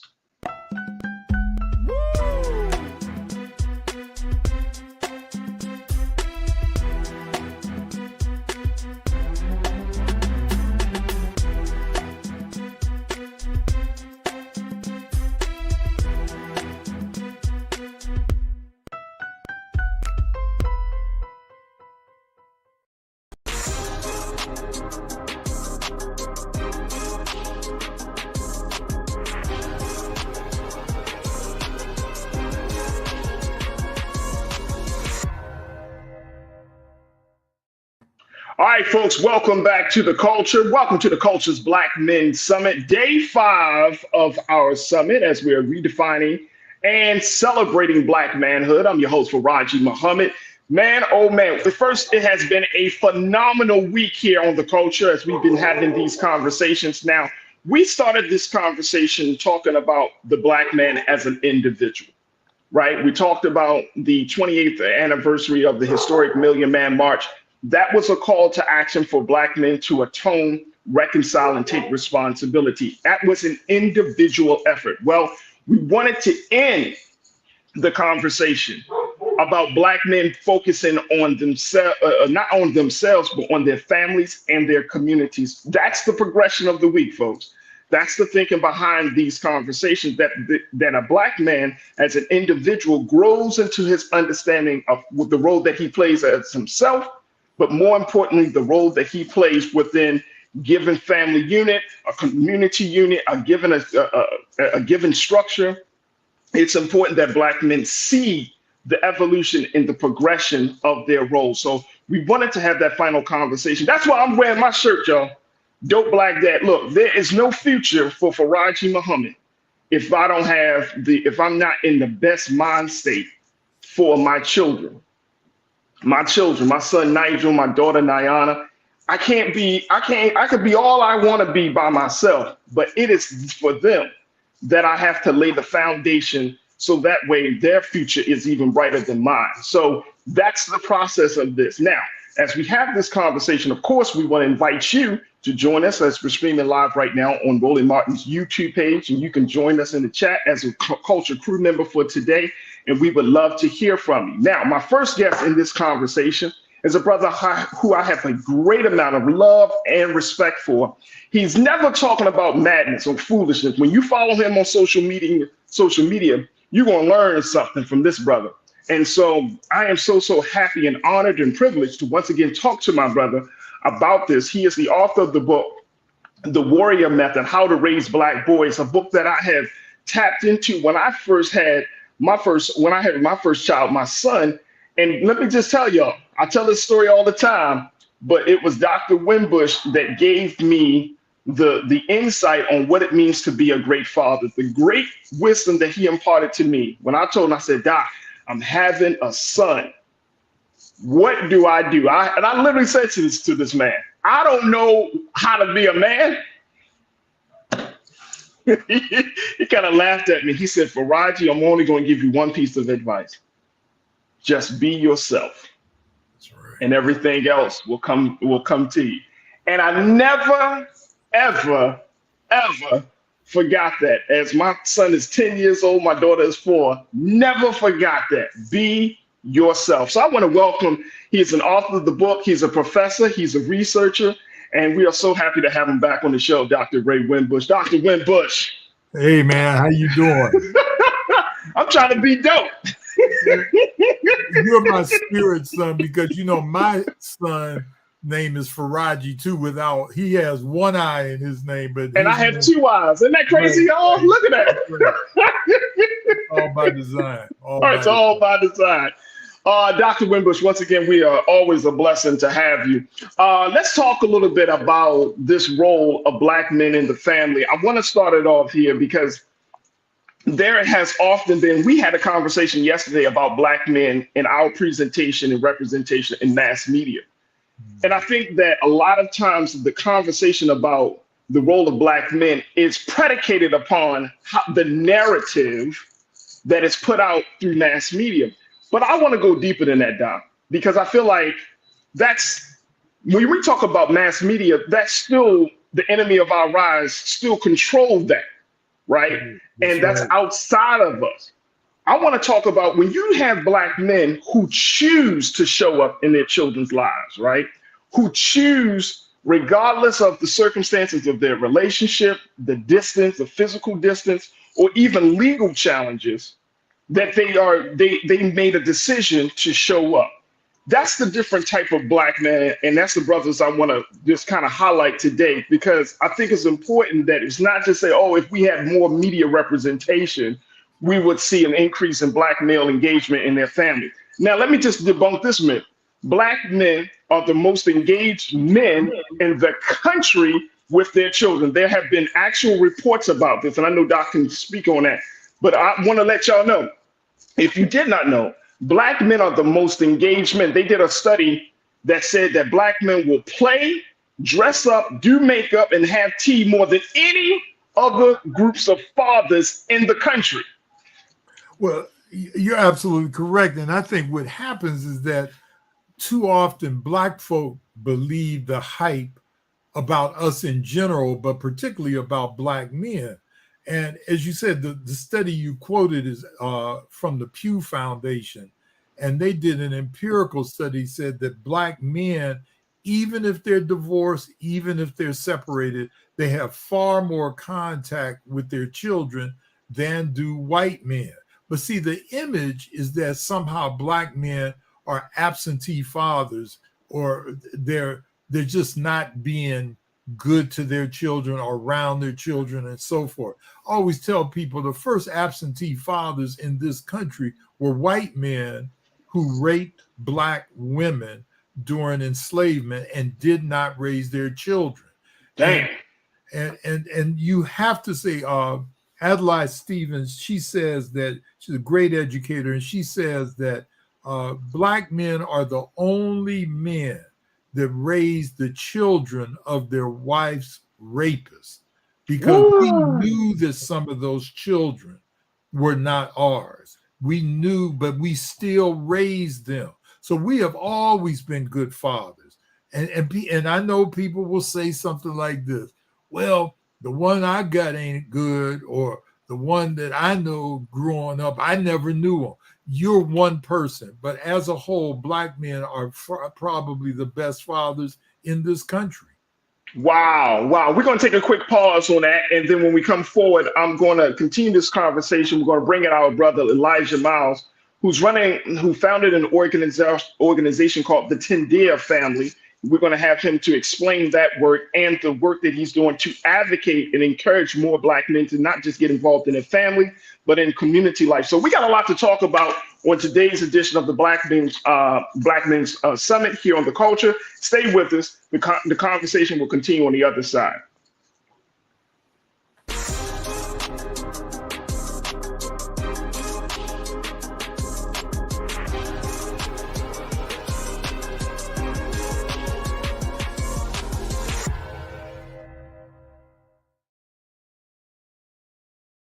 Folks, Black Star Network is here.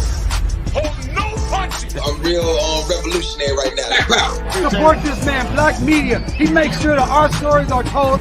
Thank you for being the the voice of Black America rolling. Stay black. I love y'all. All momentum we have now, we have to keep this going. The video looks phenomenal. See, there's a difference between Black Star Network and Black-owned media and something like CNN. You can't be Black-owned media and be scared. It's time to be smart. Bring your eyeballs home. You dig?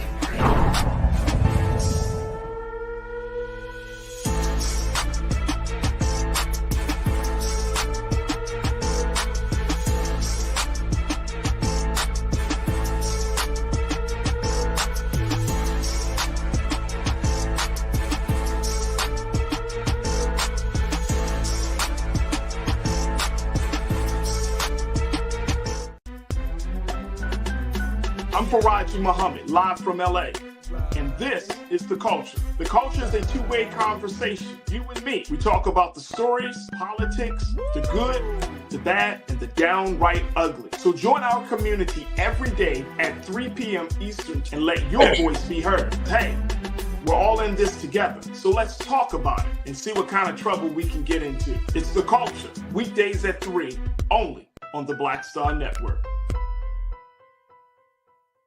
When you talk about blackness and what happens in Black culture, we're about covering these things that matter to us, speaking to our issues and concerns. This is a genuine people-powered movement. There's a lot of stuff that we're not getting. You get it, and you spread the word. We wish to plead our own cause. Too long have others spoken for us. We cannot tell our own story if we can't pay for it. This is about covering us. Invest in Black-owned media. Your dollars matter. We don't have to keep asking them to cover our stuff. So please support us in what we do, folks. We want to hit 2,000 people, $50 this month, raise $100,000. We're behind 100,000, so we want to hit that. Y'all money makes this possible.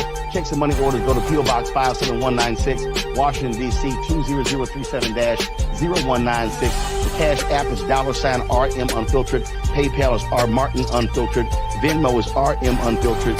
Zelle is Roland at RolandSMartin.com.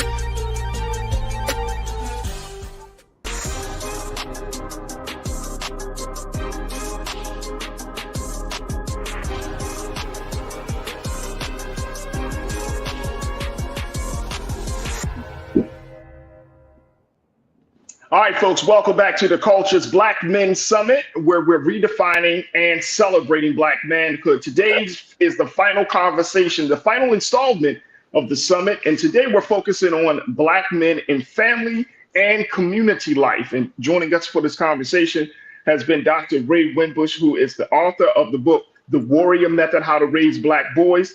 He's also a professor at Morgan State University, a researcher and an advocate of Black manhood and fathers in the community. And we're also joined by my brother Elijah Miles. Now, y'all remember Elijah used to be on a show early in the earlier stages of the show's growth and development. My brother has expanded since then.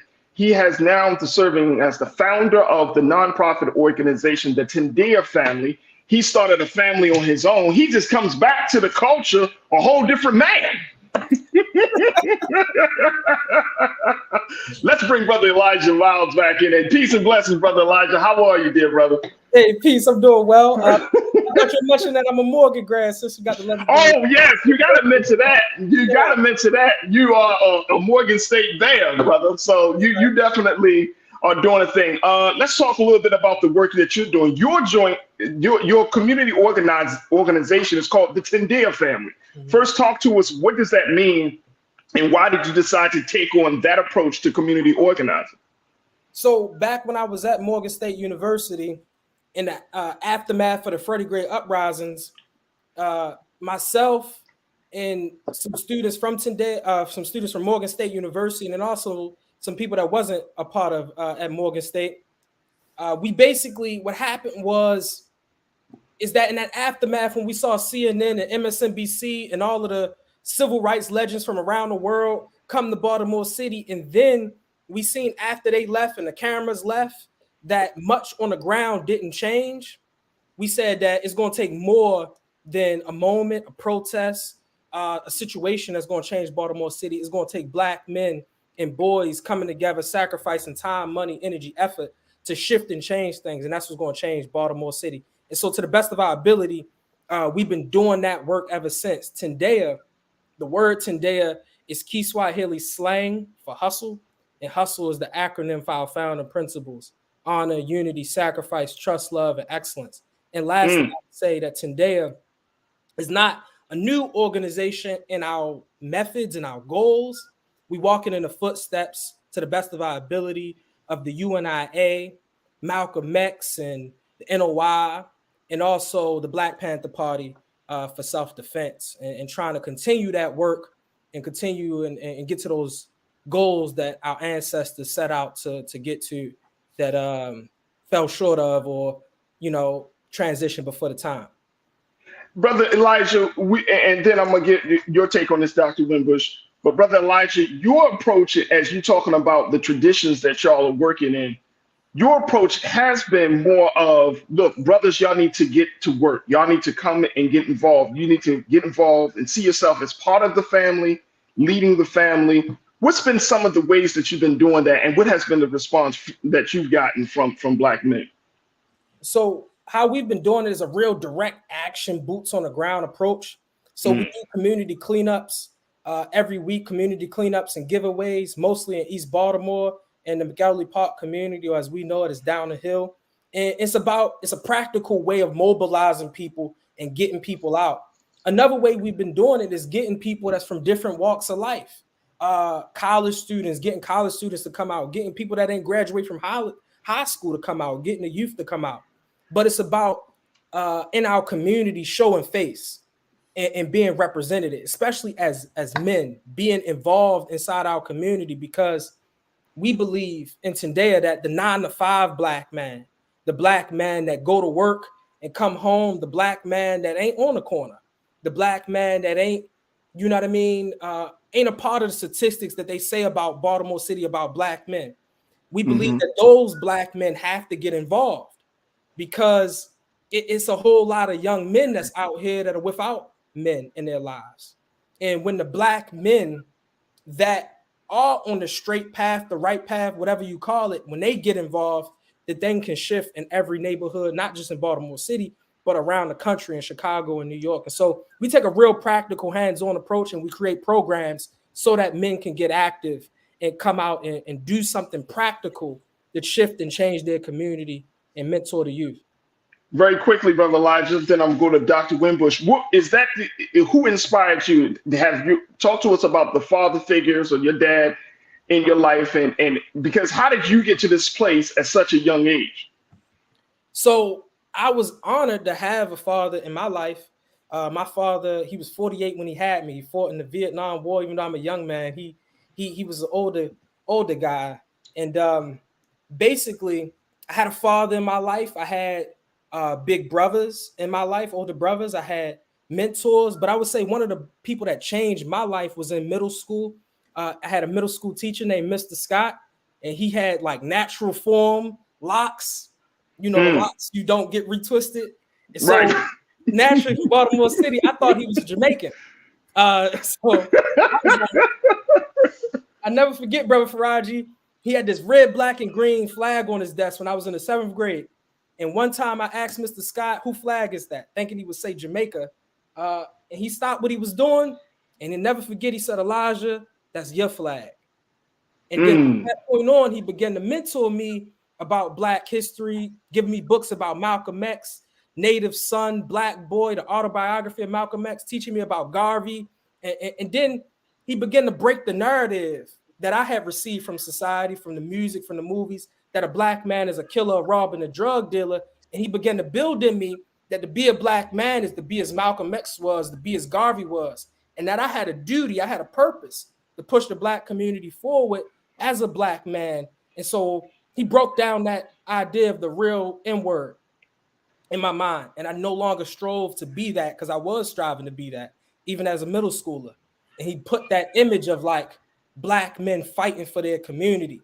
This long line of Black men are fighting for a community. I was born a part of this basic fraternity of Black men, and that I had to, you know, carry it on as such. And so Mr. Scott, I would say, is one of the most pivotal people in my life and in my development. Damn. Dr. Wimbush, you can't. I mean, you're working. You're a father and you're a professor. You're an educator. That's a powerful story. I'm sure that you probably heard many stories like this of Black brothers, young brothers who come into their own and who have a greater consciousness. And as a psychologist, talk to us about this. Like, put that little seed in a Black boy's head to make him think differently from what other people have told him outside and influences.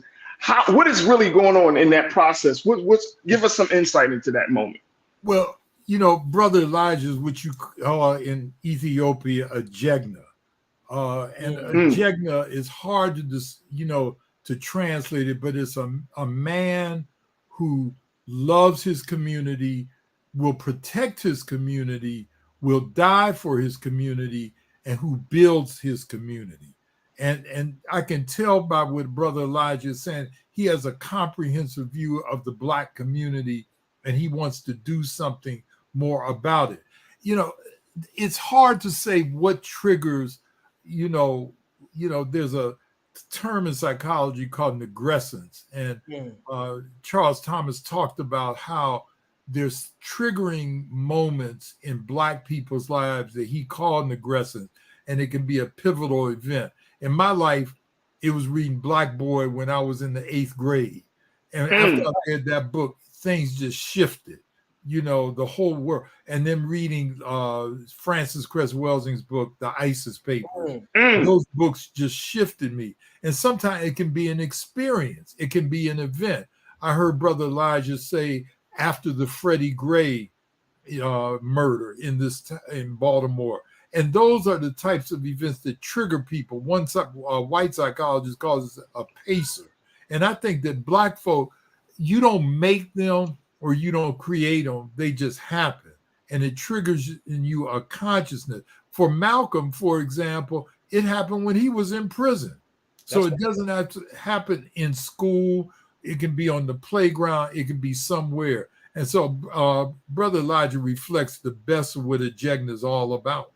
Wow, that's heavy. That's a great compliment there, bro. That is an awesome compliment. Look, brothers, we got to take a quick pause. When we come forward, let's continue to talk about this. Plus, I got some comments from our online culture crew that's checking in from around the country. Folks, stay with us. We're continuing the conversation with Dr. Ray Wimbush, Brother Elijah Miles, and certainly you, as we are at our final conversation for the Culture's Black Men Summit, redefining and celebrating Black manhood.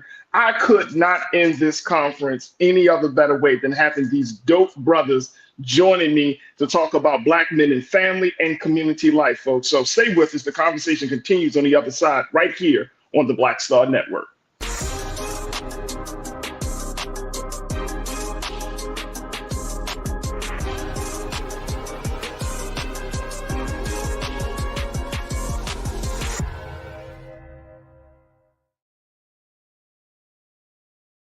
When you talk about Blackness and what happens in Black culture, we're about covering these things that matter to us, speaking to our issues and concerns. This is a genuine people-powered movement. There's a lot of stuff that we're not getting. You get it, and you spread the word. We wish to plead our own cause. Too long have others spoken for us. We cannot tell our own story if we can't pay for it. This is about covering us. Invest in Black-owned media. Your dollars matter. We don't have to keep asking them to cover our stuff. So please support us in what we do, folks. We want to hit 2,000 people, $50 this month, raise $100,000. We're behind 100,000, so we want to hit that. Y'all money makes this possible. Check some money orders. Go to P.O. Box 57196, Washington, D.C. 20037-0196. The Cash App is $RM Unfiltered. PayPal is R Martin Unfiltered. Venmo is RM Unfiltered. Zelle is Roland@RolandSMartin.com.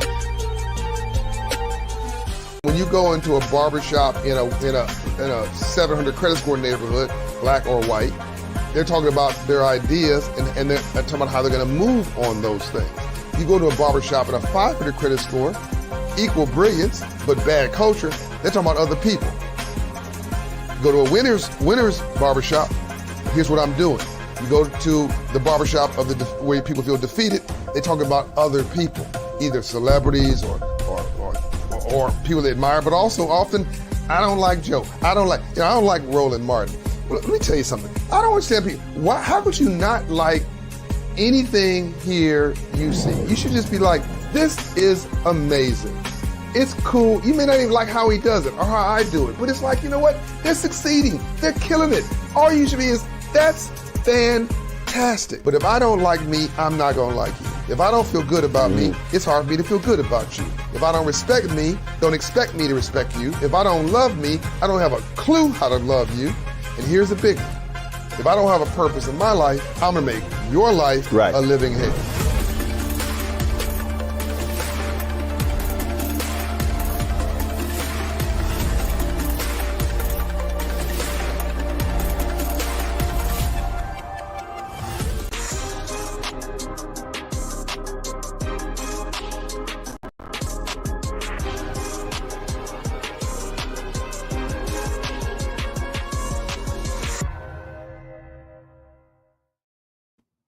Folks, welcome back to the Culture's Black Men Summit, where we're redefining and celebrating Black manhood. I'm your host, Farajii Muhammad. We've been talking about Black men in family and community life, and I have two dynamic Black men joining me today for this special conversation, the last conversation for our summit.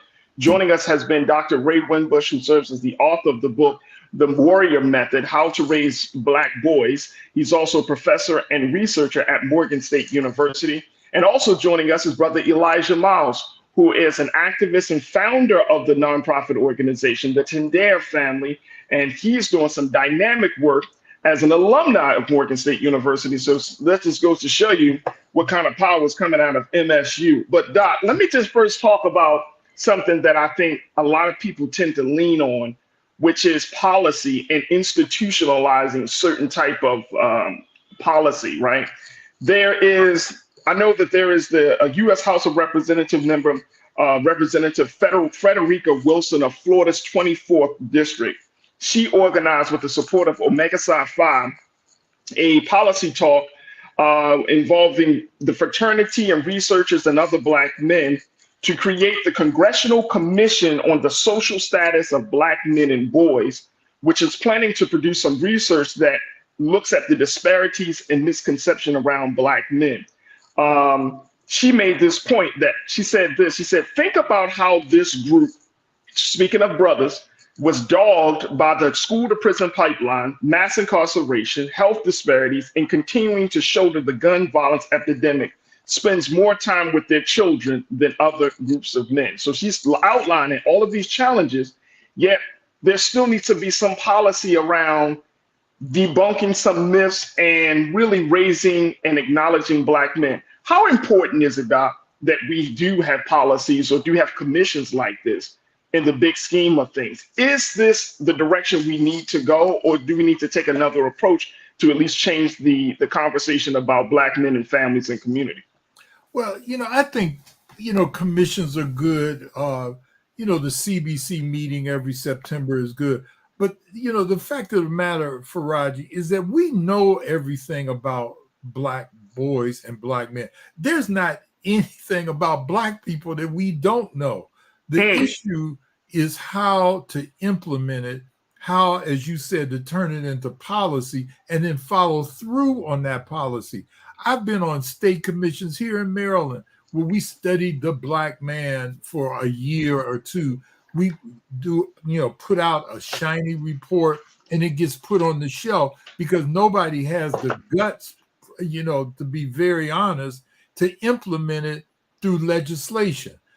There's groups in Baltimore, like Leaders of the Black Struggle, that they focus on policy relating to Black folk. But we need that at the federal level as well as the state level. I've just been put on the, as you know, another one of my, passions is the issue of reparations for absolutely people. And I just been put on the Baltimore City Council Commission on Reparations. I'm very that's awesome. interested in, policy. And I think that I tell all Black organizations that they ought to have a lobbyist. They need to be down in the state of Maryland and Annapolis doing something to change the system. Again, we've got a lot of commissions. We've got books and pamphlets and just, almost encyclopedic knowledge about Black people. But when it comes to implementing things that will make a difference in our community, we lack that. And that takes guts. And then that's what we saw even with President Obama with the My Brother's Keepers campaign and organization. He was trying to institutionalize some things. I know in the city of Baltimore under former Mayor Catherine Pugh, she institutionalized the African-American Male Leadership Initiative, creating the whole office of that's completely dedicated to Black men achieving in the city of Baltimore. And so some people say this is necessary. This should be done. And Brother Elijah, you work on the ground. You're in the grassroots side of things, right? How important is concretizing policy around the treatment, around the perception of Black men? How important is that for you in your work? It's completely important. And we really support organizations and entities that's doing it. So when Dr. Ray Winbush is talking about LBS, oh man, they're an excellent organization. And what I love about LBS and organizations like LBS is that they really stand for Black people, and they're unbridled by the other interest groups that are in Annapolis and in other places. And so we definitely need policies, and we need organizations, and we need to fund those organizations that's doing that so that they can stay free and working for our benefit. And so LBS does a great job of that. The Mayor's Office of African American Male Engagement with Dr. Bunley do a great job of on the ground work with Black men and boys. And I think, policy has to happen. I think it's I'm forgetting his name, but it's a mayor that said this one time, that basically what the policymakers and the mayors and the politicians are supposed to do is give us cover fire so that the organizations can do what we do within community. So grassroots and policy got to go hand in hand. And so when you're on the ground doing your work, your ability to do your work on another level has to be supported by those people that's in those places. And if we don't have people in those places, we have to force those people in those places to do what the Black community needs them to do. That's right. Absolutely. Yeah. And the other, go ahead, Doc. I'm sorry. Go ahead, brother. No, real quick, what Elijah said is so important. You see white folks, they'll have like one issue campaigns, like they said, do you support the Second Amendment? Are you for or against abortion? Do you want a balanced budget? We have to start asking our elected officials, not the ones who are running for office, but those who are already in office, whether or not they give cover fire the way Elijah just said. So we've got to hold those who are getting elected accountable to do and implement the policy that we talk about in the barbershop, on the street corner, but they have to be the ones to implement it. And we've got to hold them accountable. Hey, Dr. Winbush, and I want to share this very quickly, and then I want to get your take. McCall Spicer, you said we don't need any more studies on Black men, Black families, etc. Like the professor said, we need implementation at this point. Absolutely. I remember having a conversation just on this show and other spaces, Doc and Brother Elijah, where I'm like, if we look at the past 40 years, 50 years in this country, there have been more marches. Black folks have marched more times than I think of any group of people. We've come up, and Dr. Winbush, you know this because you've been a part of these conversations, more national agendas. I mean, whole books, Doc, whole books of ideas. And I mean, these ain't terrible ideas. You've been a part of those conversations where you had literally hundreds of organizations that have convened today over the past 25, 30 years. I'm thinking from the Million Man March, even from the Great March on Washington, all of this stuff, all of these recommendations. And I feel like these are good ideas that are just sitting, as you say, sitting on the shelves. But we're the first to talk about the Moynihan report said this, or we pull up some the Pew Research or the Brookings Institute, which is fine, but you do have credible recommendations on how to address all of those issues that are laid out in those other pieces of data. And I'm trying to say, how is it that we have this disconnect? If we know that Black men are in trouble, in a crisis moment, why do we keep going back and saying, where are the answers? We got the answers. Look at history. That's right. We already have the answer. I said in the warrior method, enough of, we need to have a door of return to what has kept us. See, if I was a white supremacist, the first person that I would attack would be the black male, because he is the progenitor of all humanity with black women. And see, that's the threat. It's the nature of the threat that a lot of us have talked about. I think sometimes, to be honest with you, just straight up, that a lot of black elected officials, they're just comfortable being an elected official. And they count on the fact that their constituents won't hold them accountable for some of the things that they need. I have never met a black elected official that does not know about the plight of the black male. And instead of just, reciting the data over and over again, or saying we need another commission or another study to do that, they need to say, what can we do in terms of legislation? That's very important. Very important. Look, we got to take another quick pause. When we come forward, I want to talk about something that I think we often don't talk about. Dr. Winbush, I need to get your psychological expertise on this, because as much as black men are going through these challenges, the other thing is that black men are in a state of loneliness. And this is not just affecting black men, this is also affecting men in general, that there is a high rate of male loneliness in this country, where men do not feel emotionally supported, do not have friends. And they have even gone as far as to say there's a friendship deficit among men. And so, Brother Elijah, I want to get your take on as well, because when you're talking about building the family, there has to be a brotherhood. There has to be a space to be supported. So we're going to have that part of the conversation up next, folks, as we continue in our discussion about black men and family and community life here on the Cultures Black Men Summit, where we're redefining and celebrating black manhood. Stay with us. You're tuning to The Culture here on the Black Star Network.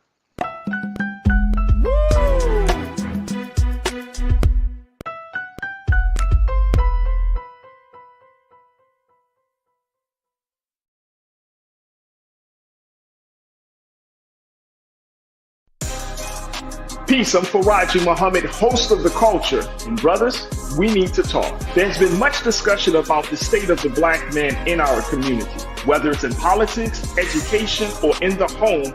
My brothers, we are struggling to lead the way, which is why The Culture will be hosting the Black Men Summit, where we'll be redefining and celebrating black manhood. This special series will kick off on the 28th anniversary of the historic Million Man March on Monday, October the 16th at 4 p.m. Eastern Time. I'll be talking to some of Black America's most prolific, dynamic, thought-provoking black men activists, scholars, and leaders about our role, our power, and our future. So tune in and join the conversation as an online culture crew member for the Culture's Black Men Summit, redefining and celebrating black manhood. Starting Monday, October 16th through Friday, October 20th, 4 p.m. Eastern Time each day, right here, exclusively here on the Black Star Network.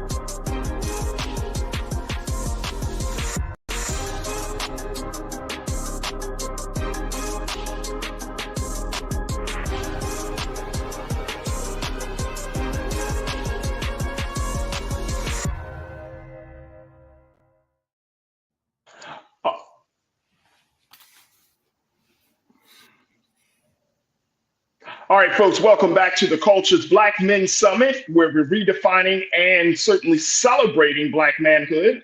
This is our final installment of this week's special series, where we're talking about black men in their family and black men in community life. And joining me has been Brother Elijah Miles, who's an activist and founder of the Tendea Family Organization, and Brother Dr. Ray Winbush, who is the author of the book, The Warrior Method, as well as a researcher and professor at Morgan State University. Brothers, I want to kind of get your take on this, because as I was we were preparing for the show and preparing for this conversation, I did find that this is an issue that I don't think we talk too much about, which is that there is a high rate of male loneliness in this country, not just facing black men, but facing a lot of men as well, and what they call the friendship deficit. This is coming from a writer. I want to just quote this writer whose name is Shannon Carpenter. He's a writer. He's author of the book, The Ultimate Stay-at-Home Dad. He's a married father of 3, but he wrote this piece for CNN. Take a look at this, folks. He said this: in the United States, many men have become disconnected from the societal institutions that have anchored dads to each other and our community. Historically, men have made long-term bonds through religious institutions and friendships at work. Our sense of worth derived from what we could provide our family. He said, what's more, men in today's society may view deep relationships as not masculine, thus further isolating themselves. Only 48% of men reported feeling satisfied with friendships, according to a May 2021 survey by the Survey Center on American Life, as previously reported by CNN. And 1 in 5 men said they have gotten emotional support from a friend in the past week, compared with 4 in 10 women. Brother, we are at a state of loneliness. Go ahead, Brother Doc. Go ahead and talk to me. Brother Elijah handled this one, and then I'm going to say something about it. Go ahead. Okay, go ahead, Brother Elijah. One of the things that it makes me think about is that what we don't understand when we think about enslavement and colonization and what we were robbed of is that we are thrust into a culture of individualism. And in the culture of individualism, a man provides for his family, his little nuclear family, and he basically alone on an island. But that's not how we did things in our past, in our African past.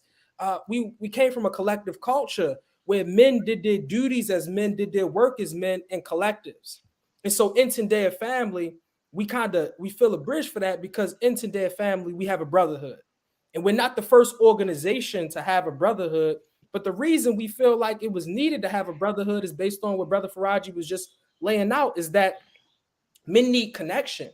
Black men need connection. They need those common values. And as our community moves away from the church, the mosque is more atheist now than ever, we still have to have brotherhood and have community and have bonds we can trust. I meet too many Black boys and males that say, man, I don't trust nobody. It's like, you don't trust nobody? Come on. So it has to be brotherhood. And when we look at Minister Malcolm X, who they present us as an individual, or Martin Luther King, who they present us as an individual, or even Garvey, who they present us as an individual, all of these people are part of organizations and part of brotherhoods.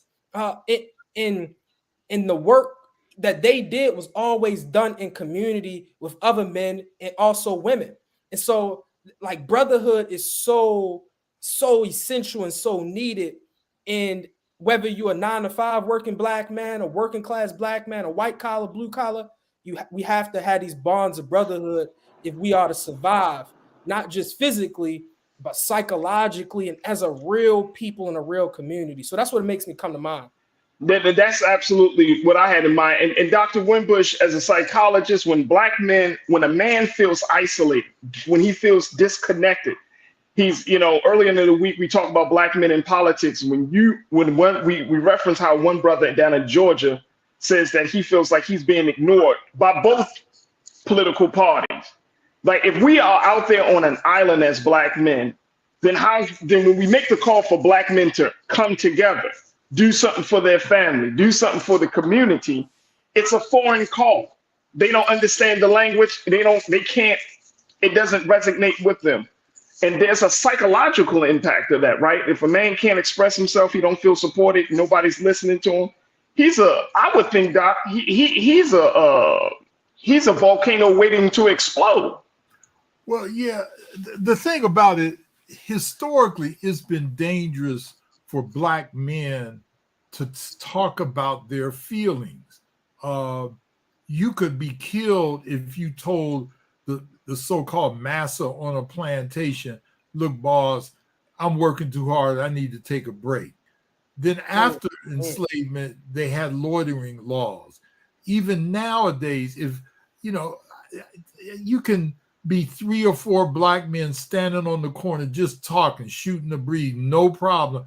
And cops will drive up, and just say, what you doing? It's like we're not supposed to associate with each other. So I think that what happens, men with themselves have to learn to talk about their feelings, and men have to learn to talk about their feelings to our sisters as well, because our sisters have to learn to listen. We have to learn to listen to our sisters, and sometimes there's a gap in communication. As a psychologist, I've had many couples in therapy, they just don't talk to each other about anything substantive. So sometimes I've told them, have one night of the week, you turn the television off, you close your social media down, and you talk to each other. Even if you have kids, talk to the children with you as mother and father or whatever. But a lot of times we just don't encourage discussion among ourselves, especially about our field.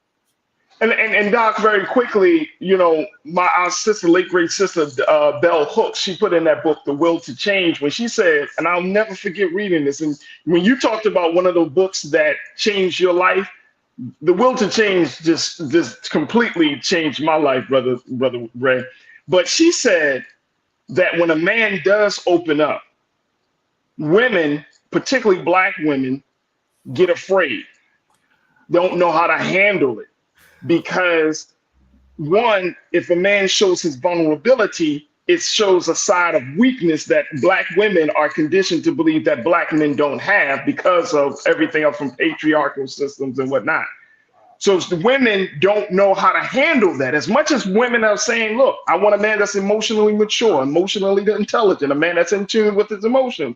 Can you handle the emotions of a man who feels powerless outside in the world? Or when he comes home, he feels like he doesn't have too much of a say. Can you handle a man opening up about him feeling like what's happening on the job, he's not getting enough money, whereas you're making more money than he is, and he doesn't fit? So how do you resolve that? Because we know that can open the Pandora's box, Doc, to everything from domestic violence and abuse to child abuse. I mean, there's a lot that could potentially happen in the wrong direction. Well, it is. I can remember real quick, conducting this Black male-female seminar a couple of years ago. In fact, it was down at the Reggie Lewis Library downtown. And this sister stood up and said, look, I really want to know, what do Black men feel? I want to, somebody just tell me. And on the other side of the room, this brother was ready to stand up to tell her that.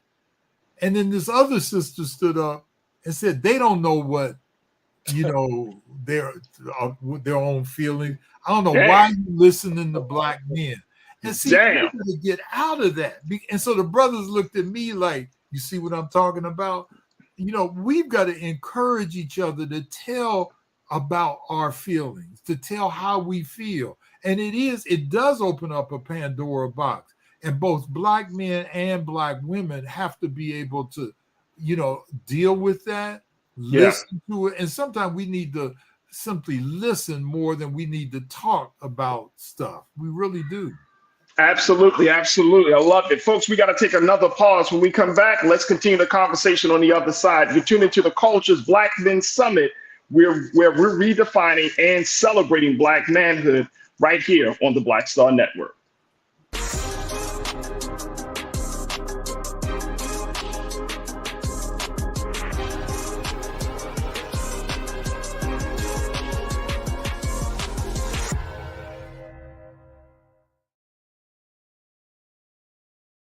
Pull up a chair, take your seat. The Black Tape with me, Dr. Greg Carr, here on the Black Star Network. Every week, we'll take a deeper dive into the world we're living in. Join the conversation only on the Black Star Network.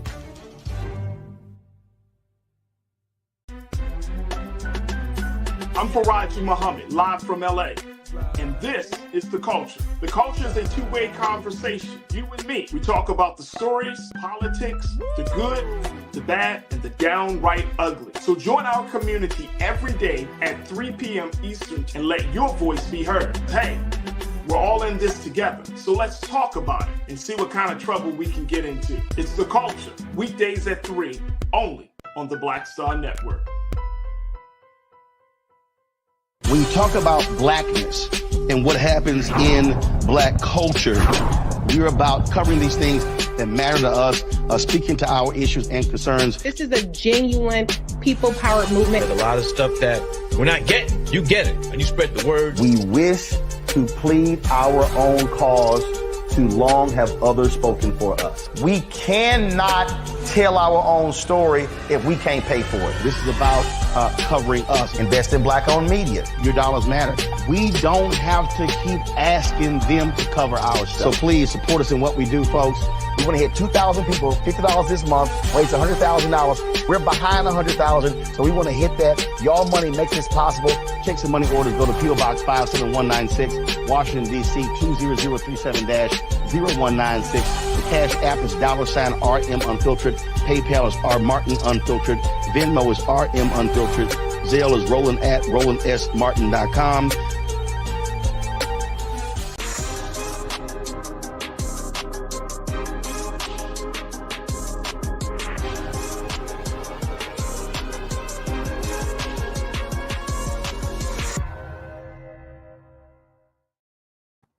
Folks, welcome back to The Culture here on the Black Star Network. We're having the Culture's Black Men Summit, redefining and celebrating Black manhood. And I am just overwhelmed with joy that on the final day of this summit, we are having this part of the conversation talking about Black men and family and community life with two dynamic brothers who I have nothing but love and great respect for. Dr. Ray Winbush, who is a professor, researcher, and author of the book, The Warrior Method, and my brother Elijah Miles, who is an activist and the founder of Today Family organization. And Brother Elijah, it is you, brother, and I think Doc can agree with me that when we see you, you're carrying the torch, you're carrying the mantle. I'll be watching you, Brother Elijah. I see you and follow you on social media. First, let me just tell y'all very quickly, Brother Elijah, you need to, what's your social media handle? Because you're putting out some fantastic content. And then I got to talk to this other brother on this other side who's dropping jewels every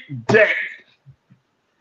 We're going to talk to Brother Dr. Winbush. But Brother Elijah, what's the social media for the work that you're doing and how you're moving about?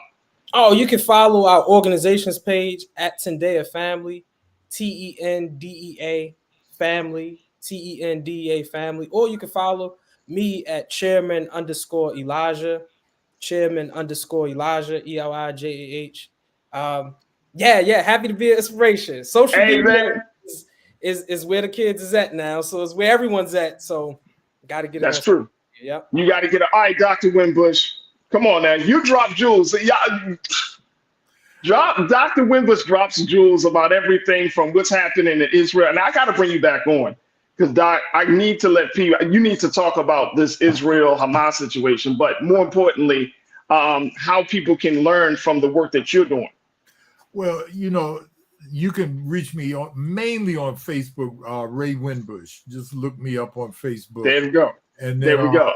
I don't use X and Twitter anymore. I'm trying to migrate away from that. Shooter's like I said the Freudian slip was shooter, but Twitter is kind of like a shooting in a wild gallery, but I'm R Winbush on Shooter. I said on Twitter. Twitter's become a mess. But I hear you. Hey, look, brother. Hey, Doc, I appreciate that. Hey, look, I saw this piece of you, Doc, Brother Elijah, that I think that this kind of encapsulate the whole week that we have, that we do want to have Black men who are active and engaged. And I saw this video, and I want to play this video of you as you're doing the great work that you're doing for Tendea Family in the streets of Baltimore. Take a look, folks. As long as there's a murder and a shooting on Morgan State campus, there's still more work to do. As long as there is a President Davo that's being killed, there's still more work to do. As long as there's over 300 murders in Baltimore City every year, most of them Black people, there's still more work to be done. And each and every one of us have to use our skills, our talents, our resources, our money to push the Black community forward. Because things have to get better. There's no reason that we live in a community occupied by mostly Black people. And we got elders that's on the corners. We got young people that's on the corners. But many of these businesses are non-Black owned. There's no reason for that. There's no reason we in a majority black city and yet our kids are still being miseducated.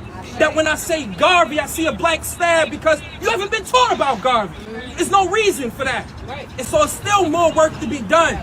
But we who are at Morgan, we who are young people, we who still got life and still believe, because it may be residents right now that don't believe that this neighborhood can change, that Baltimore City can change. So us that still believe, we got a duty. We got a duty to them.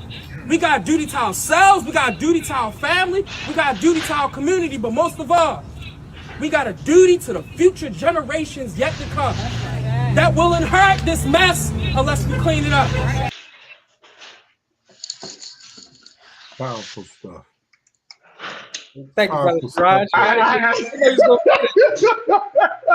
Hey, look, I was looking for a way for something to end this part of the conversation, and I thought this is the perfect way to do it because you are a brother who is moving us further along, brother. And even though I'm not that much older than you, I see so much I see so much in you. So while you're doing your work there in the streets, Dr. Wimbush is doing his work on the college campus. I'm doing my work in media.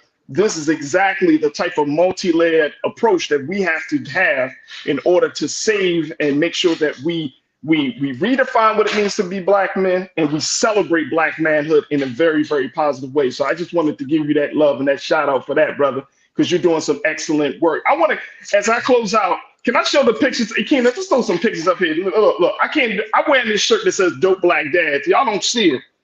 This was designed by the mother of my children. Big shout out to her, Nira Muhammad. She was, yes. She did this. Look, let me tell you, there's nothing like choosing the right woman to have a child with. That's right. That's right. That makes all the difference in the world. I'm gonna tell y'all, that makes all the difference. Dr. Wimbush, you know it. You talked about it. You write about it. Brother Elijah, you have with your wife, your queen.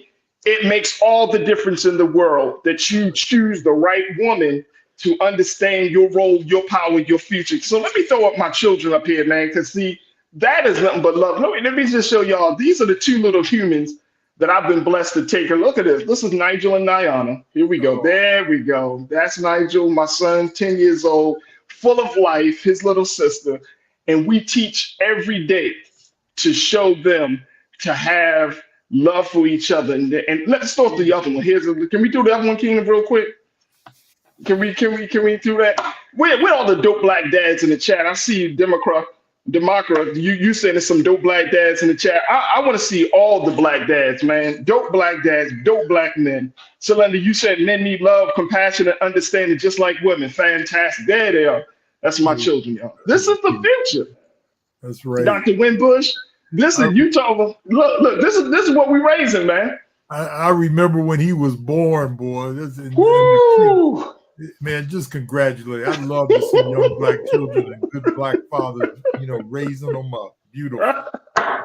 Brother Elijah, I know you're going to be making that. You're going to be going down that path in whatever time frame that'll happen, brother. But trust and believe. You ain't see the announcement. So no, my wife is pregnant with our first child. Get out of here, brother. Yeah. Come on, man. Come on, man. Come on. There we go. Praise be to the God, brother. There we go. Congratulations. Congratulations. Look, man, this is exactly what we're talking about.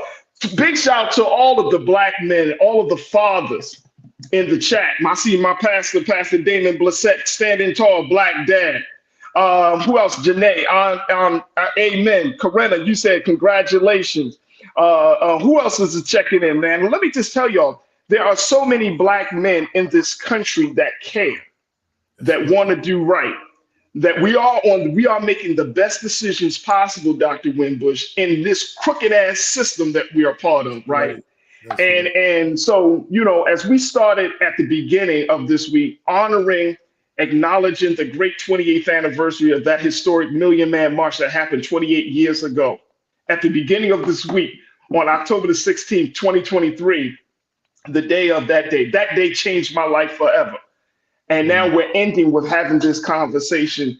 I got Brother Elijah, who is just falling right into the line What guidance can you offer, Dr. Winbush? Whatever guidance you can say, what guidance, what recommendations do you offer us as Black men and as Black women and as a people on how to move forward?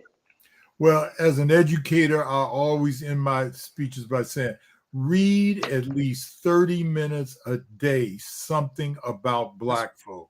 We need to deepen into our history. We need to deepen into our culture, but just read 30 minutes a day. That's all. That is something about Black folks. Something about Black folk. That's what I'm talking about.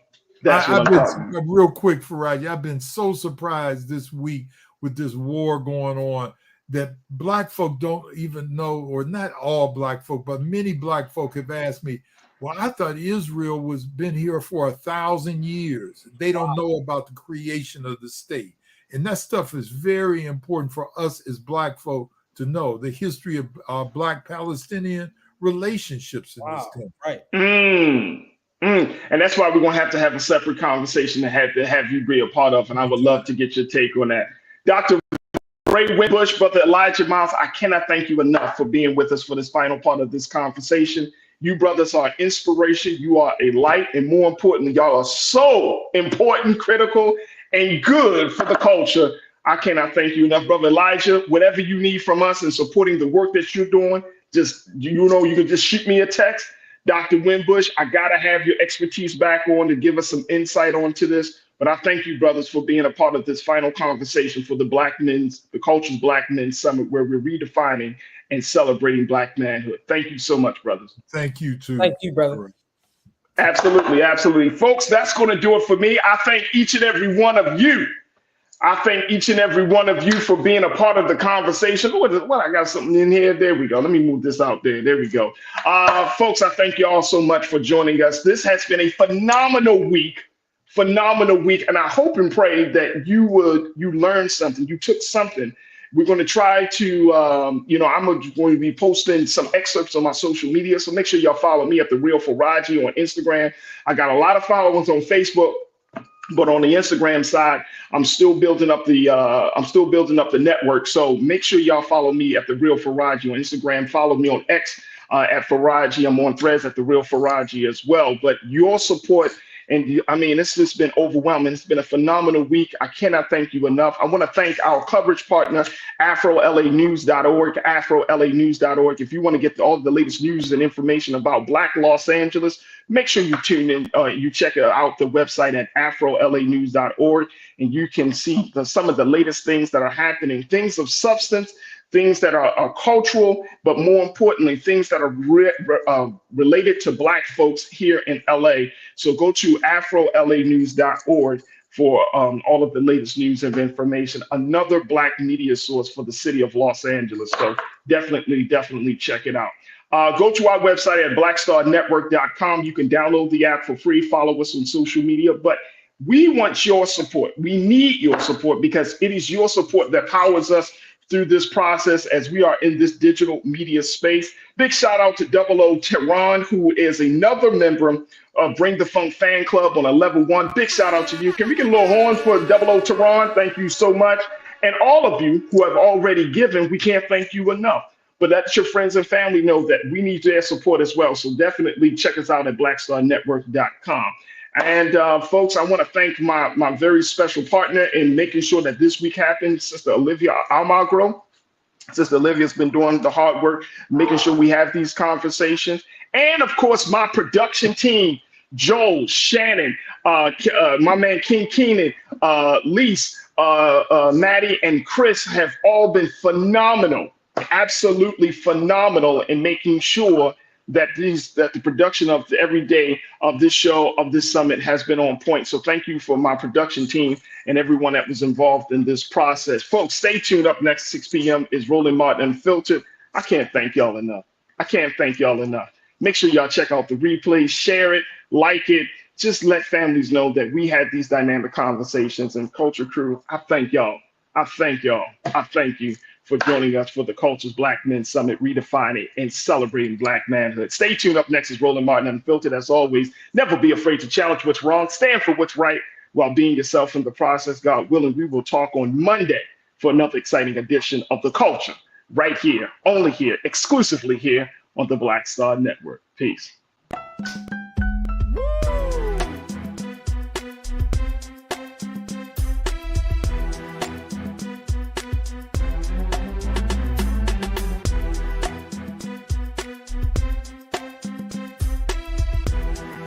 You're rocking with the best.